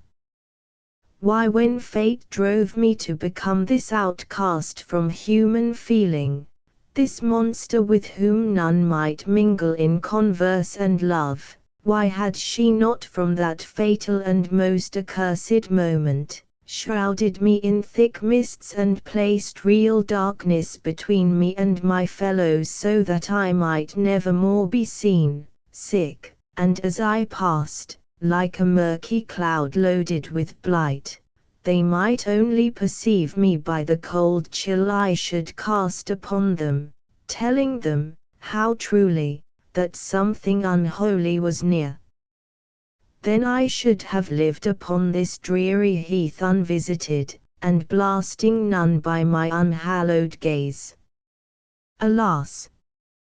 I verily believe that if the near prospect of death did not dull and soften my bitter feelings, if for a few months longer I had continued to live as I then lived, strong in body, but my soul corrupted to its core by a deadly cancer, if day after day I had dwelt on these dreadful sentiments, I should have become mad, and should have fancied myself a living pestilence, so horrible to my own solitary thoughts did this form, this voice, and all this wretched self appear, for had it not been the source of guilt that wants a name, 73, this was superstition. I did not feel thus frantically when first I knew that the holy name of Father was become a curse to me, but my lonely life inspired me with wild thoughts, and then when I saw Woodville and day after day he tried to win my confidence and I never dared give words to my dark tale, I was impressed more strongly with the withering fear that I was in truth a marked creature, a pariah, only fit for death. Chapter 12. As I was perpetually haunted by these ideas, you may imagine that the influence of Woodville's words was very temporary, and that although I did not again accuse him of unkindness, yet I soon became as unhappy as before. Soon after this incident we parted. He heard that his mother was ill, and he hastened to her. He came to take leave of me, and we walked together on the heath for the last time. He promised that he would come and see me again, and bade me take cheer, and to encourage what happy thoughts I could, until time and fortitude should overcome my misery, and I could again mingle in society.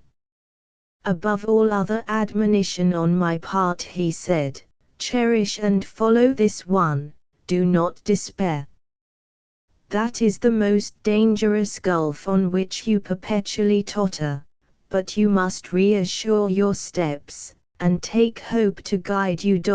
74. Hope, and your wounds will be already half healed, but if you obstinately despair, there never more will be comfort for you.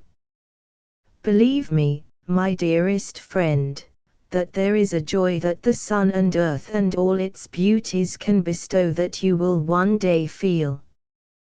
The refreshing bliss of love will again visit your heart, and undo the spell that binds you to woe, until you wonder how your eyes could be closed in the long night that burthens you. I dare not hope that I have inspired you with sufficient interest that the thought of me, and the affection that I shall ever bear you, will soften your melancholy and decrease the bitterness of your tears. But if my friendship can make you look on life with less disgust, beware how you injure it with suspicion. Love is a delicate sprite, 75, and easily hurt by rough jealousy. God, I entreat you, a firm persuasion of my sincerity in the inmost recesses of your heart, out of the reach of the casual winds that may disturb its surface. Your temper is made unequal by suffering, and the tenor of your mind is, I fear, sometimes shaken by unworthy causes. But let your confidence in my sympathy and love be deeper far, and incapable of being reached by these agitations that come and go, and if they touch not your affections leave you uninjured. These were some of Woodville's last lessons. I wept as I listened to him, and after we had taken an affectionate farewell, I followed him far with my eyes until they saw the last of my earthly comforter. I had insisted on accompanying him across the heath towards the town where he dwelt. The sun was yet high when he left me, and I turned my steps towards my cottage. It was at the latter end of the month of September, when the nights have become chill. But the weather was serene, and as I walked on I fell into no unpleasant reveries. I thought of Woodville with gratitude and kindness, and did not, I know not why, regret his departure with any bitterness. It seemed that after one great shock all other change was trivial to me, and I walked on wondering when the time would come when we should all four, my dearest father restored to me, meet in some sweet paradise. I pictured to myself a lovely river such as that on whose banks Dante describes Mathilda gathering flowers, which ever flows, Bruna, Bruna, sotto l'ombra perpetua, che mi raggio non lascia sol ivi, ne luna. 76. And then I repeated to myself all that lovely passage that relates the entrance of Dante into the terrestrial paradise, and thought it would be sweet when I wandered on those lovely banks to see the car of light descend with my long-lost parent to be restored to me. As I waited there in expectation of that moment, I thought how, of the lovely flowers that grew there, I would wind myself a chaplet and crown myself for joy. I would sing Sul Margin Dun Rio, 77, my father's favorite song, and that my voice gliding through the windless air would announce to him in whatever bower he sat expecting the moment of our union, that his daughter was come. Then the mark of misery would have faded from my brow, and I should raise my eyes fearlessly to meet his, which ever beamed with the soft luster of innocent love. When I reflected on the magic look of those deep eyes I wept, but gently, lest my sobs should disturb the fairy scene. I was so entirely wrapped in this reverie that I wandered on, taking no heed of my steps until I actually stooped down to gather a flower for my wreath on that bleak plain where no flower grew, when I awoke from my daydream and found myself I knew not where. The sun had set and the roseate hue which the clouds had caught from him in his descent had nearly died away. A wind swept across the plain. I looked around me and saw no object that told me where I was. I had lost myself, and in vain attempted to find my path. I wandered on, and the coming darkness made every trace indistinct by which I might be guided. At length all was veiled in the deep obscurity of blackest night. I became weary, and knowing that my servant was to sleep that night at the neighboring village, so that my absence would alarm no one, and that I was safe in this wild spot from every intruder, I resolved to spend the night where I was. Indeed, I was too weary to walk further. The air was chill, but I was careless of bodily inconvenience, and I thought that I was well inured to the weather during my 2 years of solitude, when no change of seasons prevented my perpetual wanderings. I lay upon the grass surrounded by a darkness which not the slightest beam of light penetrated. There was no sound, for the deep night had laid to sleep the insects, the only creatures that lived on the lone spot where no tree or shrub could afford shelter to aught else. There was a wondrous silence in the air that calmed my senses yet which enlivened my soul. My mind hurried from image to image and seemed to grasp an eternity. All in my heart was shadowy yet calm, until my ideas became confused and at length died away in sleep. 78. When I awoke it rained sad smiley. 79. I was already quite wet, and my limbs were stiff and my head giddy with the chill of night. It was a drizzling, penetrating shower, as my dank hair clung to my neck and partly covered my face. I had hardly strength to part with my fingers, the long straight locks that fell before my eyes. The darkness was much dissipated, and in the east where the clouds were least dense the moon was visible behind the thin grey cloud. The moon is behind, and at the full, and yet she looks both small and dull. 80. Its presence gave me a hope that by its means I might find my home. But I was languid, and many hours passed before I could reach the cottage, dragging as I did my slow steps, and often resting on the wet earth unable to proceed. I particularly mark this night, for it was that which has hurried on the last scene of my tragedy, which else might have dwindled on through long years of listless sorrow. I was very ill when I arrived, and quite incapable of taking off my wet clothes that clung about me. In the morning, on her return, my servant found me almost lifeless. While possessed by a high fever, I was lying on the floor of my room. I was very ill for a long time, and when I recovered from the immediate danger of fever, every symptom of a rapid consumption declared itself. I was for some time ignorant of this and thought that my excessive weakness was the consequence of the fever, but my strength became less and less. As winter came on I had a cough, and my sunken cheek, before pale, burned with a hectic fever. One by one these symptoms struck me, and I became convinced that the moment I had so much desired was about to arrive and that I was dying. I was sitting by my fire.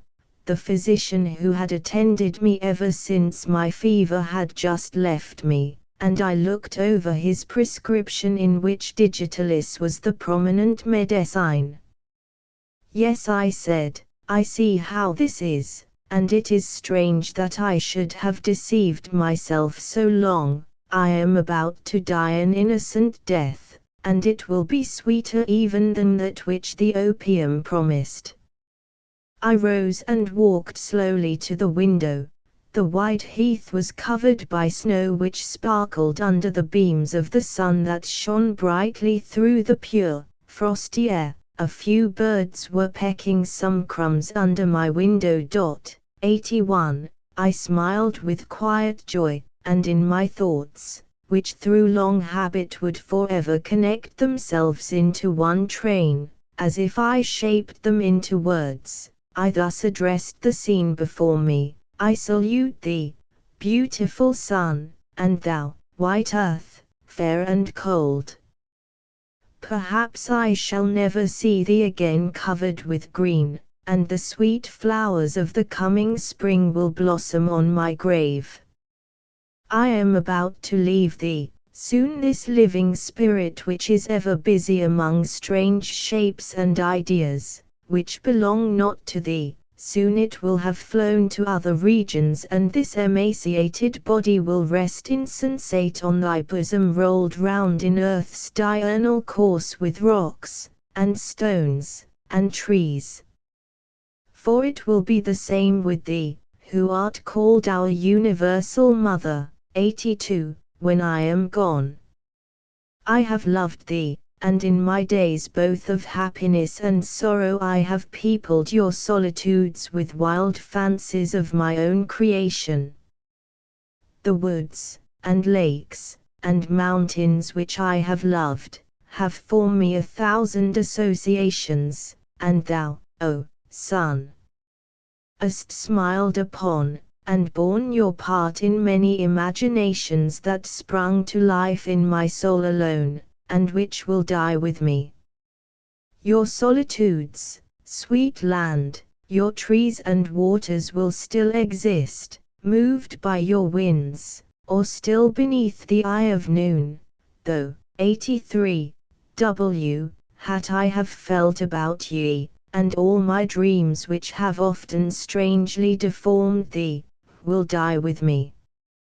You will exist to reflect other images in other minds, and ever will remain the same, although your reflected semblance vary in 1,000 ways, changeable as the hearts of those who view thee.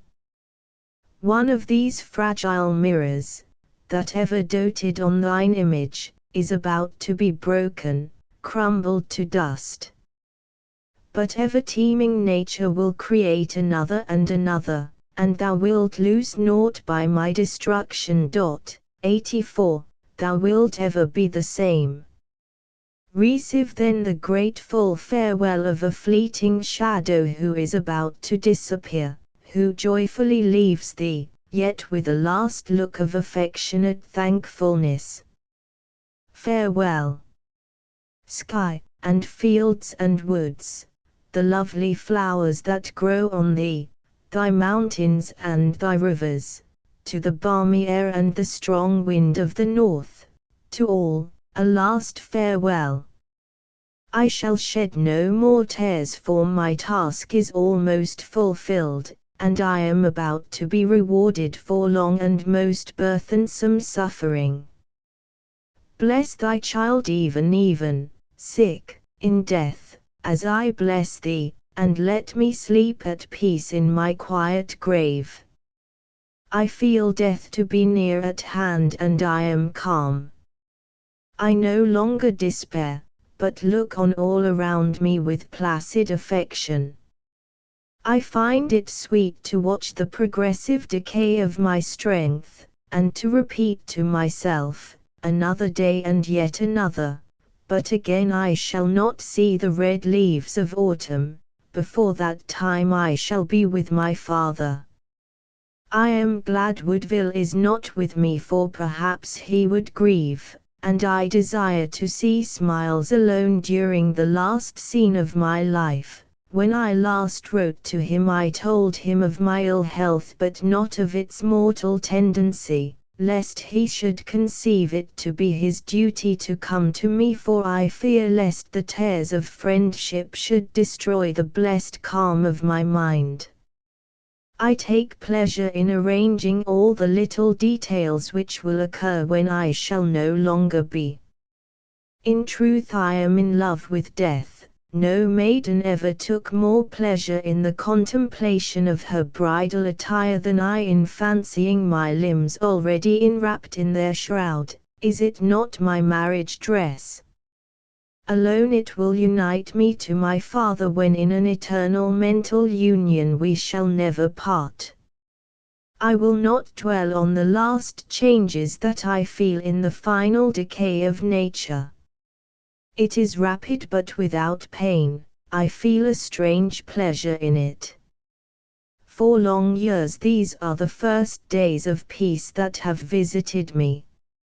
I no longer exhaust my miserable heart by bitter tears and frantic complaints. I no longer reproach the sun, the earth, the air, for pain and wretchedness. I wait in quiet expectation for the closing hours of a life which has been to me most sweet and bitter. I do not die not having enjoyed life. For 16 years I was happy. During the first months of my father's return I had enjoyed ages of pleasure. Now indeed I am grown old in grief. My steps are feeble like those of age. I have become peevish and unfit for life, so having passed little more than 20 years upon the earth I am more fit for my narrow grave than many are when they reach the natural term of their lives. Again and again I have passed over in my remembrance the different scenes of my short life. If the world is a stage and I merely an actor on it, my part has been strange, and, alas, tragical. Almost from infancy I was deprived of all the testimonies of affection which children generally receive. I was thrown entirely upon my own resources, and I enjoyed what I may almost call unnatural pleasures, for they were dreams and not realities. The earth was to me a magic lantern and I, a gazer, and a listener but no actor. But then came the transporting and soul-reviving era of my existence. My father returned and I could pour my warm affections on a human heart. There was a new sun and a new earth created to me. The waters of existence sparkled. Joy! Joy! But, alas! What grief! My bliss was more rapid than the progress of a sunbeam on a mountain, which discloses its glades and woods, and then leaves it dark and blank. To my happiness followed madness and agony, closed by despair. This was the drama of my life which I have now depicted upon paper. During 3 months I have been employed in this task. The memory of sorrow has brought tears, the memory of happiness a warm glow, the lively shadow of that joy. Now my tears are dried, the glow has faded from my cheeks, and with a few words of farewell to you, Woodville, I close my work, the last that I shall perform.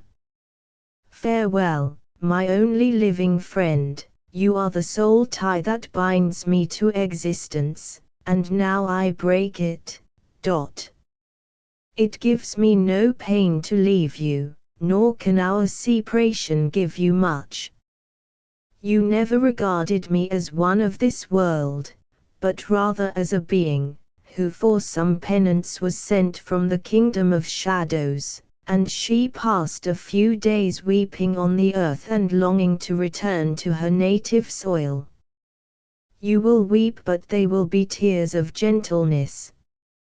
I would, if I thought that it would lessen your regret, tell you to smile and congratulate me on my departure from the misery you beheld me endure. I would say, Woodville, rejoice with your friend, I triumph now and am most happy. But I check these expressions. These may not be the consolations of the living.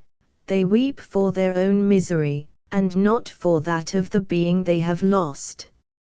No, shed a few natural tears due to my memory, and if you ever visit my grave, pluck from thence a flower, and lay it to your heart, for your heart is the only tomb in which my memory will be entered.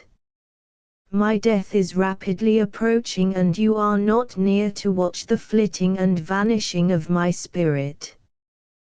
Do not regret this, for death is a too terrible and sick object for the living. It is one of those adversities which hurt instead of purifying the heart, for it is so intense a misery that it hardens and dulls the feelings. Dreadful as the time was when I pursued my father towards the ocean, and found there, sick, only his lifeless corpse, yet for my own sake I should prefer that to the watching one by one his senses fade, his pulse weaken, and sleeplessly as it were devour his life in gazing. To see life in his limbs and to know that soon life would no longer be there, to see the warm breath issue from his lips and to know they would soon be chill. I will not continue to trace this frightful picture. You suffered this torture once, I never did. 85. And the remembrance fills your heart sometimes with bitter despair when otherwise your feelings would have melted into soft sorrow. So day by day I become weaker, and life flickers in my wasting form, as a lamp about to lose its vivifying oil. I now behold the glad sun of May. It was May, 4 years ago, that I first saw my beloved father. It was in May, 3 years ago, that my folly destroyed the only being I was doomed to love. May is returned, and I die.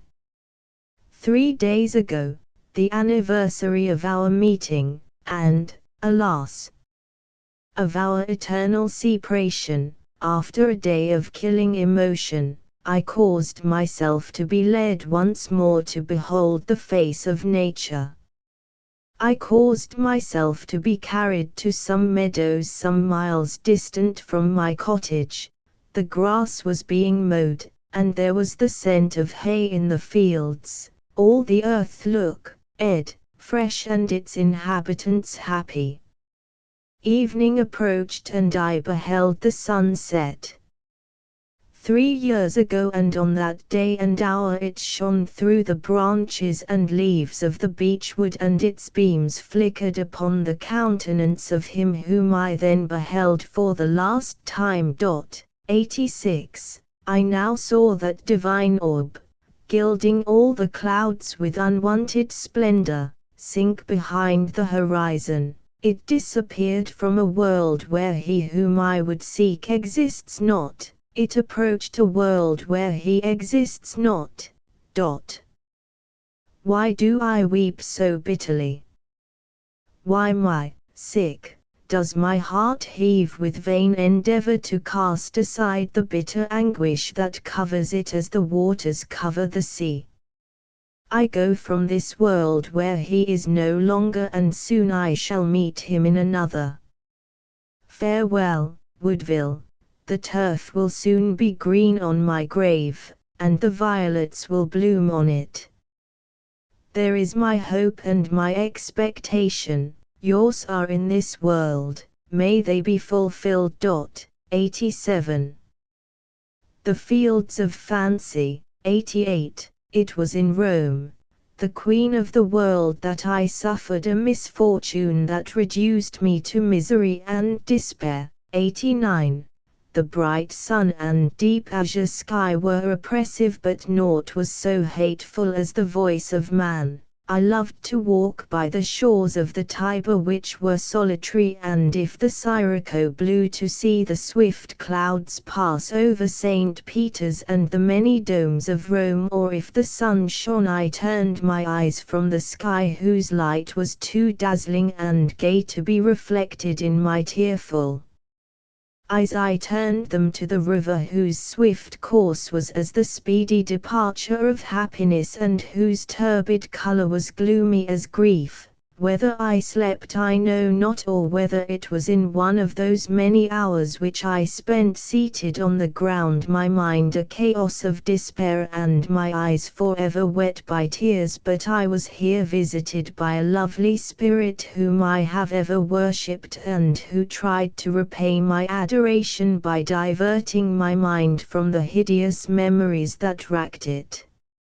At first indeed this wanton spirit played a false part, and appearing with sable wings and gloomy countenance seemed to take a pleasure in exaggerating all my miseries, and as small hopes arose to snatch them from me and give me in their place gigantic fears which under her fairy hand appeared close, impending and unavoidable. Sometimes she would cruelly leave me while I was thus on the verge of madness, and without consoling me leave me naught but heavy leaden sleep, but at other times she would wilily link less unpleasing thoughts to these most dreadful ones, and before I was aware place hopes before me, futile but consoling. 90. One day this lovely spirit, whose name as she told me was Fantasia, came to me in one of her consolatory moods. Her wings, which seemed colored by her tone of mind, were not gay but beautiful like that of the partridge, and her lovely eyes, although they ever burned with an unquenchable fire, were shaded and softened by her heavy lids and the black long fringe of her eyelashes. She thus addressed me: "You mourn for the loss of those you love. They are gone forever, and great as my power is I cannot recall them to you. If indeed I wave my wand over you, you will fancy that you feel their gentle spirits in the soft air that steals over your cheeks, and the distant sound of winds and waters may image to you their voices, which will bid you rejoice for that they live. This will not take away your grief, but you will shed sweeter tears than those which full of anguish and hopelessness now start from your eyes. This I can do, and also can I take you to see many of my provinces, my fairy lands, which you have not yet visited, and whose beauty will while away the heavy time. I have many lovely spots under my command which poets of old have visited, and have seen those sights the relation of which has been as a revelation to the world. Many spots I have still in keeping, of lovely fields or horrid rocks peopled by the beautiful or the tremendous, which I keep in reserve for my future worshippers. To one of those whose grim terrors frightened sleep from the I formerly led you. 91. But you now need more pleasing images, and although I will not promise you to show you any new scenes, yet if I lead you to one often visited by my followers, you will at least see new combinations that will soothe if they do not delight you. follow me, alas. I replied, when have you found me slow to obey your voice? Sometimes indeed I have called you and you have not come, but when before have I not followed your slightest sign and have left what was either of joy or sorrow in our world to dwell with you in yours till you have dismissed me ever unwilling to depart? But now the weight of grief that oppresses me takes from me that lightness which is necessary to follow your quick and winged motions. Alas, in the midst of my course one thought would make me droop to the ground, while you would outspeed me to your kingdom of glory and leave me here darkling ungrateful. Replied the Spirit, do I not tell you that I will sustain and console you? My wings shall aid your heavy steps, and I will command my winds to disperse the mist that overcasts you. I will lead you to a place where you will not hear laughter that disturbs you or see the sun that dazzles you. We will choose some of the most somber walks of the Elysian fields. The Elysian fields, I exclaimed with a quick scream. Shall I then see? I gasped and could not ask that which I longed to know. The friendly Spirit replied more gravely, I have told you that you will not see those whom you mourn. But I must away, follow me or I must leave you weeping, deserted by the spirit that now checks your tears. Go, I replied, I cannot follow. I can only sit here and grieve, and long to see those who are gone forever, for to naught but what has relation to them can I listen. The Spirit left me to groan and weep, to wish the sun quenched in eternal darkness, to accuse the air, the waters, all the universe of my utter and irremediable misery. Fantasia came again, and ever when she came tempted me to follow her, but as to follow her was to leave for a while the thought of those loved ones whose memories were my all. Although they were my torment, I dared not go. Stay with me, I cried, and help me to clothe my bitter thoughts in lovelier colors. Give me hope, although fallacious, and images of what has been, although it never will be again. Diversion I cannot take, cruel fairy, do you leave me? Alas, all my joy fades at thy departure, but I may not follow thee. One day after one of these combats, when the Spirit had left me, I wandered on along the banks of the river to try to disperse the excessive misery that I felt, until, overcome by fatigue, my eyes weighed down by tears, I lay down under the shade of trees and fell asleep. I slept long, and when I awoke I knew not where I was. I did not see the river or the distant city, but I lay beside a lovely fountain, shadowed over by willows and surrounded by blooming myrtles. At a short distance the air seemed pierced by the spiry pines and cypresses, and the ground was covered by short moss and sweet-smelling heath. The sky was blue but not dazzling like that of Rome, and on every side I saw long alleys, clusters of trees with intervening lawns and gently stealing rivers. Where am I? I exclaimed, and looking around me I beheld Fantasia. She smiled, and as she smiled all the enchanting scene appeared lovelier. Rainbows played in the fountain, and the heath flowers at our feet appeared as if just refreshed by dew. I have seized you, said she, as you slept, and will for some little time retain you as my prisoner. I will introduce you to some of the inhabitants of these peaceful gardens. It shall not be to any whose exuberant happiness will form a new, pleasing contrast with your heavy grief. But it shall be to those whose chief care here is to acquired knowledge, and virtue, or to those who, having just escaped from care and pain, have not yet recovered full sense of enjoyment. This part of these Elysian gardens is devoted to those who as before in your world wished to become wise and virtuous by study and action here endeavor after the same ends by contemplation. They are still unknowing of their final destination, but they have a clear knowledge of what on earth is only supposed by some, which is that their happiness now and hereafter depends upon their intellectual improvement. Nor do they only study the forms of this universe but search deeply in their own minds and love to meet and converse on all those high subjects of which the philosophers of Athens loved to treat, with deep feelings but with no outward circumstances to excite their passions. You will perhaps imagine that their life is uniform and dull, but these sages are of that disposition fitted to find wisdom in everything and in every lovely color or form. Ideas that excite their love, besides many years are consumed before they arrive here. When a soul longing for knowledge and pining at its narrow conceptions escapes from your earth, many spirits wait to receive it and to open its eyes to the mysteries of the universe.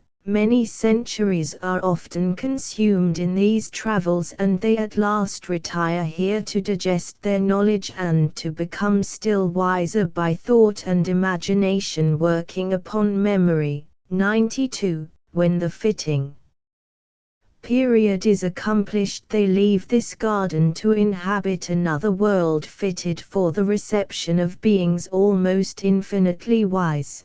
But what this world is neither can you conceive or I teach you. Some of the spirits whom you will see here are yet unknowing in the secrets of nature. They are those whom care and sorrow have consumed on earth, and whose hearts, although active in virtue, have been shut through suffering from knowledge. These spend some time here to recover their equanimity and to get a thirst of knowledge from converse with their wiser companions. They now securely hope to see again those whom they love, and know that it is ignorance alone that detains them from them.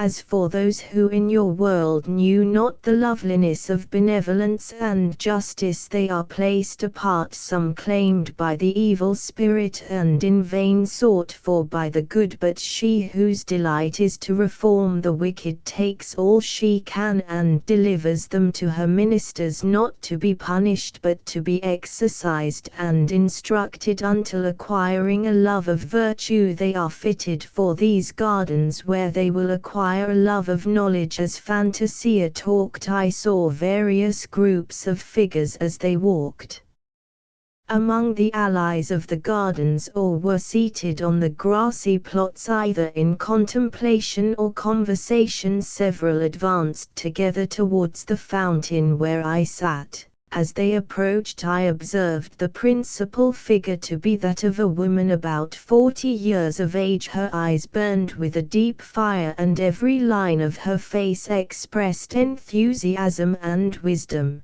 Poetry seemed seated on her lips, which were beautifully formed, and every motion of her limbs, although not youthful, was inexpressibly graceful. Her black hair was bound in tresses round her head, and her brows were encompassed by a fillet. Her dress was that of a simple tunic bound at the waist by a broad girdle and a mantle which fell over her left arm. She was encompassed by several youths of both sexes who appeared to hang on her words and to catch the inspiration as it flowed from her with looks either of eager wonder or steadfast attention, with eyes all bent towards her eloquent countenance which beamed with the mind within. I am going, said Fantasia, but I leave my spirit with you, without which this scene would fade away. I leave you in good company. That female whose eyes like the loveliest planet in the heavens draw all to gaze on her is the prophetess Diotima, the instructress of Socrates. 93. The company about her are those just escaped from the world there they were unthinking or misconducted in the pursuit of knowledge. She leads them to truth and wisdom until the time comes when they shall be fitted for the journey through the universe which all must one day undertake. Farewell, and now, gentlest reader, I must beg your indulgence. I am a being too weak to record the words of Diotima, her matchless wisdom and heavenly eloquence. What I shall repeat will be as the faint shadow of a tree by moonlight. Somewhat of the form will be preserved, but there will be no life in it. Plato alone of mortals could record the thoughts of Diotima hopeless, therefore I shall not dwell so much on her words as on those of her pupils, which being more earthly can better than hers be related by living lips. Diotima approached the fountain and seated herself on a mossy mound near it, and her disciples placed themselves on the grass near her. Without noticing me, who sat close under her, she continued her discourse, addressing as it happened one or other of her listeners. But before I attempt to repeat her words, I will describe the chief of these whom she appeared to wish principally to impress. One was a woman of about 23 years of age, in the full enjoyment of the most exquisite beauty. Her golden hair floated in ringlets on her shoulders, her hazel eyes were shaded by heavy lids, and her mouth, the lips apart, seemed to breathe sensibility. 94. But she appeared thoughtful and unhappy. Her cheek was pale, she seemed as if accustomed to suffer, and as if the lessons she now heard were the only words of wisdom to which she had ever listened. The youth beside her had a far different aspect. His form was emaciated nearly to a shadow, his features were handsome but thin and worn, and his eyes glistened as if animating the visage of decay. His forehead was expansive, but there was a doubt and perplexity in his looks that seemed to say that although he had sought wisdom, he had got entangled in some mysterious mazes from which he in vain endeavored to extricate himself. As Diotima spoke, his color went and came with quick changes, and the flexible muscles of his countenance showed every impression that his mind received. He seemed one who in life had studied hard, but whose feeble frame sunk beneath the weight of the mere exertion of life.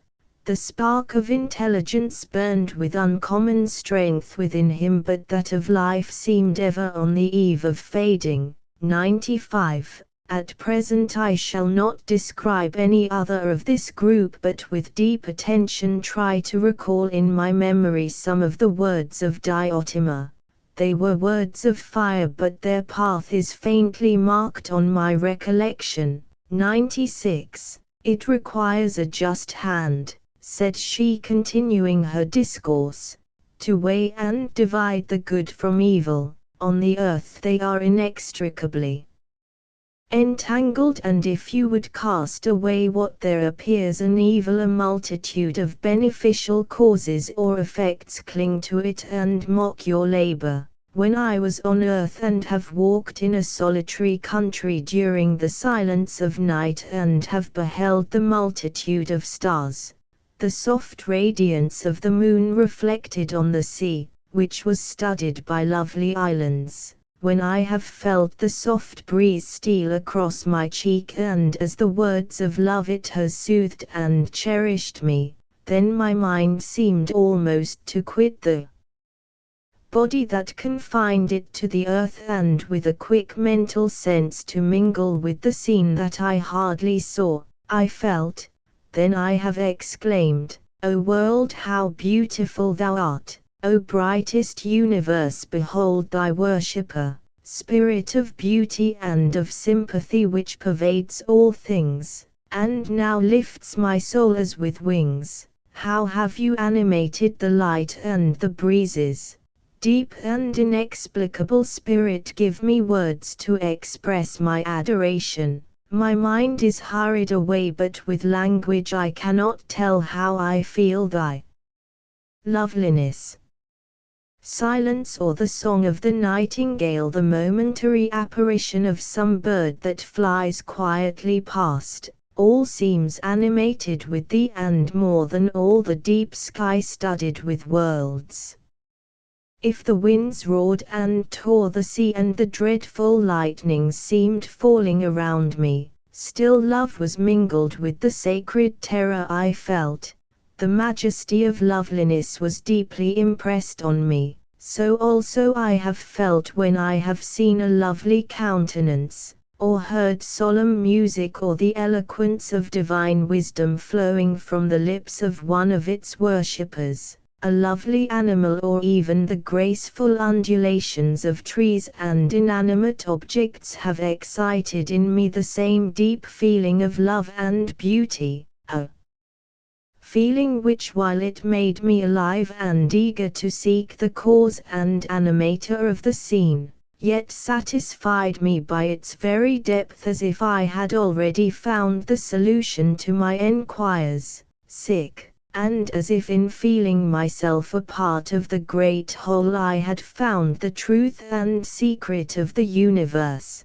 But when retired in my cell I have studied and contemplated the various motions and actions in the world, the weight of evil has confounded me. If I thought of the creation I saw an eternal chain of evil linked one to the other. From the great whale who in the sea swallows and destroys multitudes, and the smaller fish that live on him also and torment him to madness, to the cat whose pleasure it is to torment her prey, I saw the whole creation filled with pain. Each creature seems to exist through the misery of another, and death and havoc is the watchword of the animated world, and man also. Even in Athens, the most civilized spot on the earth, what a multitude of mean passions, envy, malice, a restless desire to depreciate all that was great and good did I see, and in the dominions of the great being I saw man, reduced 97, far below the animals of the field, preying on one another's sick hearts, happy in the downfall of others, themselves holding on with bent necks and cruel eyes to a wretch more a slave if possible than they to his miserable passions. And if I said these are the consequences of civilization and turned to the savage world, I saw only ignorance unrepaid by any noble feeling, a mere animal love of life joined to a low love of power and a fiendish love of destruction. I saw a creature drawn on by his senses and his selfish passions, but untouched by aught noble or even human. And then when I sought for consolation in the various faculties man is possessed of and which I felt burning within me, I found that spirit of union with love and beauty which formed my happiness and pride degraded into superstition and turned from its natural growth, which could bring forth only good fruit. Cruelty and intolerance and hard tyranny was grafted on its trunk, and from it sprung fruit suitable to such grafts. If I mingled with my fellow creatures, was the voice I heard that of love and virtue, or that of selfishness and vice, still misery was ever joined to it, and the tares of mankind formed a vast sea, ever blown on by its sighs and seldom illuminated by its smiles, such taking only one side of the picture and shutting wisdom from the view is a just portraiture of the creation as seen on earth. But when I compared the good and evil of the world and wished to divide them into two separate principles, I found them inextricably entwined together, and I was again cast into perplexity and doubt. I might have considered the earth as an imperfect formation where having bad materials to work on, the Creator could only palliate the evil effects of his combinations, but I saw a wanton malignity in many parts, and particularly in the mind of man, that baffled me, a delight in mischief, a love of evil for evil's sake, a siding of the multitude, a dastardly applause which in their hearts the crowd gave to triumphant wickedness over lowly virtue, that filled me with painful sensations. Meditation, painful and continual thought, only increased my doubts. I dared not commit the blasphemy of ascribing the slightest evil to a beneficent God. To whom then should I ascribe the creation? To two principles. Which was the uppermost? They were certainly independent, for neither could the good spirit allow the existence of evil, or the evil one the existence of good. Tired of these doubts, to which I could form no probable solution, sick of forming theories which I destroyed as quickly as I built them, I was one evening on the top of Hymettus, beholding the lovely prospect as the sun set in the glowing sea. I looked towards Athens, and in my heart I exclaimed, "O busy hive of men! What heroism and what meanness exists within thy walls!" And alas! both to the good and to the wicked what incalculable misery! Freemen ye call yourselves, yet every free man has 10 slaves to build up his freedom, and these slaves are men as they are, yet degraded by their station to all that is mean and loathsome. Yet in how many hearts now beating in that city do high thoughts live, and magnanimity that should methinks redeem the whole human race! What though the good man is unhappy, has he not that in his heart to satisfy him? And will a contented conscience compensate for fallen hopes, a slandered name, torn affections, and all the miseries of civilized life? O sun, how beautiful thou art! And how glorious is the golden ocean that receives thee! My heart is at peace, I feel no sorrow, a holy love stills my senses. I feel as if my mind also partook of the inexpressible loveliness of surrounding nature. What shall I do? Shall I disturb this calm by mingling in the world? Shall I with an aching heart seek the spectacle of misery to discover its cause, or shall I hopeless leave the search of knowledge and devote myself to the pleasures they say this world affords? Oh, no, I will become wise. I will study my own heart, and there discovering as I may the spring of the virtues I possess, I will teach others how to look for them in their own souls. I will find whence arises this unquenchable love of beauty I possess, that seems the ruling star of my life. I will learn how I may direct it aright, and by what loving I may become more like that beauty which I adore. And when I have traced the steps of the godlike feeling which ennobles me and makes me that which I esteem myself to be, then I will teach others. And if I gain but one proselyte, if I can teach but one other mind what is the beauty which they ought to love, and what is the sympathy to which they ought to aspire, what is the true end of their being, which must be the true end of that of all men, then shall I be satisfied and think I have done enough. Farewell doubts, painful meditation of evil, and the great, ever inexplicable cause of all that we see. I am content to be ignorant of all this, happy that not resting my mind on any unstable theories, I have come to the conclusion that of the great secret of the universe I can know nothing. There is a veil before it, my eyes are not piercing enough to see through it, my arms not long enough to reach it, to withdraw it. I will study the end of my being. O thou universal love, inspire me. O thou beauty which I see glowing around me, lift me to a fit understanding of thee. Such was the conclusion of my long wanderings. I sought the end of my being, and I found it to be knowledge of itself. Nor think this a confined study. Not only did it lead me to search the mazes of the human soul, but I found that there existed naught on earth which contained not a part of that universal beauty with which it was my aim and object to become acquainted. The motions of the stars of heaven, the study of all that philosophers have unfolded of wondrous in nature, became as it were, the steps by which my soul rose to the full contemplation and enjoyment of the beautiful. O ye who have just escaped from the world, ye know not what fountains of love will be opened in your hearts, or what exquisite delight your minds will receive when the secrets of the world will be unfolded to you, and ye shall become acquainted with the beauty of the universe.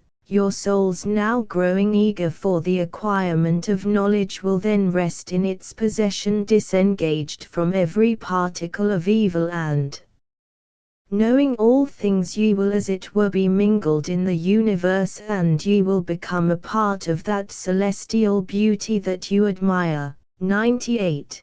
Diotima ceased, and a profound silence ensued. The youth, with his cheeks flushed and his eyes burning with the fire communicated from hers, still fixed them on her face, which was lifted to heaven as in inspiration. The lovely female bent hers to the ground, and after a deep sigh was the first to break the silence. "O divinest prophetess," said she, "how new, and to me how strange are your lessons! If such be the end of our being, how wayward a course did I pursue on earth! Diotima, you know not how torn affections and misery, incalculable misery, withers up the soul. How petty do the actions of our earthly life appear when the whole universe is opened to our gaze, yet there our passions are deep and irresistible. And as we are floating hopeless yet clinging to hope down the impetuous stream, can we perceive the beauty of its banks, which alas my soul was too turbid to reflect. If knowledge is the end of our being, why are passions and feelings implanted in us that hurries us from wisdom to self-concentrated misery and narrow selfish feeling? Is it as a trial? On earth I thought that I had well fulfilled my trial, and my last moments became peaceful with the reflection that I deserved no blame. But you take from me that feeling. My passions were there my all to me, and the hopeless misery that possessed me shut all love and all images of beauty from my soul. Nature was to me as the blackest night, and if rays of loveliness ever strayed into my darkness, it was only to draw bitter tears of hopeless anguish from my eyes. Oh, on earth what consolation is there to misery? Your heart, I fear, replied Diotima, was broken by your sufferings.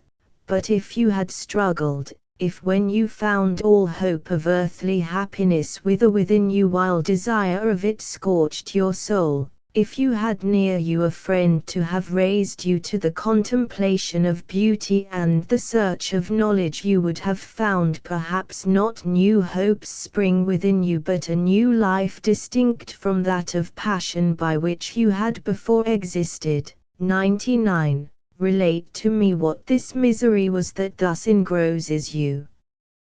Tell me what were the vicissitudes of feeling that you endured on earth. After death our actions and worldly interest fade as nothing before us, but the traces of our feelings exist, and the memories of those are what furnish us here with eternal subject of meditation. A blush spread over the cheek of the lovely girl. Alas, Replied she, what a tale must I relate, what dark and phrenz passions must I unfold. When you Diotima lived on earth, your soul seemed to mingle in love only with its own essence, and to be unknowing of the various tortures which that heart endures, who, if it has not sympathized with, has been witness of the dreadful struggles of a soul enchained by dark deep passions which were its hell, and yet from which it could not escape. Are there in the peaceful language used by the inhabitants of these regions words burning enough to paint the tortures of the human heart? Can you understand them? Or can you in any way sympathize with them? Alas, though dead I do, and my tears flow as when I lived, when my memory recalls the dreadful images of the past. As the lovely girl spoke, my own eyes filled with bitter drops. The spirit of Fantasia seemed to fade from within me, and when, after placing my hand before my swimming eyes, I withdrew it again, I found myself under the trees on the banks of the Tiber. The sun was just setting and tinging with crimson the clouds that floated over St. Peter's. All was still, no human voice was heard.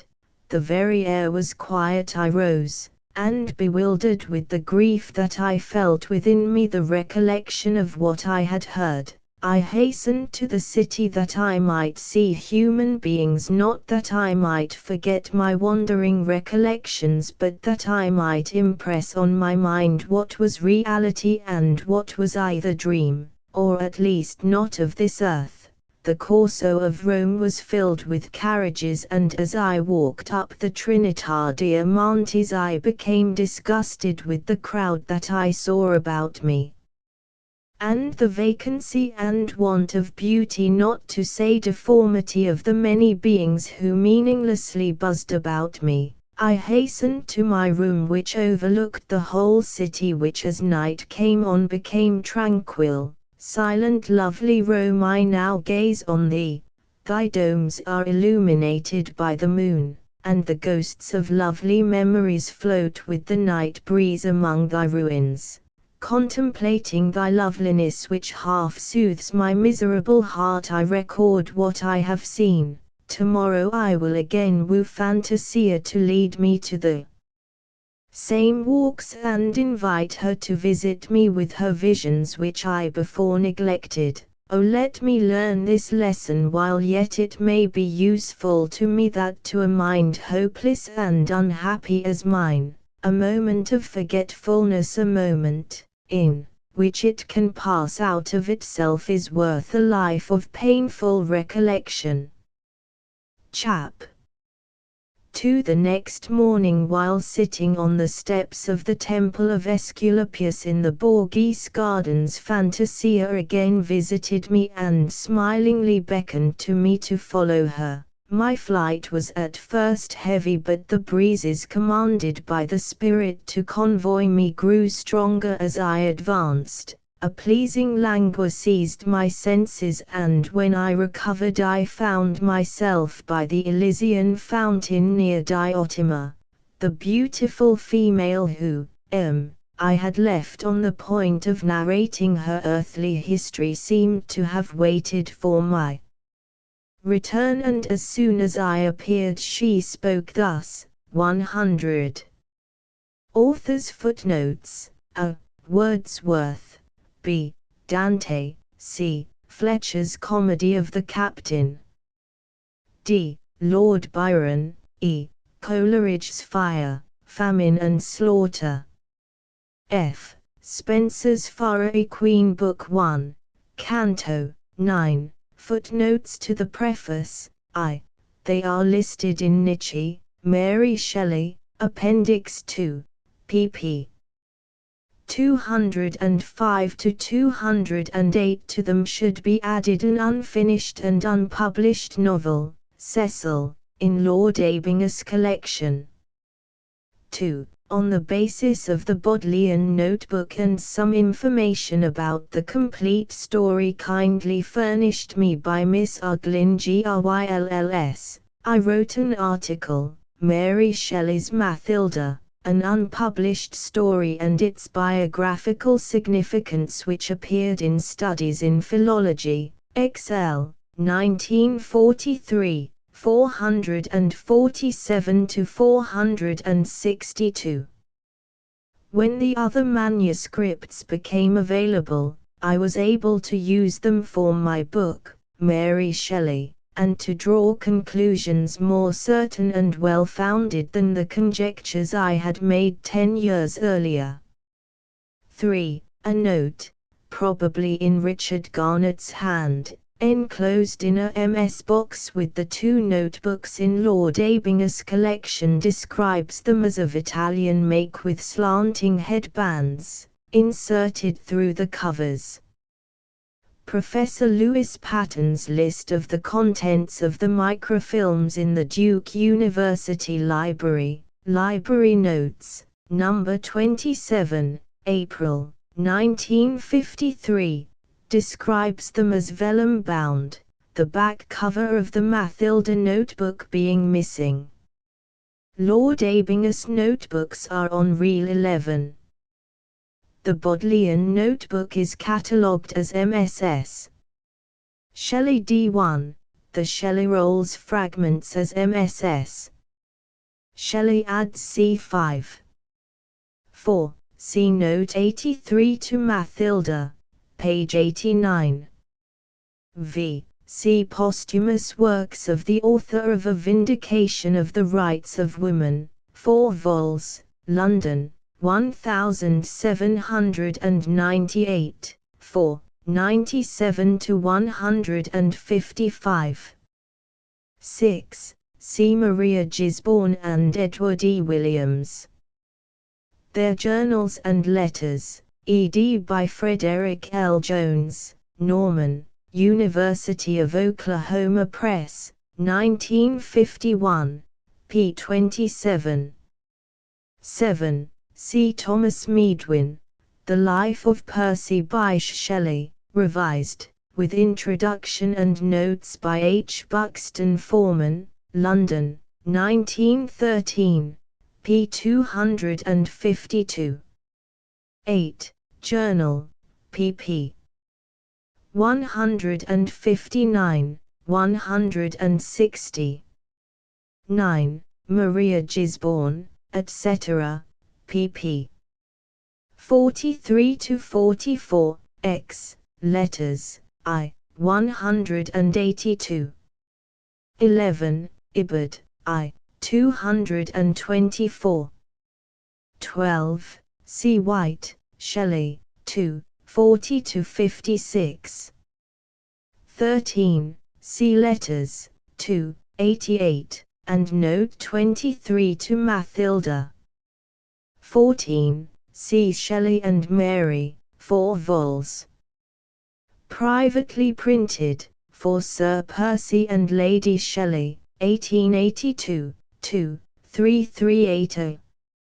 15. See Mrs. Julian Marshall, The Life and Letters of Mary W. Shelley, 2 vols. London, Richard Bentley and Son, 1889, I, 255. 16. Julian Works, X, 69.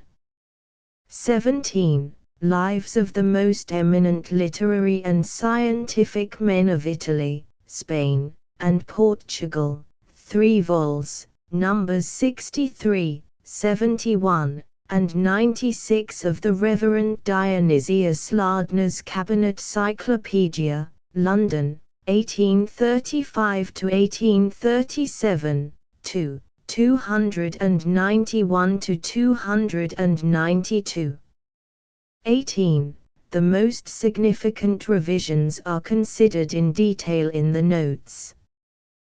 The text of the opening of the Fields of Fancy, containing the fanciful framework of the story, later discarded, is printed after the text of Mathilda. Notes to Mathilda are abbreviations, F of F, A. The Fields of Fancy, in Lord Abing's notebook F of F.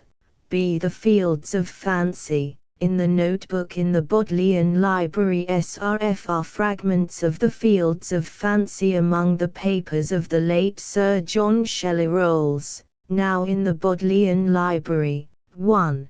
The name is spelled thus in the MSS of Mathilda and the Fields of Fancy, though in the printed journal, taken from Shelley and Mary, and in the letters it is spelled Matilda. In the MS of the journal, however, it is spelled first Matilda, later Mathilda. 2. Mary has here added detail and contrast to the description in F of F, in which the passage save a few black patches, on the plain ground does not appear. 3. The addition of I am alone, with me motivates Mathilda's state of mind and her resolve to write her history.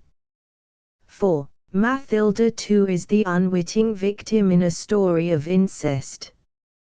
Like Oedipus, she has lost her parent lover by suicide. Like him, she leaves the scene of the revelation overwhelmed by a sense of her own guilt, a sacred horror. Like him, she finds a measure of peace as she is about to die. 5. The addition of the precious memorials, gratitude towards you by its suggestion of the relationship between Mathilda and Woodville, serves to justify the detailed narration. 6. At this point 2 sheets have been removed from the notebook. There is no break in continuity, however. 7. The descriptions of Mathilda's father and mother and the account of their marriage in the next few pages are greatly expanded from F of F, where there is only one brief paragraph. The process of expansion can be followed in SRFR and in F of F, B. The development of the character of Diana, who represents Mary's own mother, Mary Wollstonecraft, gave Mary the most trouble. For the identifications with Mary's father and mother, see Nietzsche, Mary Shelley, pp.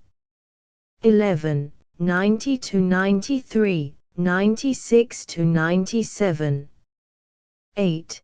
The passage "There was a gentleman, school and college vacations" is on a slip of paper pasted on page 11 of the MS. In the margin are 2 fragments, crossed out, evidently parts of what is supplanted by the substituted passage, an angelic disposition and a quick, penetrating understanding, and her visits to his house were long and frequent, and there. In F of F, B. Mary wrote of Diana's understanding that often receives the name of masculine from its firmness and strength. This adjective had often been applied to Mary Wollstonecraft's mind. Mary Shelley's own understanding had been called masculine by Leigh Hunt in 1817 in the Examiner. The word was used also by a reviewer of her last published work, Rambles in Germany and Italy, 1844. See Nietzsche, Mary Shelley, p. 178. 9.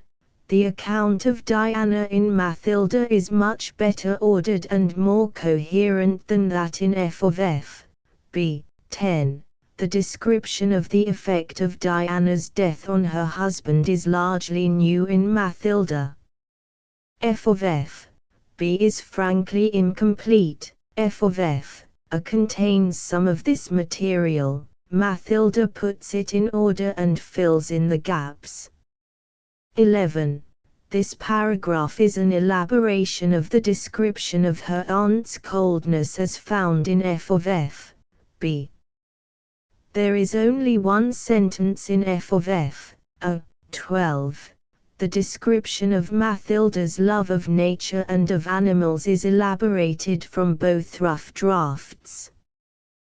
The effect, like that of the preceding edition, see note 11, is to emphasize Mathilda's loneliness.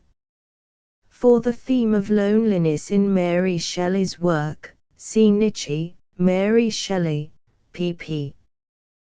13–17, 13. This paragraph is a revision of F of F, B, which is fragmentary. There is nothing in F of F, and only one scored-out sentence in SRFR. None of the rough drafts tells of her plans to join her father. 14. The final paragraph in Chapter 2 is entirely new. 15. The account of the return of Mathilda's father is very slightly revised from that in F of F. F of F. B has only a few fragmentary sentences, scored out. It resumes with the paragraph beginning, "My father was very little changed." 16. Symbolic of Mathilda's subsequent life. 17. Illusion, or the Trances of Nourjahad, a melodrama, was performed at Drury Lane the 25th of November, 1813. It was anonymous, but it was attributed by some reviewers to Byron, a charge which he indignantly denied. See Byron, Letters and Journals, ed. by Roland E. Prothero, 6 vols. London, Murray, 1902–1904, 288. 18. This paragraph is in F of F, B but not in F of F, A. In the margin of the latter, however, is written, "It was not of the tree of knowledge that I ate, for no evil followed, it must be of the tree of life that grows close beside it." Or perhaps this was intended to go in the preceding paragraph after my ideas were enlarged by his conversation. Then, when this paragraph was added, the figure, noticeably changed, was included here. 19. Here the MS of F, B breaks off to resume only with the meeting of Mathilda and Woodville. 20. At the end of the story, p. 79, Mathilda says, "Death is too terrible an object for the living." Mary was thinking of the deaths of her 2 children. 21. Mary had read the story of Cupid and Psyche in Apuleius in 1817, and she had made an Italian translation, the MS of which is now in the Library of Congress. See Journal, pp. 79, 85–86. 22. The end of this paragraph gave Mary much trouble. In F of F, after the words, "My tale must," she develops an elaborate figure, "go with the stream that hurries on," and now was this stream precipitated by an overwhelming fall from the pleasant valleys through which it wandered, down hideous precipices to a desert black and hopeless. This, the original ending of the chapter, was scored out, and a new, simplified version which, with some deletions and changes, became that used in Mathilda was written in the margins of 2 pages, ff 57, 58. This revision is a good example of Mary's frequent improvement of her style by the omission of purple patches. 23. In F of F, there follows a passage which has been scored out and which does not appear in Mathilda. I have tried in somewhat feeble language to describe the excess of what I may almost call my adoration for my father. You may then in some faint manner imagine my despair when I found that he shunned me, and that all the little arts I used to reawaken his lost love made him This is a good example of Mary's frequent revision for the better by the omission of the obvious and expository. But the passage also has intrinsic interest. Mathilda's adoration for her father may be compared to Mary's feeling for Godwin. In an unpublished letter, 1822, to Jane Williams she wrote, "Until I met Shelley I could justly say that he was my God, and I remember many childish instances of the excess of attachment I bore for him." See Nietzsche, Mary Shelley, p. 89, and Note 9. 24. Compare the account of the services of Fantasia in the opening chapter of F of F, see pp 90–102, together with Note 3 to the Fields of Fancy. 25.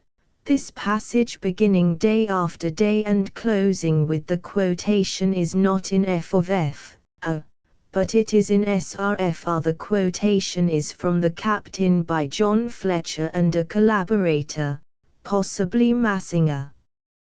These lines from Act I, SC3 are part of a speech by Lelia addressed to her lover. Later in the play Lelia attempts to seduce her father, possibly a reason for Mary's selection of the lines. 26. At this point, F56 of the notebook begins a long passage, continuing through chapter V, in which Mary's emotional disturbance in writing about the change in Mathilda's father, representing both Shelley and Godwin, shows itself on the pages of the MS. They look more like the rough draft than the fair copy. There are numerous slips of the pen, corrections in phrasing and sentence structure, dashes instead of other marks of punctuation, a large blot of ink on F57, one major deletion, see Note 32. 27. In the margin of F of F, a Mary wrote, Lord B. D. Harold. The reference is to stanzas 71 and 72 of Canto 4. Byron compares the rainbow on the cataract first to hope upon a deathbed and finally resembling, mid the torture of the scene, love watching madness with unalterable mien. 28. In F of F, a Mathilda took up Ariosto and read the story of Isabella. Mary's reason for the change is not clear. Perhaps she thought that the fate of Isabella, a tale of love and lust and death, though not of incest, was too close to what was to be Mathilda's fate. She may have felt, and rightly, that the allusions to Lelia and to Mahar were ample foreshadowings. The reasons for the choice of the seventh canto of Book 2 of the Fairy Queen may lie in the allegorical meaning of Guyon, or temperance, and the dread and horror of his experience. 29. With this speech, which is not in F of F, Mary begins to develop the character of the steward, who later accompanies Mathilda on her search for her father. Although he is to a very great extent the stereotyped faithful servant, he does serve to dramatize the situation both here and in the later scene. 30. This clause is substituted for a more conventional and less dramatic passage in F of F, and besides there appeared more of struggle than remorse in his manner, although sometimes I thought I saw glimpses of the latter feeling in his tumultuous starts and gloomy look. 31. These paragraphs beginning chapter V are much expanded from F of F. Some of the details are in the SRFR. This scene is recalled at the end of the story. See page 80. Compare what Mary says about places that are associated with former emotions in her rambles in Germany and Italy. 2 vols, London, Moxon, 1844, 2, 78–79. She is writing of her approach to Venice, where, 25 years before, little Clara had died. It is a strange, but to any person who has suffered, a familiar circumstance, that those who are enduring mental or corporeal agony are strangely alive to immediate external objects, and their imagination even exercises its wild power over them. Thus the banks of the Brenta presented to me a moving scene, not a palace, not a tree of which I did not recognize, as marked and recorded, at a moment when life and death hung upon our speedy arrival at Venice. 32. The remainder of this chapter, which describes the crucial scene between Mathilda and her father, is the result of much revision from F of F. Some of the revisions are in SRFR. In general, the text of Mathilda is improved in style. Mary adds concrete, specific words and phrases. For example, at the end of the first paragraph of Mathilda's speech, the words of incertitude appear in Mathilda for the first time. She cancels, even in this final draft, an over-elaborate figure of speech after the words in the father's reply, implicated in my destruction.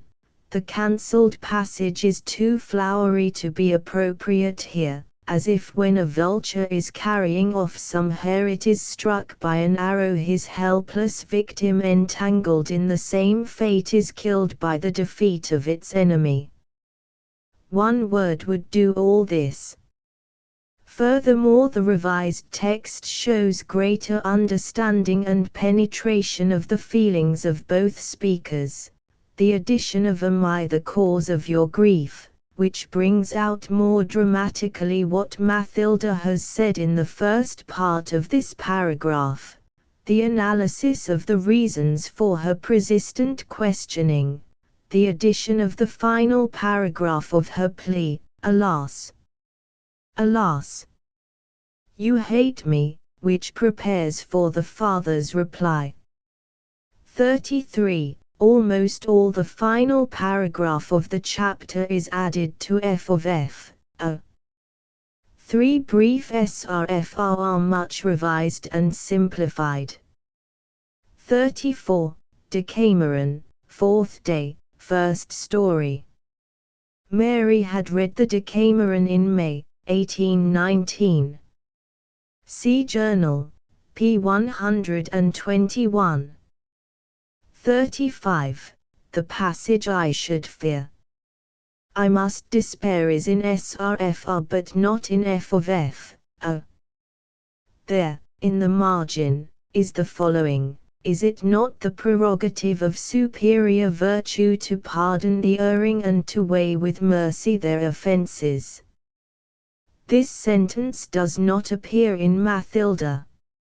Also in the margin of F of F, is the number 9, the number of the SRFR, 36. The passage "Enough of the world, in unmixed delight" is on a slip pasted over the middle of the page. Some of the obscured text is visible in the margin, heavily scored out. Also in the margin is Canto 4 vers alt, referring to the quotation from Dante's Paradiso. This quotation, with the preceding passage beginning "in whose eyes" appears in Mathilda only. 37. The reference to Diana, with the father's rationalization of his love for Mathilda, is in SRFR but not in F of F. 38. In F of F, this is followed by a series of other gloomy concessive clauses which have been scored out to the advantage of the text. 39. This paragraph has been greatly improved by the omission of elaborate overstatement. For example, to pray for mercy and respite from my fear, becomes merely to pray. 40. This paragraph about the steward is added in Mathilda. In he is called a servant and his name is Harry. See note 29. 41. This sentence, not in recalls Mathilda's dream.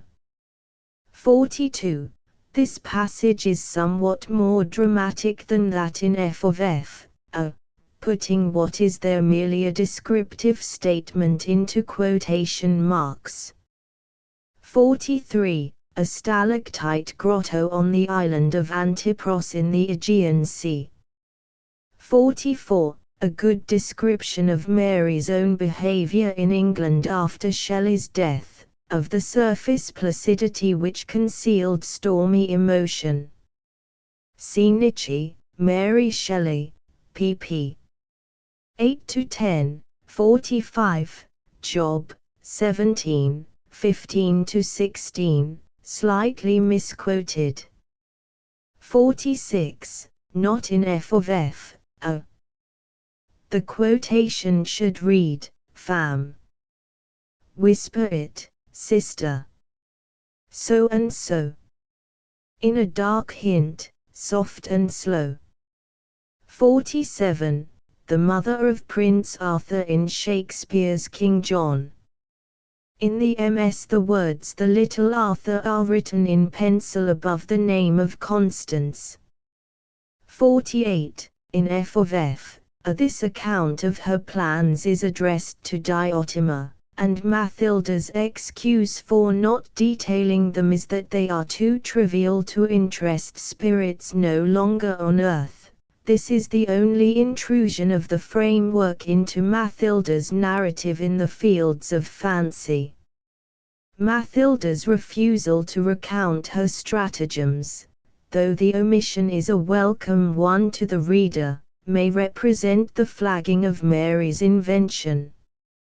Similarly in Frankenstein she offers excuses for not explaining how the monster was brought to life. The entire passage, alas, I even now, remain unfinished. I was is on a slip of paper pasted on the page. 49. The comparison to a hermitis and the wearing of the fanciful nun-like dress are appropriate though melodramatic. They appear only in Mathilda. Mathilda refers to her whimsical nun-like habit again after she meets Woodville, see page 60, and tells us in a deleted passage that it was a close nun-like gown of black silk. 50. Compare Shelley, Prometheus Unbound, I. 48, the wingless, crawling hours. This phrase, my part in submitting, minutes, and the remainder of the paragraph are an elaboration of the simple phrase in my part in enduring it, with its ambiguous pronoun. The last page of chapter 8 shows many corrections, even in the MS of Mathilda. It is another passage that Mary seems to have written in some agitation of spirit. Compare note 26. 51. In there are several false starts before this sentence. The name there is Welford, on the next page it becomes Lovell, which is thereafter used throughout the fields of fancy and appears twice, probably inadvertently, in Mathilda, where it is crossed out. In a few of the SRFR it is Herbert. In Mathilda it is at first Herbert, which is used until after the rewritten conclusion, see note 83, but is corrected throughout to Woodville. On the final pages Woodville alone is used. It is interesting, though not particularly significant, that one of the minor characters in Lamb's John Woodville is named Lovell. Such mellifluous names rolled easily from the pens of all the Romantic writers. This, her first portrait of Shelley in fiction, gave Mary considerable trouble. Revisions from the rough drafts are numerous.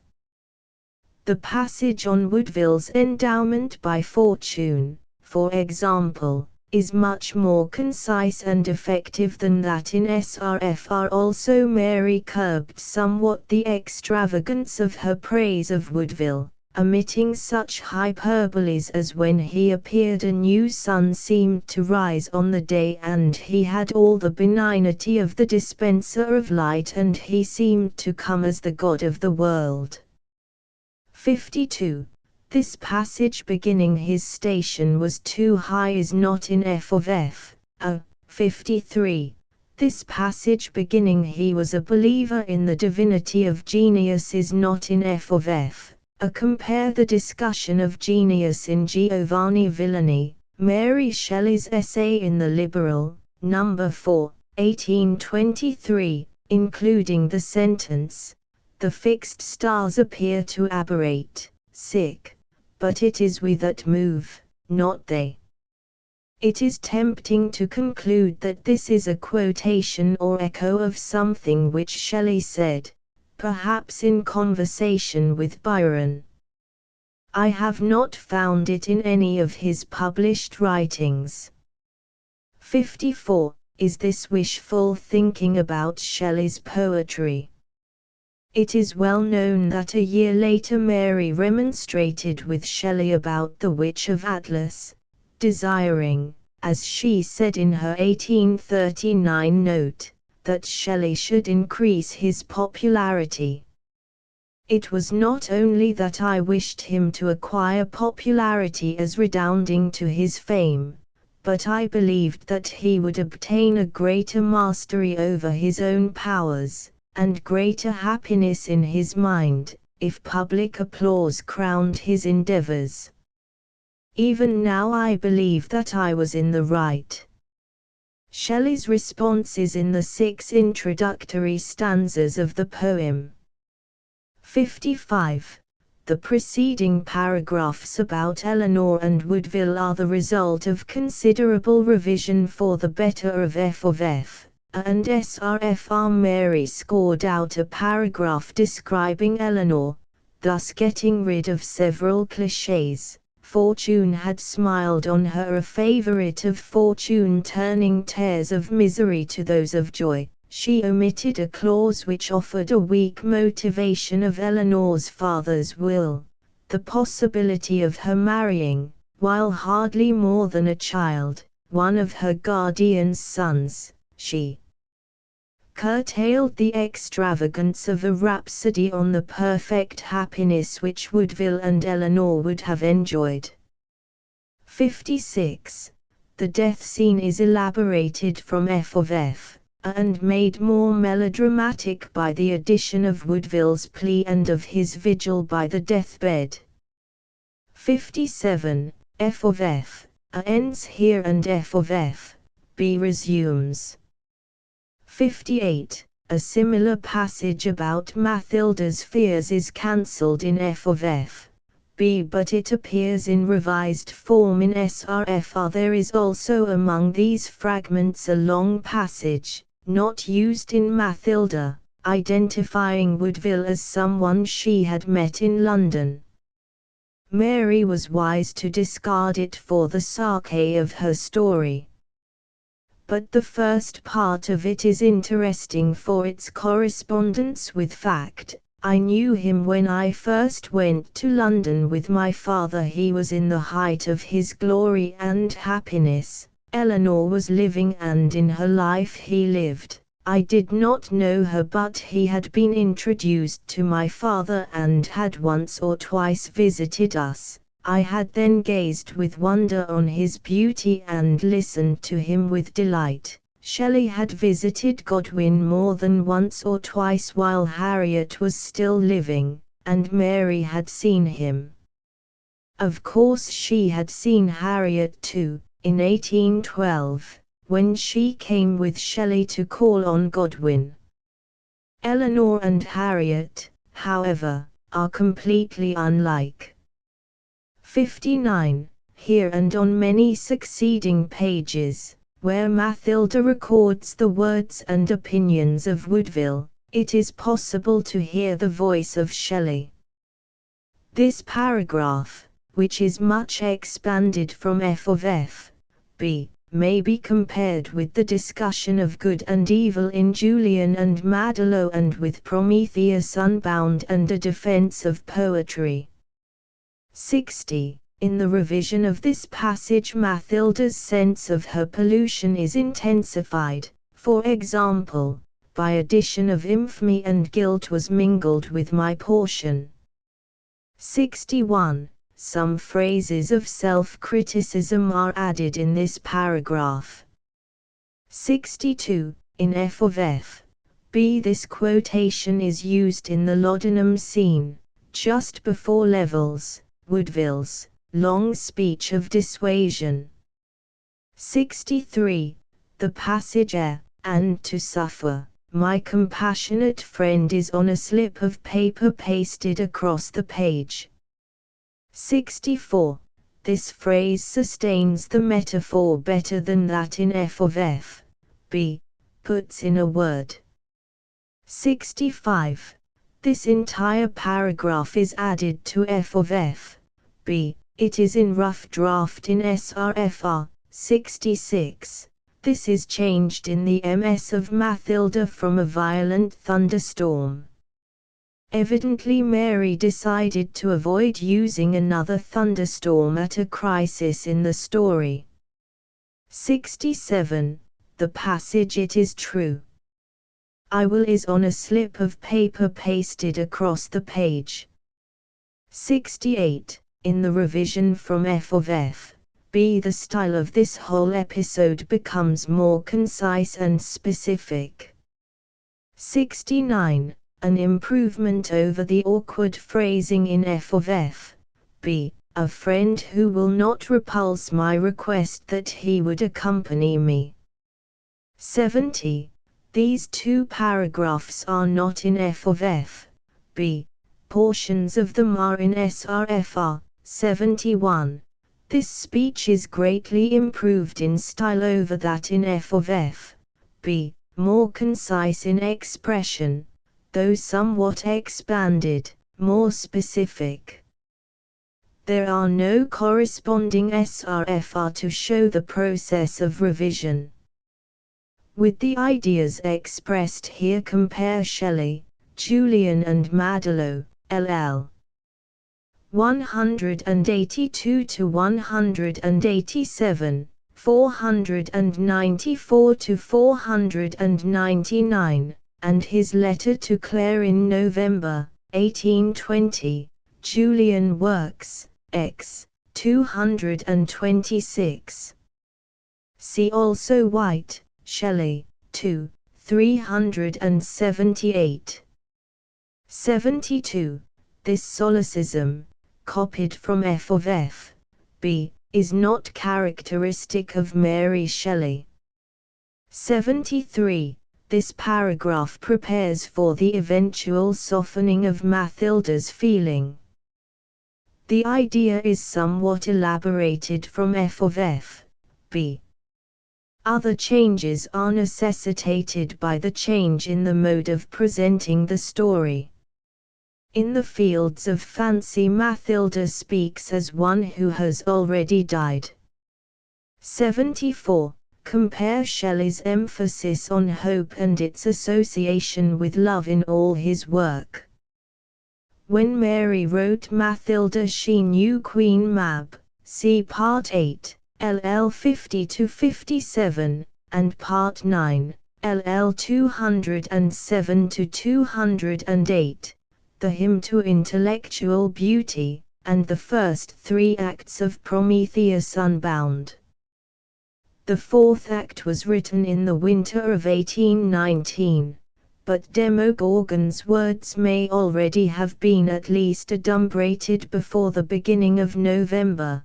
To love and bear, to hope till hope creates from its own wreck the thing it contemplates. 75. Shelley had written, "Desolation is a delicate thing." Prometheus Unbound, Act I, L 772, and called the spirit of the earth a delicate spirit, Ibid, Act 3, SC 4, L 6. 76. Purgatorio, Canto 28, LL 31-33. Perhaps by this time Shelley had translated LL 1-51 of this canto. He had read the Purgatorio in April, 1818, and again with Mary in August, 1819, just as she was beginning to write Mathilda. Shelley showed his translation to Medwin in 1820, but there seems to be no record of the date of composition. 77. An air with this title was published about 1800 in London by Robert Birchall. See Catalogue of Printed Music published between 1487 and 1800 and now in the British Museum, by W. Barclay Squire, 1912. Neither author nor composer is listed in the catalogue. 78. This paragraph is materially changed from F of F. B. Clouds and darkness are substituted for starlight, silence for the sound of the wind. The weather here matches Mathilda's mood. 4.5 lines of verse, which I have not been able to identify, though they sound Shelleyan. Are they Mary's own? Are omitted. Of the stars she says, "The wind is in the tree but they are silent, still they roll along immeasurably distant, and the vault built round by those white clouds, enormous clouds, still deepens its unfathomable depth." 79. If Mary quotes Coleridge's Ancient Mariner intentionally here, she is ironic, for this is no merciful rain, except for the fact that it brings on the illness which leads to Mathilda's death, for which she longs. 80. This quotation from Christabel, which suggests that the preceding echo is intentional, is not in F of F. B. 81. Compare the description which opens Mathilda. 82. Among Lord Abingha's papers, in Mary's hand, are some comparable, but very bad, fragmentary verses addressed to Mother Earth. 83. At this point 4 sheets are cut out of the notebook.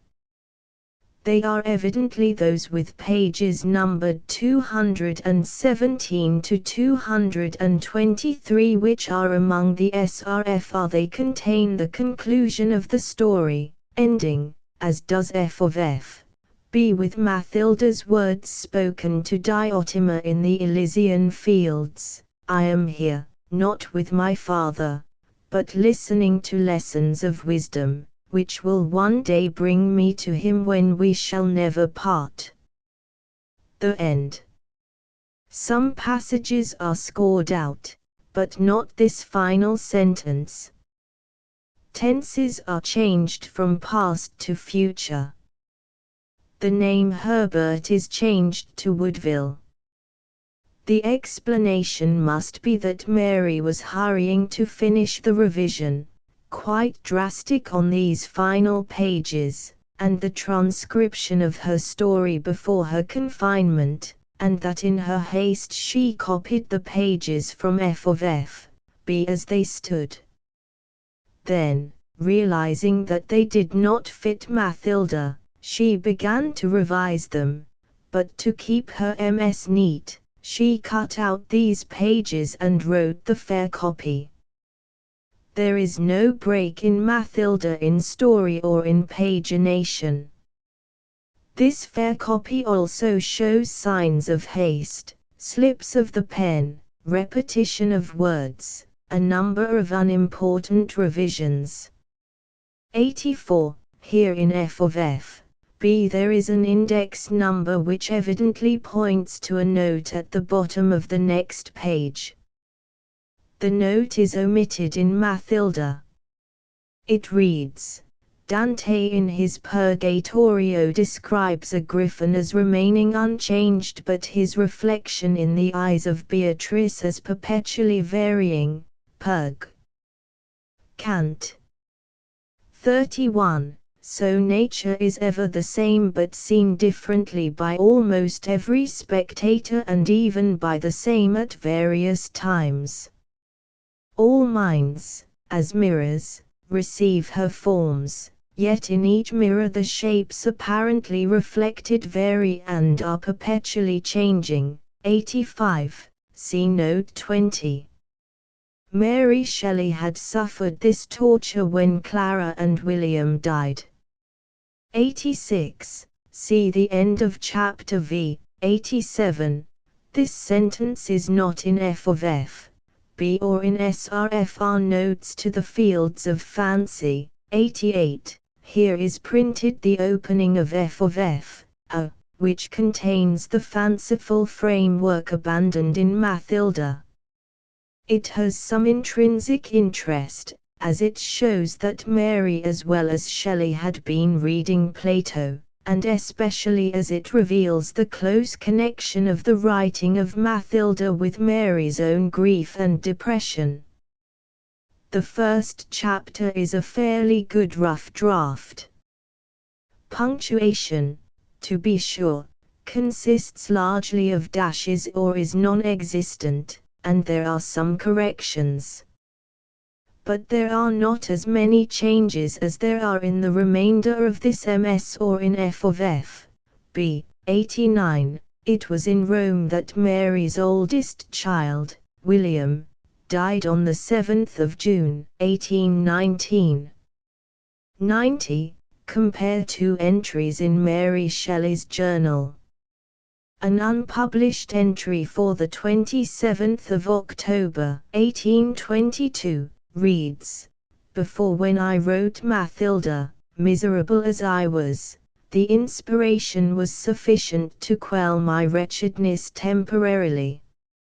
Another entry, that for the 2nd of December, 1834, is quoted in abbreviated and somewhat garbled form by Uglin Grylls in Mary Shelley, London, Oxford University Press, 1938, p. 194, and reprinted by Professor Jones, Journal, p. 203. The full passage follows. Little harm has my imagination done to me, and how much good, my poor heart pierced through and through has found balm from it. It has been the aegis to my sensibility. Sometimes there have been periods when misery has pushed it aside, and those indeed were periods I shudder to remember. But the fairy only stepped aside, she watched her time, and at the first opportunity her beaming face peeped in, and the weight of deadly woe was lightened. 91. An obvious reference to Frankenstein. 92. With the words of Fantasia, and those of Diotima, compare the association of wisdom and virtue in Plato's Phaedo, the myth of in the Republic, and the doctrine of love and beauty in the Symposium. 93. See Plato's Symposium. According to Mary's note in her edition of Shelley's Essays, Letters from Abroad, etc., 1840, Shelley planned to use the name for the instructress of the stranger in his unfinished prose tale, The Colosseum, which was written before Mathilda, in the winter of 1818 to 1819. Probably at this same time Mary was writing an unfinished, and unpublished, tale about Valorous, an ancient Roman brought back to life in modern Rome. Valorous, like Shelley's stranger, was instructed by a woman whom he met in the Colosseum. Mary's story is indebted to Shelley's in other ways as well. 94. Mathilda. 95. I cannot find a prototype for this young man, though in some ways he resembles Shelley. 96. Following this paragraph is an incomplete one which is scored out in the MS. The comment on the intricacy of modern life is interesting. Mary wrote, "The world you have just quitted," she said, "is one of doubt and perplexity, often of pain and misery. The modes of suffering seem to me to be much multiplied there since I made one of the throng, and modern feelings seem to have acquired an intricacy then unknown, but now the veil is torn aside. The events that you felt deeply on earth have passed away, and you see them in their nakedness. All but your knowledge and affections have passed away as a dream. You now wonder at the effect trifles had on you, and that the events of so passing a scene should have interested you so deeply. You complain, my friends, of the 97. The word is blotted and virtually illegible. 98. With Diotima's conclusion here, compare her words in the Symposium. When anyone ascending from a correct system of love begins to contemplate this supreme beauty, he already touches the consummation of his labor. For such as discipline themselves upon this system, or are conducted by another beginning to ascend through these transitory objects which are beautiful, towards that which is beauty itself, proceeding as on steps from the love of one form to that of two, and from that of two, to that of all forms which are beautiful, and from beautiful forms to beautiful habits and institutions, and from institutions to beautiful doctrines, until, from the meditation of many doctrines, they arrive at that which is nothing else than the doctrine of the supreme beauty itself, in the knowledge and contemplation of which at length they repose. Shelley's translation, love, beauty, and self-knowledge are key words not only in Plato but in Shelley's thought and poetry, and he was much concerned with the problem of the presence of good and evil. Some of these themes are discussed by Woodville in Mathilda. The repetition may have been one reason why Mary discarded the framework. 99. Mathilda did have such a friend, but, as she admits, she profited little from his teachings. 100. In F of F. B there is another, longer version, 3½ pages, of this incident, scored out, recounting the author's return to the Elysian Gardens, Diotima's consolation of Mathilda, and her request for Mathilda's story. After wandering through the alleys and woods adjacent to the gardens, the author came upon Diotima seated beside Mathilda. "It is true indeed," she said, "our affections outlive our earthly forms, and I can well sympathize in your disappointment that you do not find what you loved in the life now ended to welcome you here. But one day you will all meet. How soon entirely depends upon yourself. It is by the acquirement of wisdom and the loss of the selfishness that is now attached to the sole feeling that possesses you that you will at last mingle in that universal world of which we all now make a divided part." Diotima urges Mathilda to tell her story, and she, hoping that by doing so she will break the bonds that weigh heavily upon her, proceeds to tell this history of strange woe. End of the Project Gutenberg ebook Mathilda *****.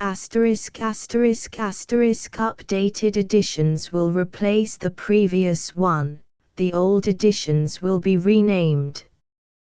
Creating the works from print editions not protected by U.S. copyright law means that no one owns a United States copyright in these works, so the Foundation, and you, can copy and distribute it in the United States without permission and without paying copyright royalties.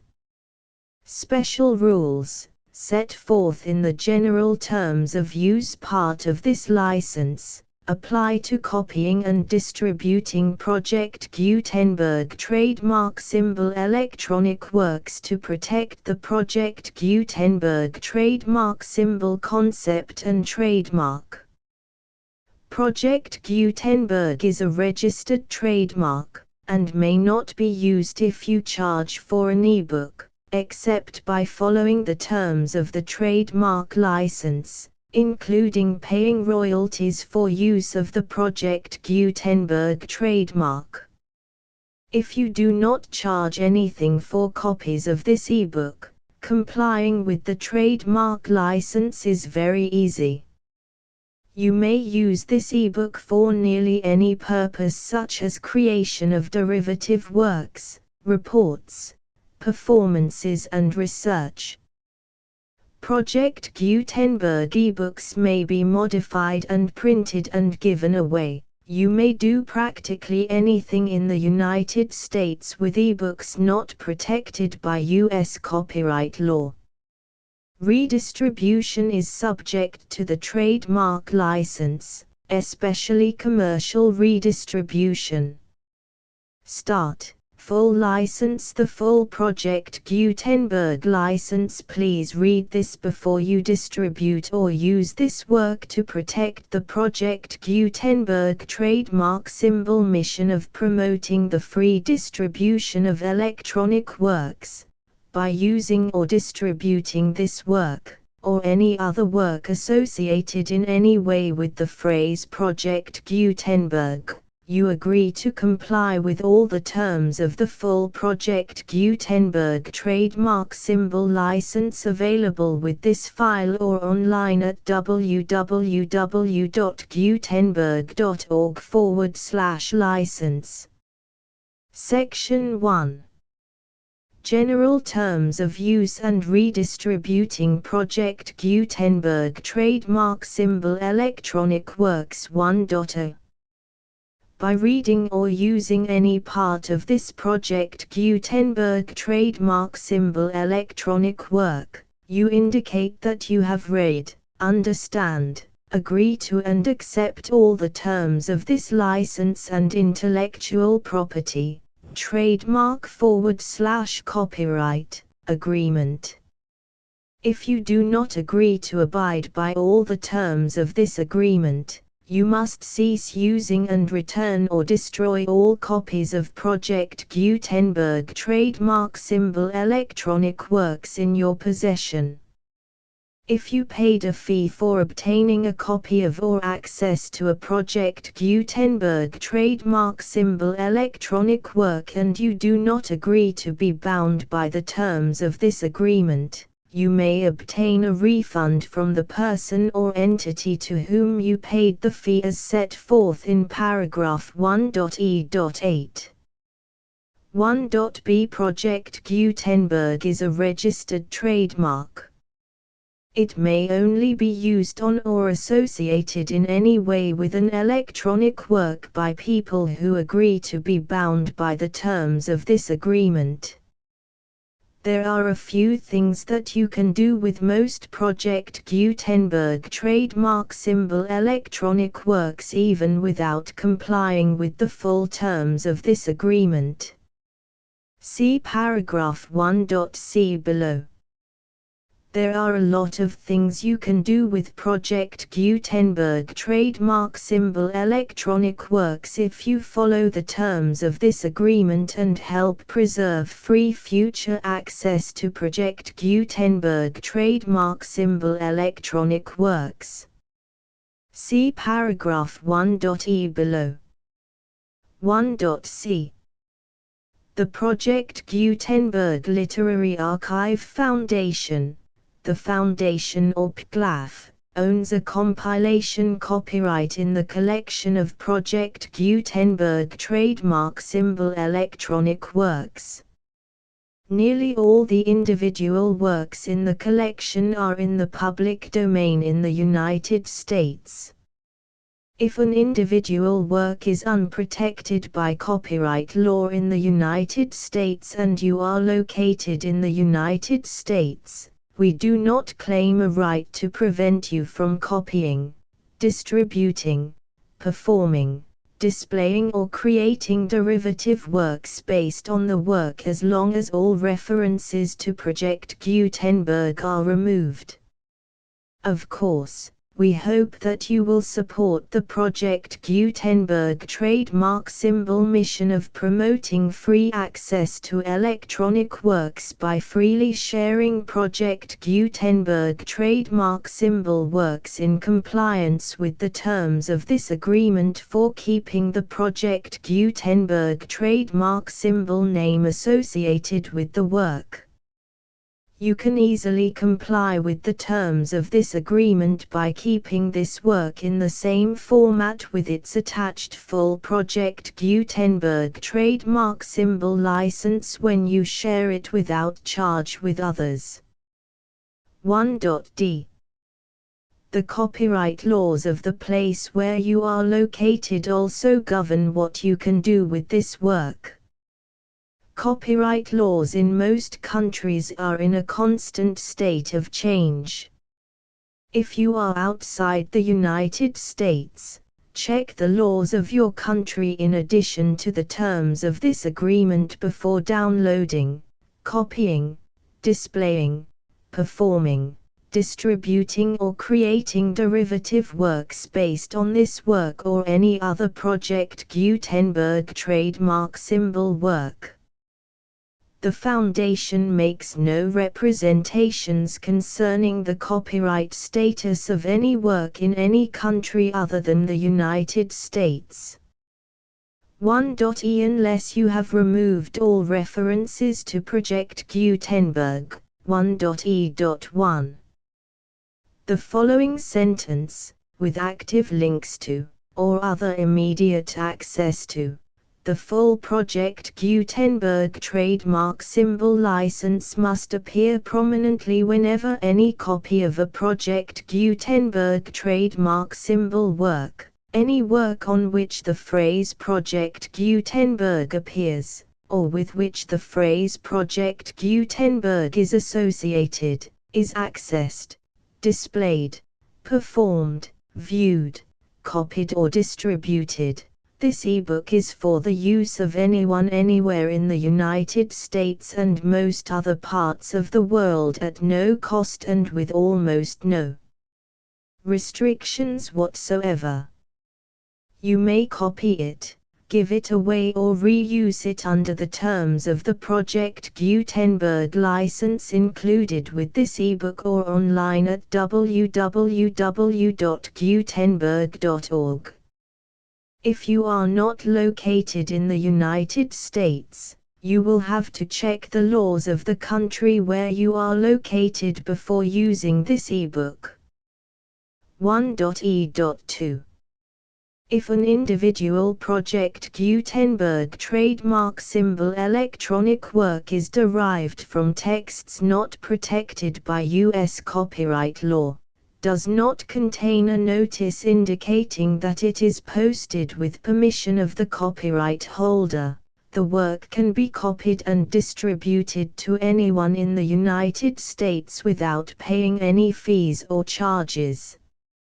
If you are redistributing or providing access to a work with the phrase Project Gutenberg associated with or appearing on the work, You must comply either with the requirements of paragraphs 1.e.1 through 1.e.7 or obtain permission for the use of the work and the Project Gutenberg trademark symbol trademark as set forth in paragraphs 1.e.8 or 1.e.9.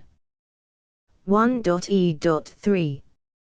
If an individual Project Gutenberg trademark symbol electronic work is posted with the permission of the copyright holder, your use and distribution must comply with both paragraphs 1.e.1 through 1.e.7 and any additional terms imposed by the copyright holder. Additional terms will be linked to the Project Gutenberg trademark symbol license for all works posted with the permission of the copyright holder found at the beginning of this work. 1.e.4. Do not unlink or detach or remove the full Project Gutenberg trademark symbol license terms from this work, or any files containing a part of this work or any other work associated with Project Gutenberg trademark symbol. 1.e.5. Do not copy, display, perform, distribute or redistribute this electronic work, or any part of this electronic work, without prominently displaying the sentence set forth in paragraph 1.e.1 with active links or immediate access to the full terms of the Project Gutenberg trademark symbol license. 1.e.6. You may convert to and distribute this work in any binary, compressed, marked up, non-proprietary or proprietary form, including any word processing or hypertext form. However, if you provide access to or distribute copies of a Project Gutenberg trademark symbol work in a format other than plain vanilla ASCII or other format used in the official version posted on the official Project Gutenberg trademark symbol website, www.gutenberg.org, you must, at no additional cost, fee or expense to the user, provide a copy, a means of exporting a copy, or a means of obtaining a copy upon request, of the work in its original plain vanilla ASCII or other form. Any alternate format must include the full Project Gutenberg trademark symbol license as specified in paragraph 1.e.1. 1.e.7. Do not charge a fee for access to, viewing, displaying, performing, copying or distributing any Project Gutenberg trademark symbol works unless you comply with paragraph 1.e.8 or 1.e.9. 1.e.8. You may charge a reasonable fee for copies of or providing access to or distributing Project Gutenberg trademark symbol electronic works provided that you pay a royalty fee of 20% of the gross profits you derive from the use of Project Gutenberg trademark symbol works calculated using the method you already use to calculate your applicable taxes. The fee is owed to the owner of the Project Gutenberg trademark symbol trademark, but he has agreed to donate royalties under this paragraph to the Project Gutenberg Literary Archive Foundation. Royalty payments must be paid within 60 days following each date on which you prepare, or are legally required to prepare, your periodic tax returns. Royalty payments should be clearly marked as such and sent to the Project Gutenberg Literary Archive Foundation at the address specified in Section 4, Information about donations to the Project Gutenberg Literary Archive Foundation. You provide a full refund of any money paid by a user who notifies you in writing, or by email, within 30 days of receipt that S/he does not agree to the terms of the full Project Gutenberg trademark symbol license. You must require such a user to return or destroy all copies of the works possessed in a physical medium and discontinue all use of and all access to other copies of Project Gutenberg trademark symbol works. You provide, in accordance with paragraph 1.f.3, a full refund of any money paid for a work or a replacement copy, if a defect in the electronic work is discovered and reported to you within 90 days of receipt of the work. You comply with all other terms of this agreement for free distribution of Project Gutenberg trademark symbol works. 1.e.9. If you wish to charge a fee or distribute a Project Gutenberg trademark symbol electronic work or group of works on different terms than are set forth in this agreement, you must obtain permission in writing from the Project Gutenberg Literary Archive Foundation, the manager of the Project Gutenberg trademark symbol trademark. Contact the Foundation as set forth in Section 3 below. 1.f1.f.1 Project Gutenberg volunteers and employees expend considerable effort to identify, do copyright research on, transcribe and proofread works not protected by U.S. copyright law in creating the Project Gutenberg trademark symbol collection.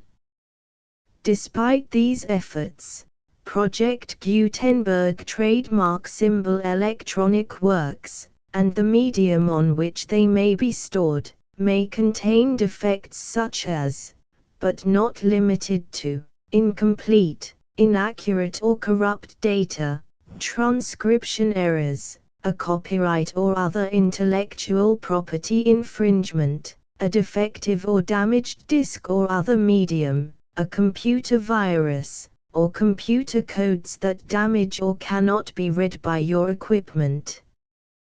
1.f.2 Limited warranty, disclaimer of damages, except for the right of replacement or refund described in paragraph 1.f.3, the Project Gutenberg Literary Archive Foundation, the owner of the Project Gutenberg trademark symbol trademark, and any other party distributing a Project Gutenberg trademark symbol electronic work under this agreement, disclaim all liability to you for damages, costs and expenses, including legal fees.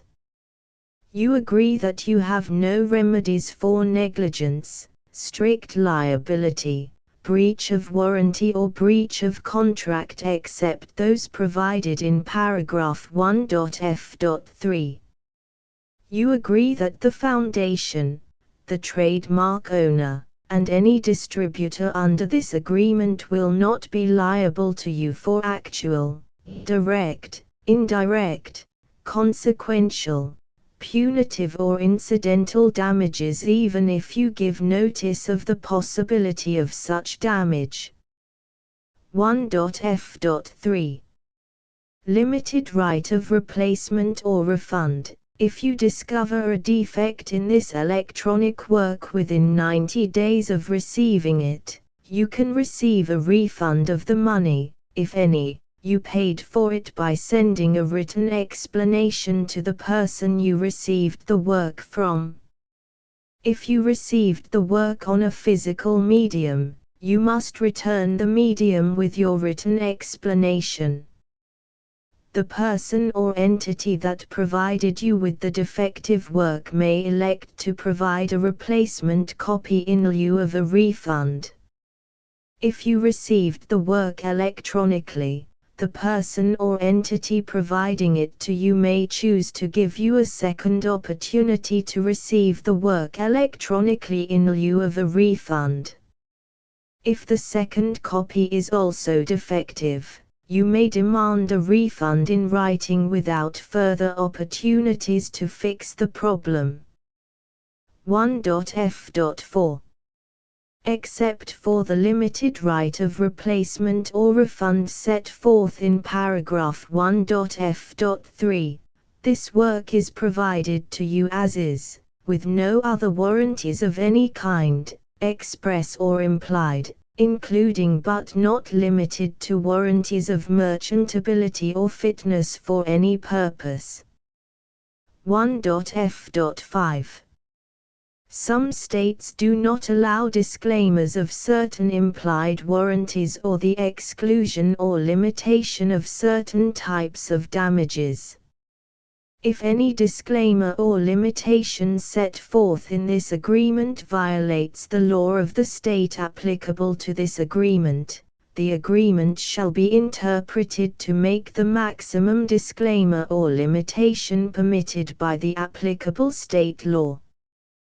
The invalidity or unenforceability of any provision of this agreement shall not void the remaining provisions.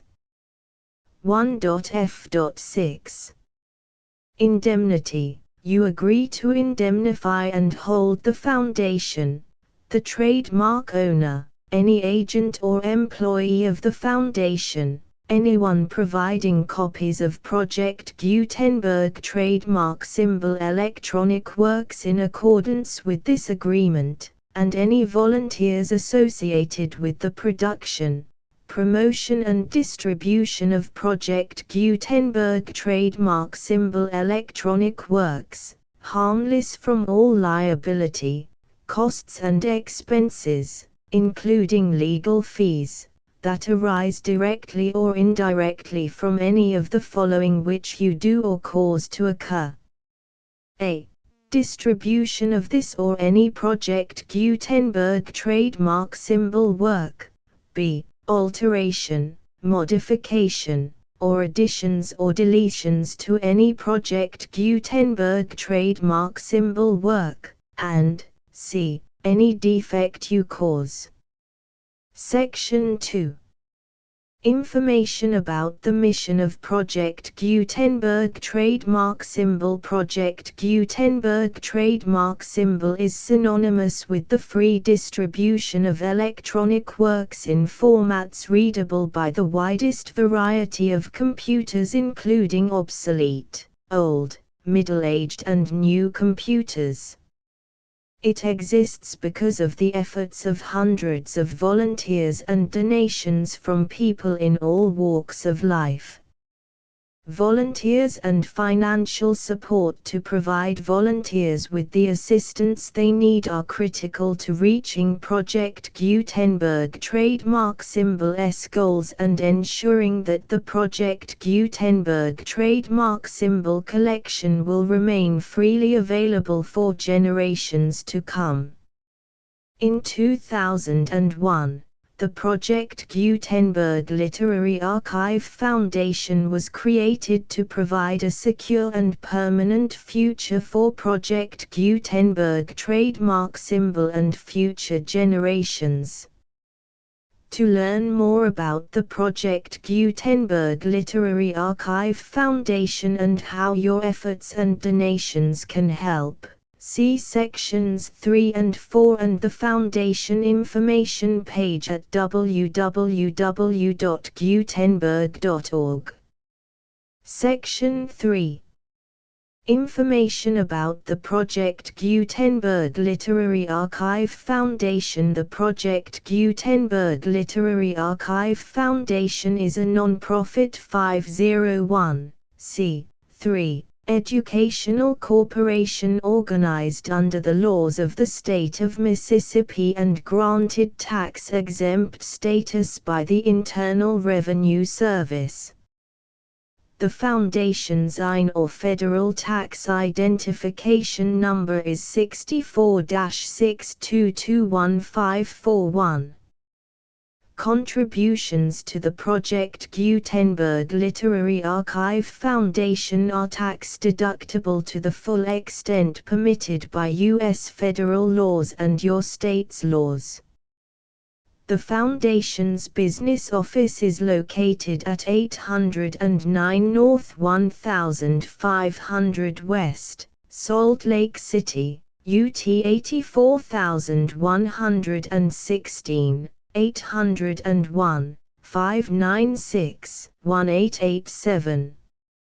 Email contact links and up-to-date contact information can be found at the Foundation's website and official page at www.gutenberg.org/contact section 4.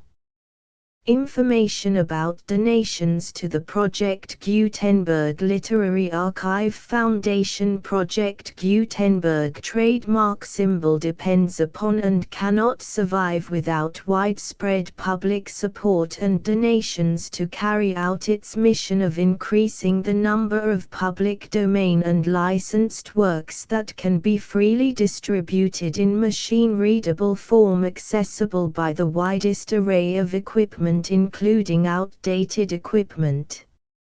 Many small donations, $1 to $5,000, are particularly important to maintaining tax-exempt status with the IRS. The Foundation is committed to complying with the laws regulating charities and charitable donations in all 50 states of the United States. Compliance requirements are not uniform and it takes a considerable effort, much paperwork and many fees to meet and keep up with these requirements. We do not solicit donations in locations where we have not received written confirmation of compliance. To send donations or determine the status of compliance for any particular state, visit www.gutenberg.org/donate. While we cannot and do not solicit contributions from states where we have not met the solicitation requirements, we know of no prohibition against accepting unsolicited donations from donors in such states who approach us with offers to donate. International donations are gratefully accepted, but we cannot make any statements concerning tax treatment of donations received from outside the United States. U.S. laws alone swamp our small staff. Please check the Project Gutenberg web pages for current donation methods and addresses. Donations are accepted in a number of other ways including checks, online payments and credit card donations. To donate, please visit www.gutenberg.org/donate. Section 5. General information about Project Gutenberg trademark symbol electronic works. Professor Michael S. Hart was the originator of the Project Gutenberg trademark symbol concept of a library of electronic works that could be freely shared with anyone. For 40 years, he produced and distributed Project Gutenberg trademark symbol ebooks with only a loose network of volunteer support. Project Gutenberg trademark symbol ebooks are often created from several printed editions, all of which are confirmed as not protected by copyright in the U.S. unless a copyright notice is included. Thus, we do not necessarily keep ebooks in compliance with any particular paper edition. Most people start at our website, which has the main PG search facility, www.gutenberg.org. This website includes information about Project Gutenberg trademark symbol, including how to make donations to the Project Gutenberg Literary Archive Foundation, how to help produce our new ebooks, and how to subscribe to our email newsletter to hear about new ebooks.